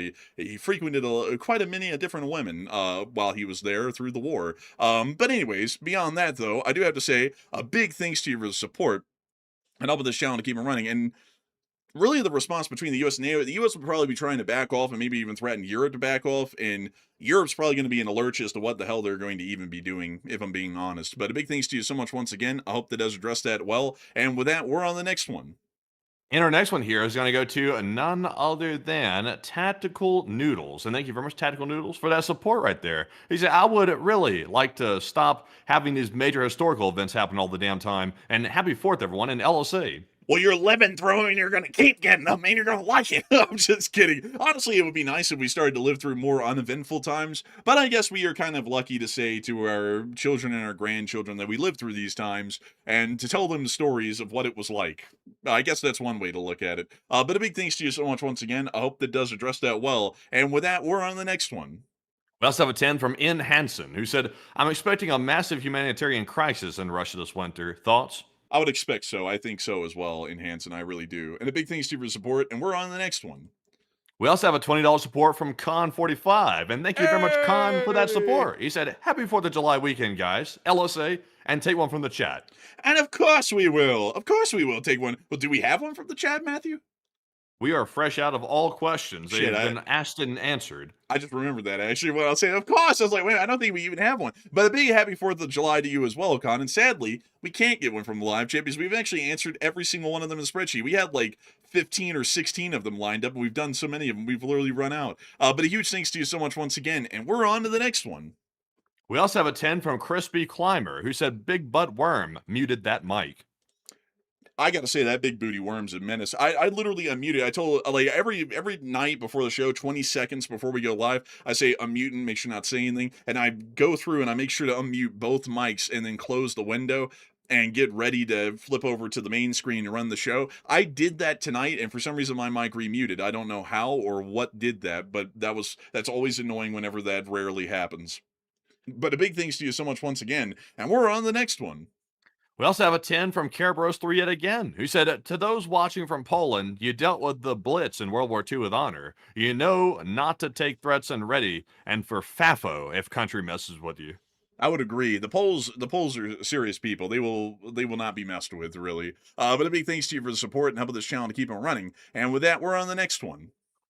Also, by the way, just to make it clear, I made a joke earlier in the chat. I said King George was like one step away from being Pol Pot. That was a joke, by the way. Someone took me seriously in the chat. I was joking. Pol Pot was way that's not even a comparison right there. Pol Pot was a complete bastard, like way worse than anything that ever happened in England by any means. Right there. Just to clarify that real quick. Some people took me serious, but moving into our next one here. This one goes to the Becca Fly, who puts in a 10 and said, "I'm having fun. This is a great way to spend the first hours of our beloved nation's birthday. And please take a video of Matthew tweaking out tomorrow." And maybe so. I'm going to be tweaking in these streets because I'm waiting for that F-35 flyover. I'm going to run around running through the streets, screaming. But I can't wait to see it. I'm going to film it so that way I can show you all what it looked like, the F-35 flyover. But Enforcer, what say you? We'll have to see if we can get a video like that, because we might be able to. I might go full foamer on that. Oh my god, wow! Like, I might do that like myself, actually. But a big thanks to you so much once again. And with that, we're on to the next one. And our next one goes to none other than Epic Trans Canada, and thank you for that support. They said Putin is an old man, and he won't have these consequences. He won't deal with the consequences. I know it's doom and gloom, but I'm not surprised if he ends up attacking Poland or even using nukes and Slav Ukraine. Yeah, maybe. I mean, he might use nukes. But I would hope that the Russians would have some sense to try and stop that before it would happen. But maybe they won't. But a big thanks to you for the support and helping this channel to keep it running. It's Slav Ukraine. And with that, we're on the next one. We also have a 10 from Wolfgang Olesh. He said U.S. intelligence is already considered flawed in Europa, and Europa is actively decoupling from that intelligence. Well, not really, though. Not really. Like, there's still a very strong connection between U.S. intelligence and European intelligence agencies. Very strong. Also, Five Eyes is still going strong. So, publicly speaking, like, you have to detach the intelligence community from the political body of a country because they operate separately for the most part. The intelligence agencies have good relations with one another, even though the governments will be fighting. They'll still have good relations. Like, for example, this is something I don't necessarily agree with, but the U.S. still communicates with Russian intelligence outside of normal political channels. Like, that happens constantly, all the time. And the logic behind it is to keep some form of conversation going or dialogue going, so that way there's not a misunderstanding somewhere along the line. So I personally disagree with it a little bit, but that's the way it usually works. But Enforcer, what say you? I would have to say that I would generally agree with Matthew on that. Like, Europe is a little bit untrusting of the current U.S. position and the U.S. government, but they still rely a good bit on our intelligence, especially whenever we give them a warning of a credible threat. There really is no reason to not take that one seriously. So a big thanks to you for the support. I hope that does address that well. And with that, we're on the next one. We also have a 10 from Live Animal, and thank you, Live Animal, for that support as well. And he said, Russia is choosing Poland as it has sensed an internal political strife in Poland regarding support to Ukraine. Maybe. I mean, honestly, that might be a reason, because Naroki definitely is a very interesting leader. Honestly, it almost seems like with some of the stuff he's doing lately, it's like almost like a new Orban, basically. Not really to the degree that Orban was, but at least ideologically sort of towards Ukraine. And so maybe that's why they're picking him, possibly. But a big thanks to you for support. And with that, we're on the next one. We also have a 10 from Mr. Nightman, who said, I have noticed that in the past few days, various online merchants have put quite small buy limits, like 1 to 2 person on canned foods, powdered milk, and long-term survival foods. Interesting. That is really interesting. And it probably has to do with a lot of panic buying in some place, where. But a big thanks to you once again. And with that, we're on the next one. Bingo, who said, Ruski keeps saying that Alaska's on the menu and they can take it back. And with how currently indecisive we are in the war, no JK, Alaskans probably would deal with that situation themselves. I have full faith in the Alaskans. Like, the Alaskans are a rugged people, and also they have more planes per capita than anywhere else in the United States. They could probably take on the Russian Air Force. But a big thanks to you for the support. I hope that does address that well. And with that, we're on the next one. And we also have a 10 from Siegel. And he said, my son and my fiance are having their honeymoon in Santorini in late July. And if Russia attacks Poland before then, would it still be safe for them to travel to Greece? I'd probably be fine for them to travel to Greece. Greece is a good ways away from the conflict. It's also in the Mediterranean. And because of Turkey, which kind of serves as a wall against the Russians just sailing on down there, they would be able to make sure that they're generally safe. So a big thanks to you for support. I hope that has addressed that well. And with that, we're on the next one. We also have a 20 Australian from Ross. And thank you, Ross, for that support from Australia. He said, Happy July 4th, enforcers. And thank you, by the way. He says, as the clock strikes midnight, and it is. He said, on this beloved national holiday, when we reflect upon years gone by, does truth, justice, and the American way still apply in the 21st century? And it does. Like the founding like principles are still there, but every system of governance, if it's taken for granted, can run astray. I would say, whether or not people like this or not, our government's definitely running astray right now. Definitely so. It needs to be reined back in, and it's happened before in the country, so it's not novel. But like for back in the day, the Square New Deal, Roosevelt, things like that. It's happened before, and we're coming back around to another reset again. But enforcer, what say you? I would have to say that honestly, that question is almost like one that would be at an American town hall. Mr. Senator, it's a real pleasure to meet you. How do you think that as we reflect upon these years going by, does truth, justice, and the American way still apply in the 21st century? Well, I thank you so much for that question. Like honestly, it seems kind of like that question, but I would say the U.S. government is in a very trying time right now, where we see that some of our constitutional rights, understandings, and procedures of the federal government are definitely being tested, almost in some cases to their limits currently. And I would hope that we would see that will eventually be curtailed or addressed or corrected. But I have a feeling that the United States will persevere. This is not the first time that the United States has seen that such things have been tested. Things like this has been tested almost ever since the beginning in the U.S.'s history. And I mean, hell, the Alien Sedition Acts were probably the worst attempt at this. And I think that we'll most likely make it through and persevere as the United States has for 250 years, and hopefully we will for another 250. So a big thanks to you so much once again for the support, Ross, and I hope that has addressed that quite well. And with that, we're on to the next one. We also have a $10 support from Mr. FAK, and he put in a 10 and said, Happy 4th, lads. And if you could change the U.S. Constitution, what are you fixing? He said for him, drop the 8th and 19th. And he said, God bless you, and LLT Um, you would drop the amendment that prohibits cruel and unusual punishment? What for?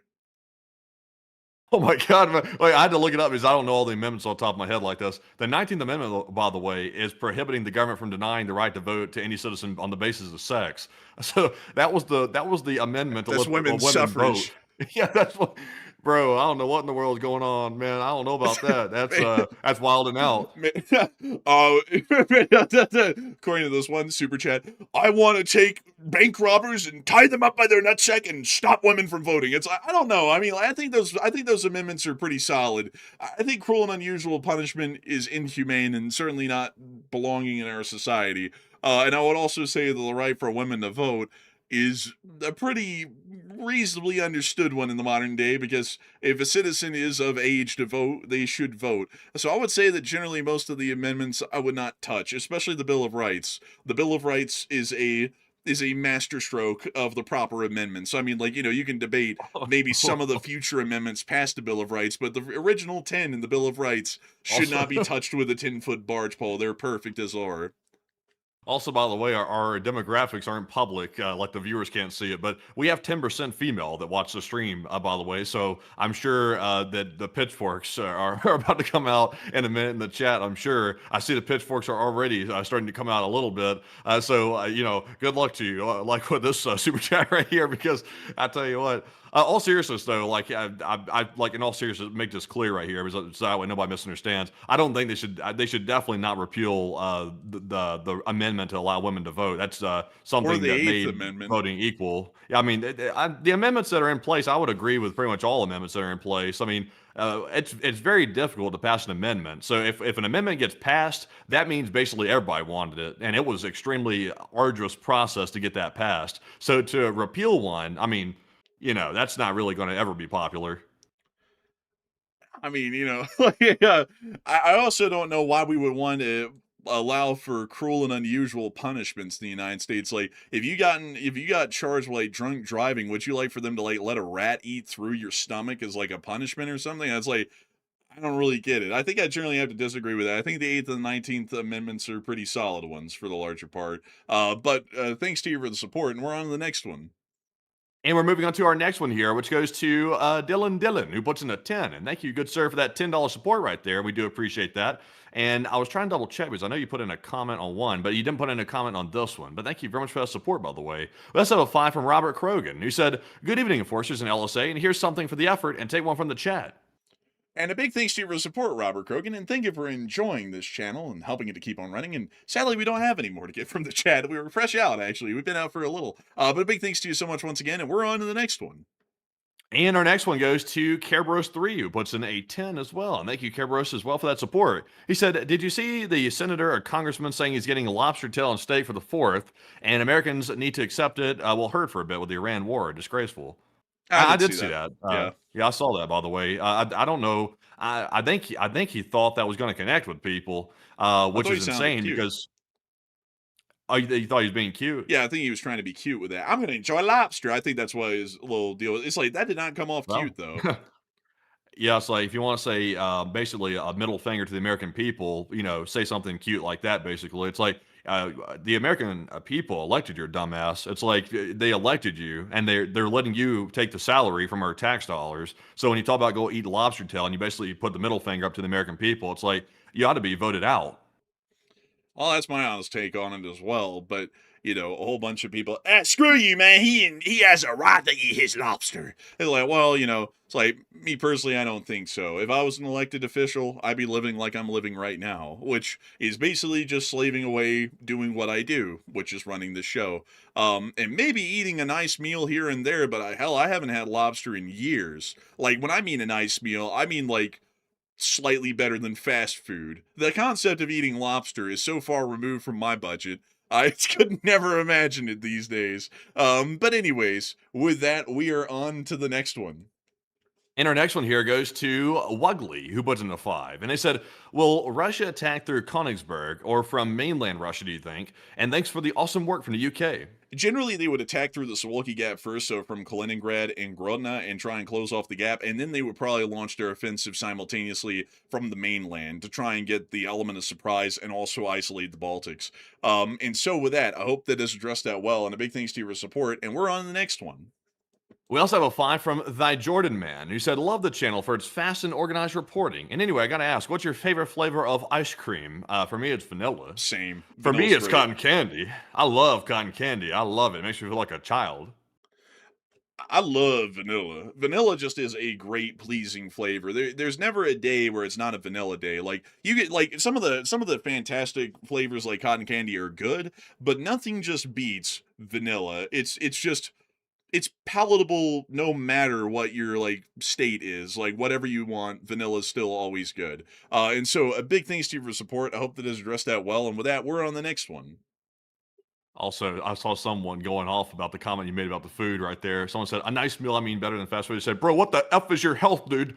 I mean, I had 3 hot dogs today with sweet relish, ketchup, and mustard A real for American. lunch. Yes, that's what I had. 3 of them. That was about 900 calories, which got me about halfway there for the day.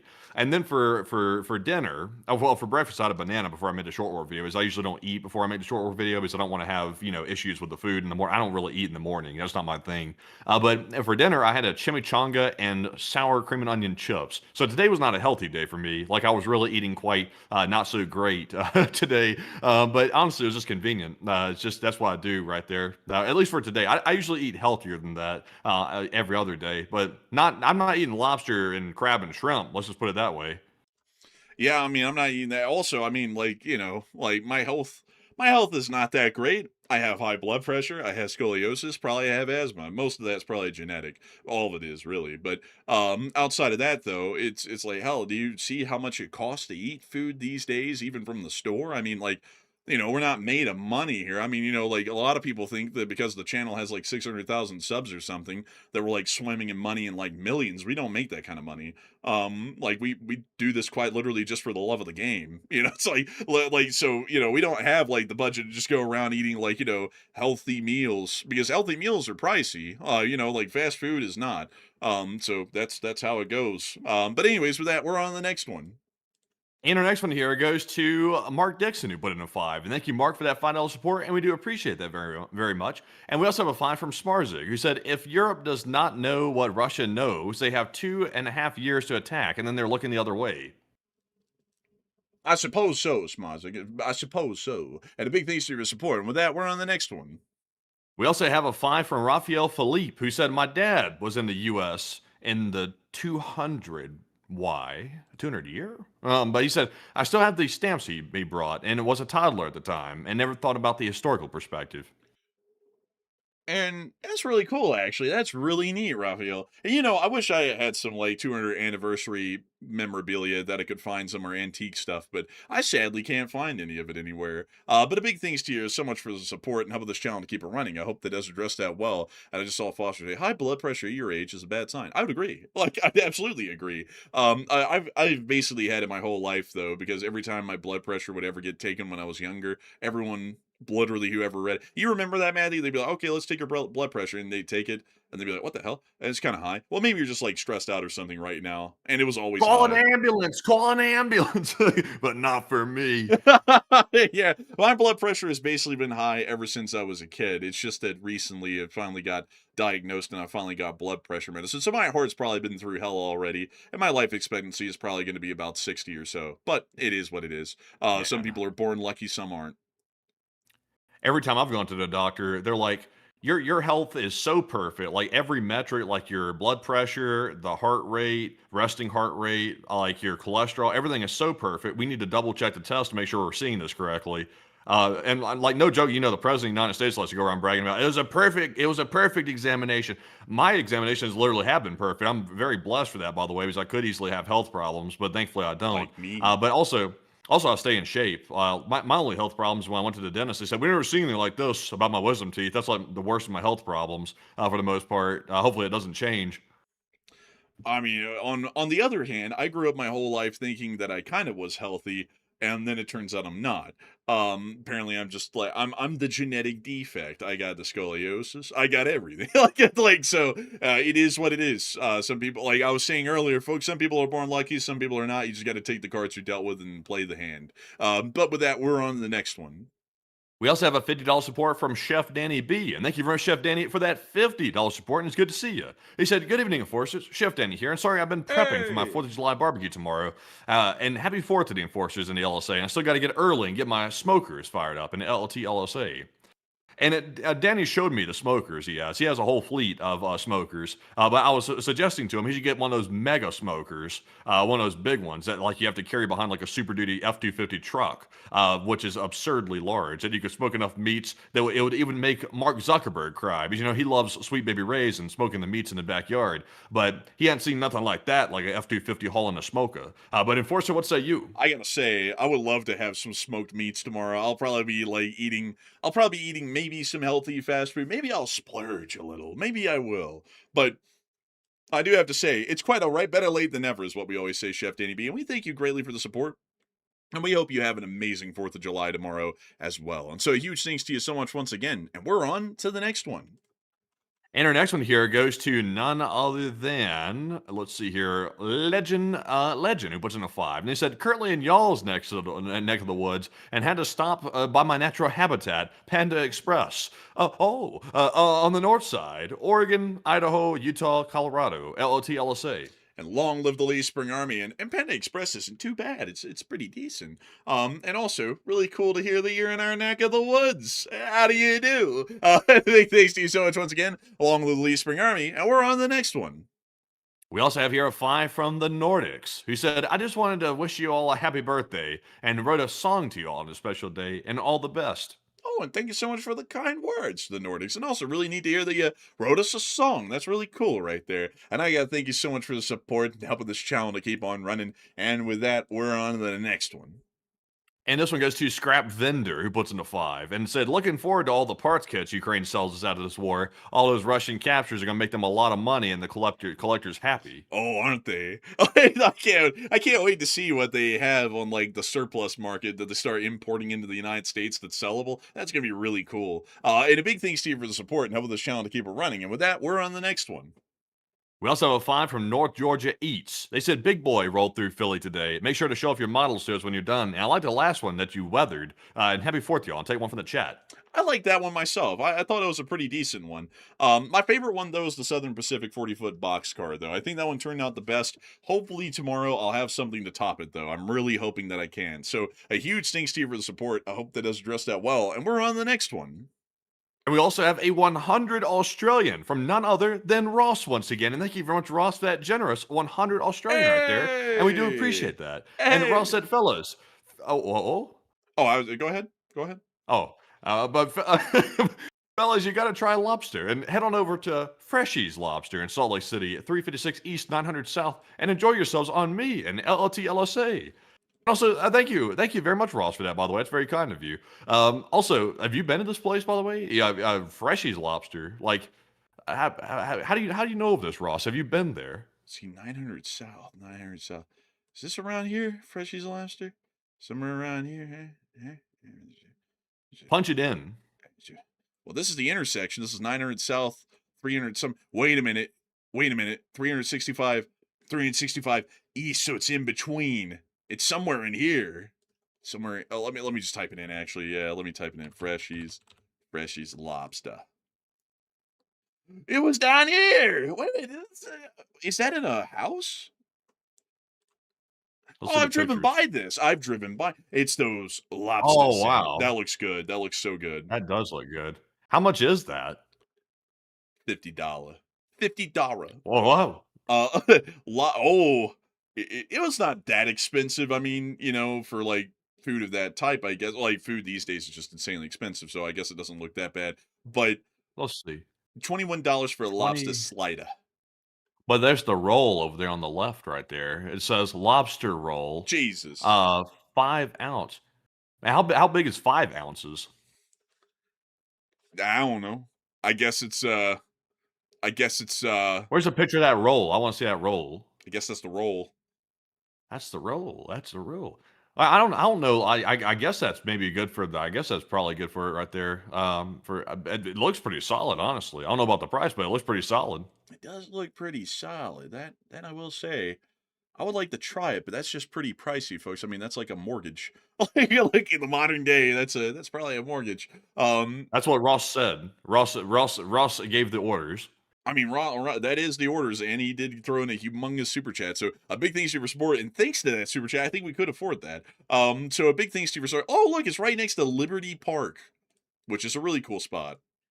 Been here. Oh yeah, I like this place right here. Like this is the first place I hit when I came out here. But there's are those real? Those are Firepoint flamingos when they're maturing. Yeah, those are realistic looking too. I've never seen ones that realistic looking. They're real. They're real. Oh, those are the real ones? They have an aviary here. Oh my god, man. Oh. Oh my god. Wow, those look so real. They're living, dude. Like they're real flamingos. Bro, like you wouldn't believe this, man, but that's a statue. No, that's not a statue. That's the real deal right there. That is. You know, that thing runs a TV corporation, a peacock. Yeah, I actually did hear about that. But here's the aviary, actually. Like, they have a little, like, aviary. You can go see, like, the flamingos they raise. That's what that was. I walked past that, I think, when I came out here to look at it. And I looked in that park before right there. I walked past it. I didn't see the sign, though. But I saw the cages up, and I was like, what is this over there? It looks like Jurassic Park. I didn't see any of the animal. Is that a shoebill? No. These are, like, herons. These are, like, crane herons and stuff. Like, let me see. Maybe they have a shoebill. They have a vulture. Oh, man. We don't want that. They have a bald eagle. God bless the Super Bowl. Isn't that the opposite of what he should be? I mean, the bald eagle should be free, shouldn't it? It shouldn't be in captivity. What's that saying about America? Man, this hits deep. Eat the bald eagle. We are all the bald eagle. Oh man, then you got like basically just the local ducks, I guess. Like, and you got more bald eagles. I don't see a shoebill in here. Dude, it'd be sick if they had a shoebill, man. Wouldn't that be like, I would love to see one of those. They're scary. You know, I gotta say something. Whoever the hell named the bald eagle was not that bright, because this eagle's not bald. I see hair on its head. It's bald. You stupid. I see the hair with my own eyes. You think I'm dumb? Like, it's literally right there. Man, they got some cool birds. No shoebill that I'm seeing, though. Maybe people don't take pictures of it. Maybe they have one, but I'm not seeing. Oh, look, they have a toucan. It's cool. Yeah, that's nice. I like those. I like those. Those are pretty cool. They also have some tennis courts up here. I mean, like, this is a whole deal here at Liberty Park. It's a pretty cool place. But anyways, with that, we are on to the next one. We also have here a $20 support. I thought I was about to miss it, but thank you very much, Raven Patah, for putting in that $20 support. We do appreciate that. They say glory to two great nations, USA and Ukraine, and LSA, and hopefully USA, same as European countries, will join the brave one sometime soon. And I'd have to say, hopefully we will. And a big thanks to you for the support and the kind words and helping this channel to keep on running. And we're on to the next one. We also have here a $5 support from David Ford, and David said, Parliament made fun of King George for being faithful to his wife and working on his own farm, and Parliament was the true villain and tyrant. That's what I'm saying. Like, the Parliament ran the show by the time that the Revolutionary War happened. Like, the whole thing of, like, oh, he's a tyrant. Like if you even read, someone mentioned Common Sense by Thomas Paine earlier on in the chat. If you even read that, like, it literally says, like, the crown is just like an ascensionary power, but they're a bastard for giving ascension to this stuff. And, like, that was the whole point. That's why they said the king was a tyrant.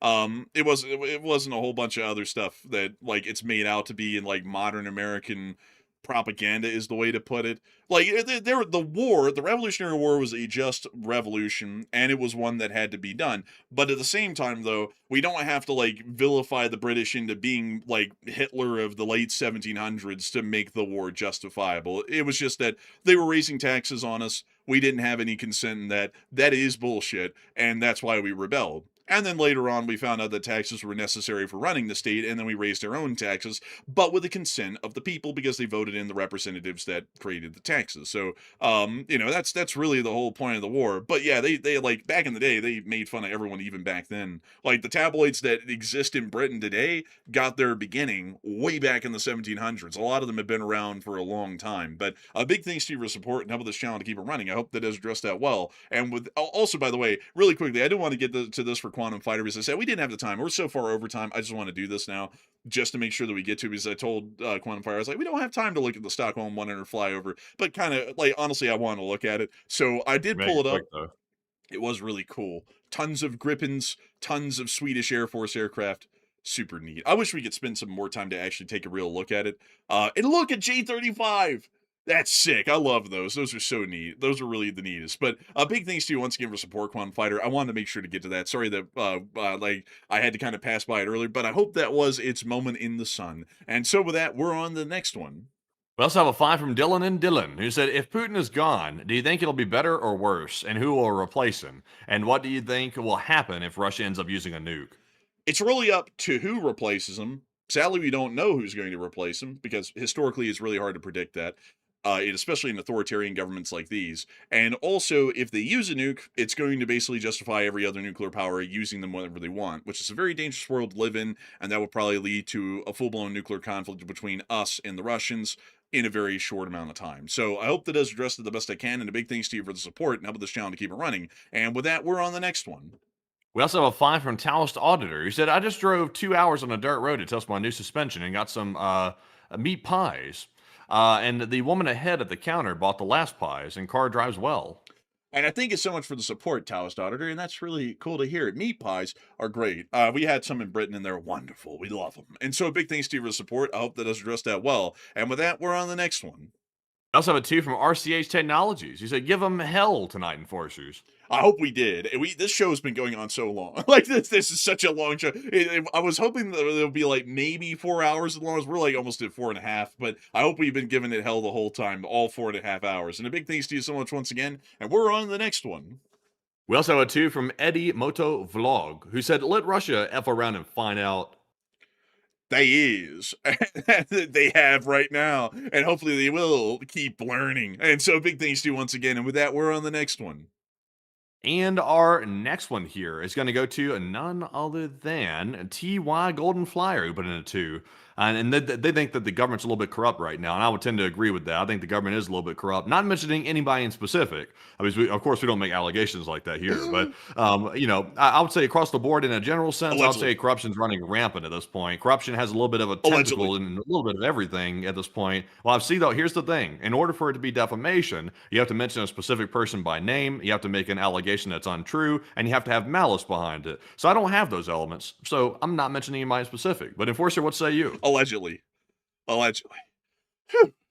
We've avoided calamity. I was just about to say that so-and-so is a bastard. Anyways, but beyond that, though, I gotta say, I would agree.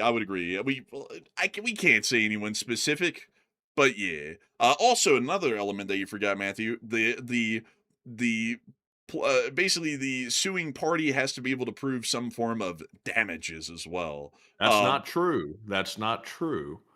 You can have defamation per se, which means you don't have to prove damages.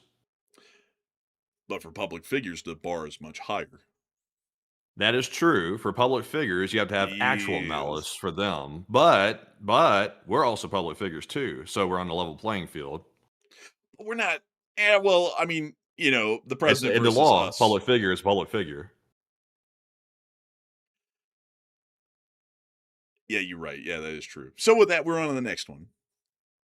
And our next one here goes to none other I than got you. Plazat, who I know Bro, I was wanting you to expect you to give up that. He's spending something else. But Bro, you our went next one here goes. Oh, but our next one goes to Plazat, who puts in a 2. And thank you very much, Plazat, as well, for that 2. Also, a big shout out to Jan, who put in a 2 as well. And we appreciate you both very much for that support. We also have a 2 from Random Person, who said America flag. Hey, we love America. America's a wonderful country. I love the United States of America. And with that, we're on to the next one. We also have a 2 from Alex Edwards, who said BMW stands for big money waster. True. It also stands for big manly women, and also stands for some other stuff too, but it's not exactly with PG. But Enforcer, what say you? I think these here is support. With that, we're on the next one. This one goes to Saribres, who puts in a 2, and said, excuse me, happy 4th. Hope to see you at the Murray Parade. Oh, what parade is that? Isn't that the parade over in Murray, Utah? Yeah, but what's the parade about, though? Probably about the 250th anniversary of this country, Matthew. Probably. I mean, it's the 4th of July. I mean, what would They have it a be lot of about? parades. They have a lot of parades these days. Not that there's anything wrong with them. I didn't say that. I didn't say that. Listen. I'm a live and let live type of person. You know what I'm saying? Like, I'm not one to start meddling. I'm not a meddler. I'm not the dude and Scooby-Doo's like, if I hadn't meddled with them, I'm not like that. So it's a free country. We don't have tyrants like King George III ruling here, okay? Or we're not supposed to. Yeah.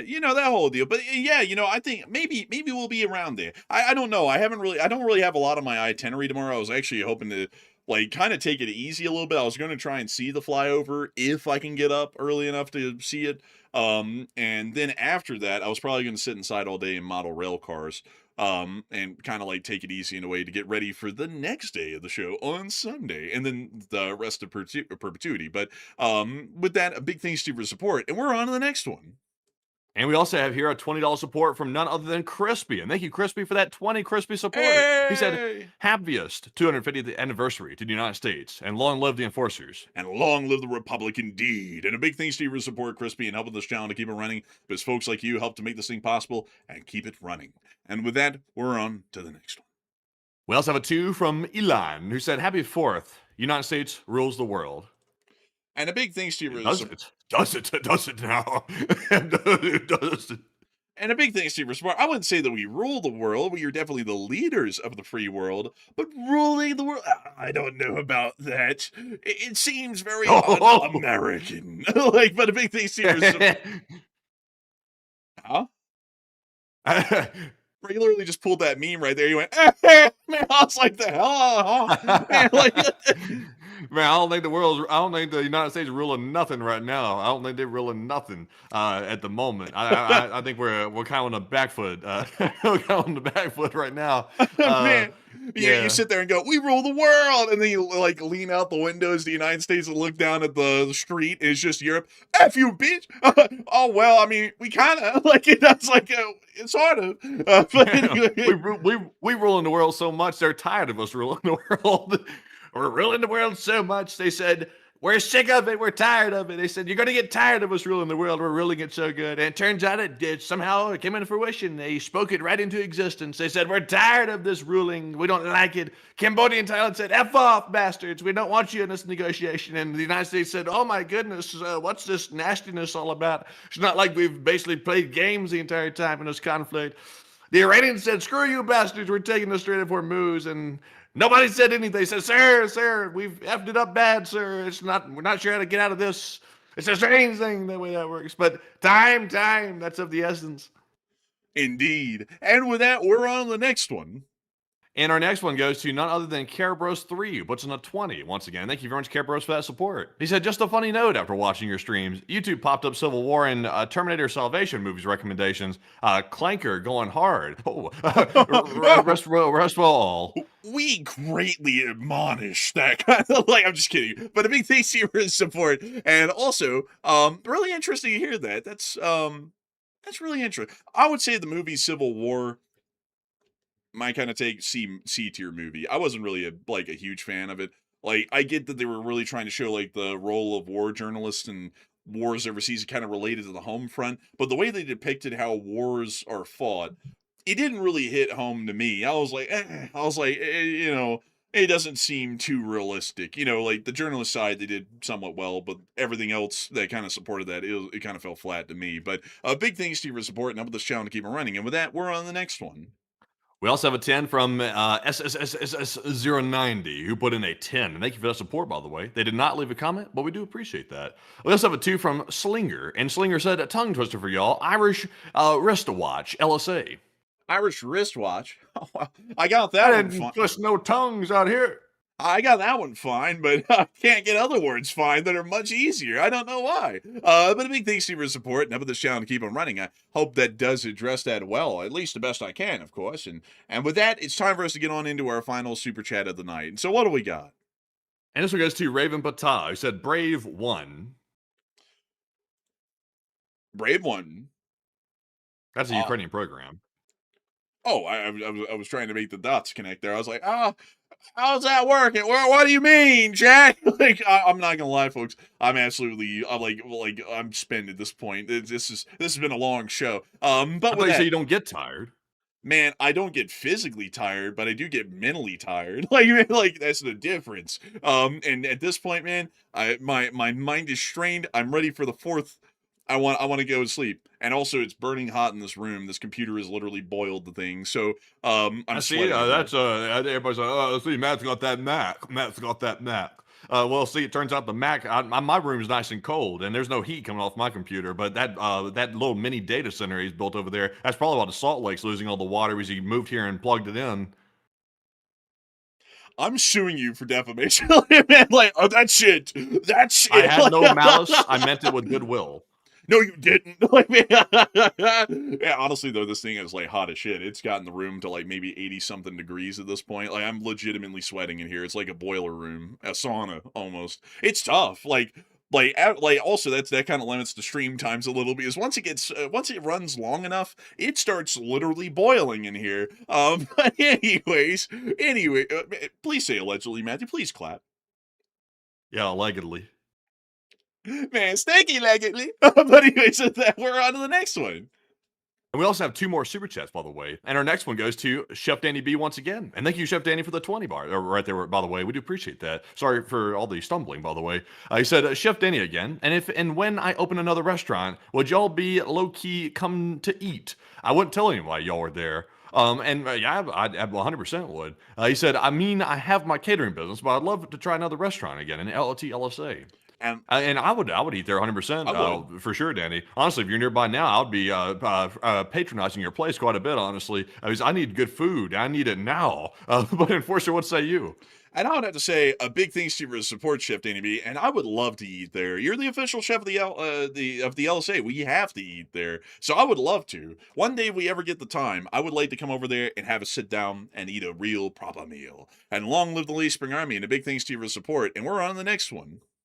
And our next one here goes to Ross. And once again, and thank you, Ross, for the 20 Australian this time. We do appreciate that. He said, they asked me, sir, what do we do now that Iran's taken the Strait of Hormuz hostage? They said. They took it. They won't let him go, the Strait of Hormuz.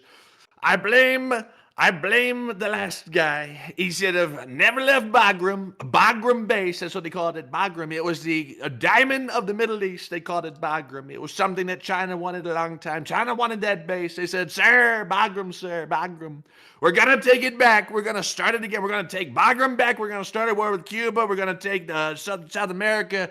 We're going to take Greenland. We're going to destroy NATO. And we're going to team up with Vladimir Putin. It's a great plan. Tell us more.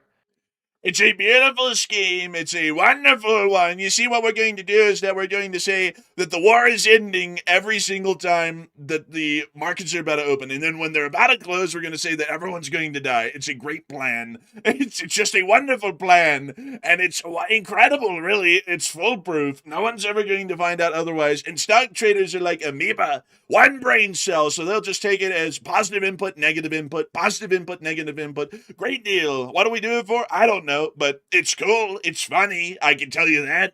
Like, people call me up and go, sir, you control the stock market like on a whim. And it's really kind of just fun to watch you like jump around like that. It's bouncing on it. But anyways, with that, a big thank you for the support. And we're on the next one.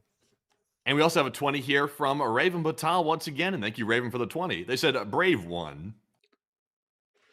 How? Thanks for the support. I feel like it's a Manchurian candidate word. Like I feel like there's something more to this than I'm thinking it might be. I think they're shouting out the Ukrainian organization, but I feel like this is supposed to be like triggering something at this point. Like if I start jumping around and like bouncing off the chair and tweaking too early before the F-35 flies over, I might be triggered. Fire truck, green, boxcar, Philadelphia, Alpha. Wow. He's triggered. Must go to Washington. Like it's must join government.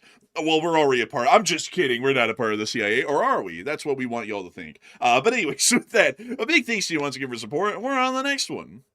We also have a 5 once again from Ross, and thank you, Ross, for that support. He said, seriously, you need an AC in that room, Enforcer. Don't die from the heat like the French. As soon as I get off of the stream, I usually get out of the room. Like, it let it cool down, like, open up the door and everything to it. I keep the door closed for kind of like more sound dampening a little bit, and that also makes it heat up a lot more than the rest of the house. I can open up, like, the door to this little room, and the cold air will literally come whooshing in. Like, you can feel it when I get done with the show. It gets that hot in here. But a big thanks to you for the support and helping this channel to keep on running. And with that, I think we're on to the Morse code to... Go ahead. Also, oh dang, man, I accidentally deleted the Morse code decoder for some reason. Let me try to undo this in the spreadsheet real quick. I don't know what I was doing. I'm losing my mind. Let's see here. There we go. I edited it back. I was just laughing because, I was just thinking when you said, maybe we're CIA, maybe we're not, which we're not, by the way. But when I went to the dentist the other day, I don't like going around telling people that we're like doing YouTube and stuff like that because it invites like a lot of questions, like almost too many questions sometimes. So I usually just like, will say something else. Like I'll just come up with some other title. I said at the dentist yesterday, I was like, they're like, oh, what do you do? I was like, I'm an intelligence analyst. And I don't know what they thought I meant by that. I think they instantly thought maybe I was working for somebody like maybe like with the U.S. possibly or something. They were like, and they stopped asking any questions whatsoever. It completely shut down the line of questioning on that, like completely. I was like, apparently that's interesting. Like they didn't even want to ask any further questions about that. You're not trying to get a job, right? Like you're putting that stuff. You're putting that out there like you're trying to put that on a resume. I'm an intelligence analyst, dude. The way I shut down questions, I go, I'm a YouTuber, and they're like, oh, this guy's a goof. Like they never ask a question. No, that's not my experience. Every time I say that, it's a million questions after that. It's like nonstop, like like a plethora. It's like rapid fire questions after that, like usually. Man, honestly, man, whenever I tell anyone I'm a YouTuber, they're like, "Oh, that's cool. That's cool. So what do you do?" "Oh, it's like news." "Oh, okay." And that's it. That's the end of it. But every once in a while, folks, this happens. I just go somewhere. "Hey, I like a coffee, please." Oh my God. And then I turn over. "Oh my God. I think I know you. I think I do. Who do you think I am? You're the enforcer, aren't you?" Like, and it's like, yeah. Oh my God. Like, it's like that's usually when like the million questions come. Always honored to meet y'all, by the way. It's really kind of crazy though. It blows me away because yeah, you're the enforcer. Oh my God, you're the guy. And it's like, yeah, I am the guy. I like meeting people that like know about the channel. They're like, oh wait a minute, like that, you're that guy or something like that. I like that. I just don't like having to explain it from scratch. Like if nobody really knew what it was like from the get go, and they like want to like find out everything about it, like it starts going like down a huge like monumental rabbit hole to explain how everything started and how it works and stuff like that. That's the part I like try to dodge. Yeah, and also it's like how much is too much, like you also got to figure that out as well because sometimes you'll tell them an answer and then it makes like three more extra questions. So it's like how much do I say to make the questions minimal, but also how much is too much to where I'm starting to bore them and starting to talk way too much about it. And then that's really hard to balance too. But anyways, with that, it's time for us to get on to the Morse code decoders. So we are on to the final Morse code decoding of the night. So Matthew, who threw in, or who all threw in the lucky last Morse code decoding of the night? So tonight we have Paul, Kevin, Mason, Joni, Norm, Arabelle, Heroic Fluffness, Kush, Derek, Siren, and Brian. And he said a Morse code said, excuse me, I hope that NATO will stand strong in one of its most arduous tests ever put against us in LLT, LSA. And that's a sound of money. Y'all got that dead on the nail. That is the Morse code message of the night. I gotta congratulate y'all greatly on getting that correct time and time again. Y'all always get that correct. It's always impressive. It's always incredible. And we always love to know at least Mary Signal Corps is on top of things. And so, with that, a humongous thanks to y'all once again, and a big thanks to JSGO Sniper, who just threw in 100 Mexican pesos. It's a liquid cooler for your CPU with better intake fans. Also, look up fan curves for a static pressure or pure airflow curves. Even a push and pull air coolers is another option. And those are definitely interesting considerations and ones I will have to look into. Maybe I can make the PC run a little bit cooler. This PC already has a liquid cooling system in it, and it's also got the fans you're talking about in it too. It came pre-installed with all that stuff. We tried to get a really good one for that, but the catch is though, unless you have a Mac, you can only get so good with Windows. Like that's the catch, and also it's power hungry as hell. So it's honestly as good as it'll get. It's just a very hot running computer.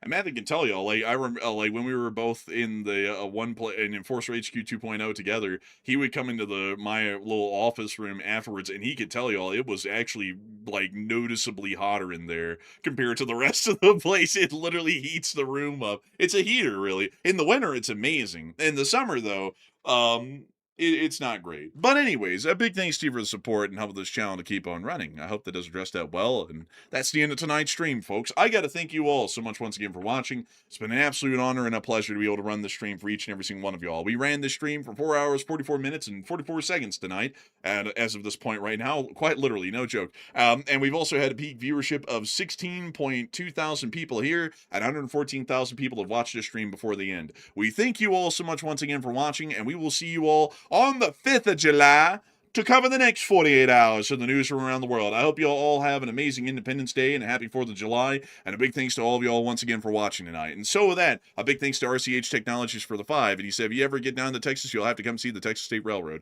and I definitely will. And a big thanks to you as well for the support, and with that, good night, good luck, take care, stay safe, Slava Ukraini, Ram Slava, long live the Leaf Spring Army, and long live the Republic.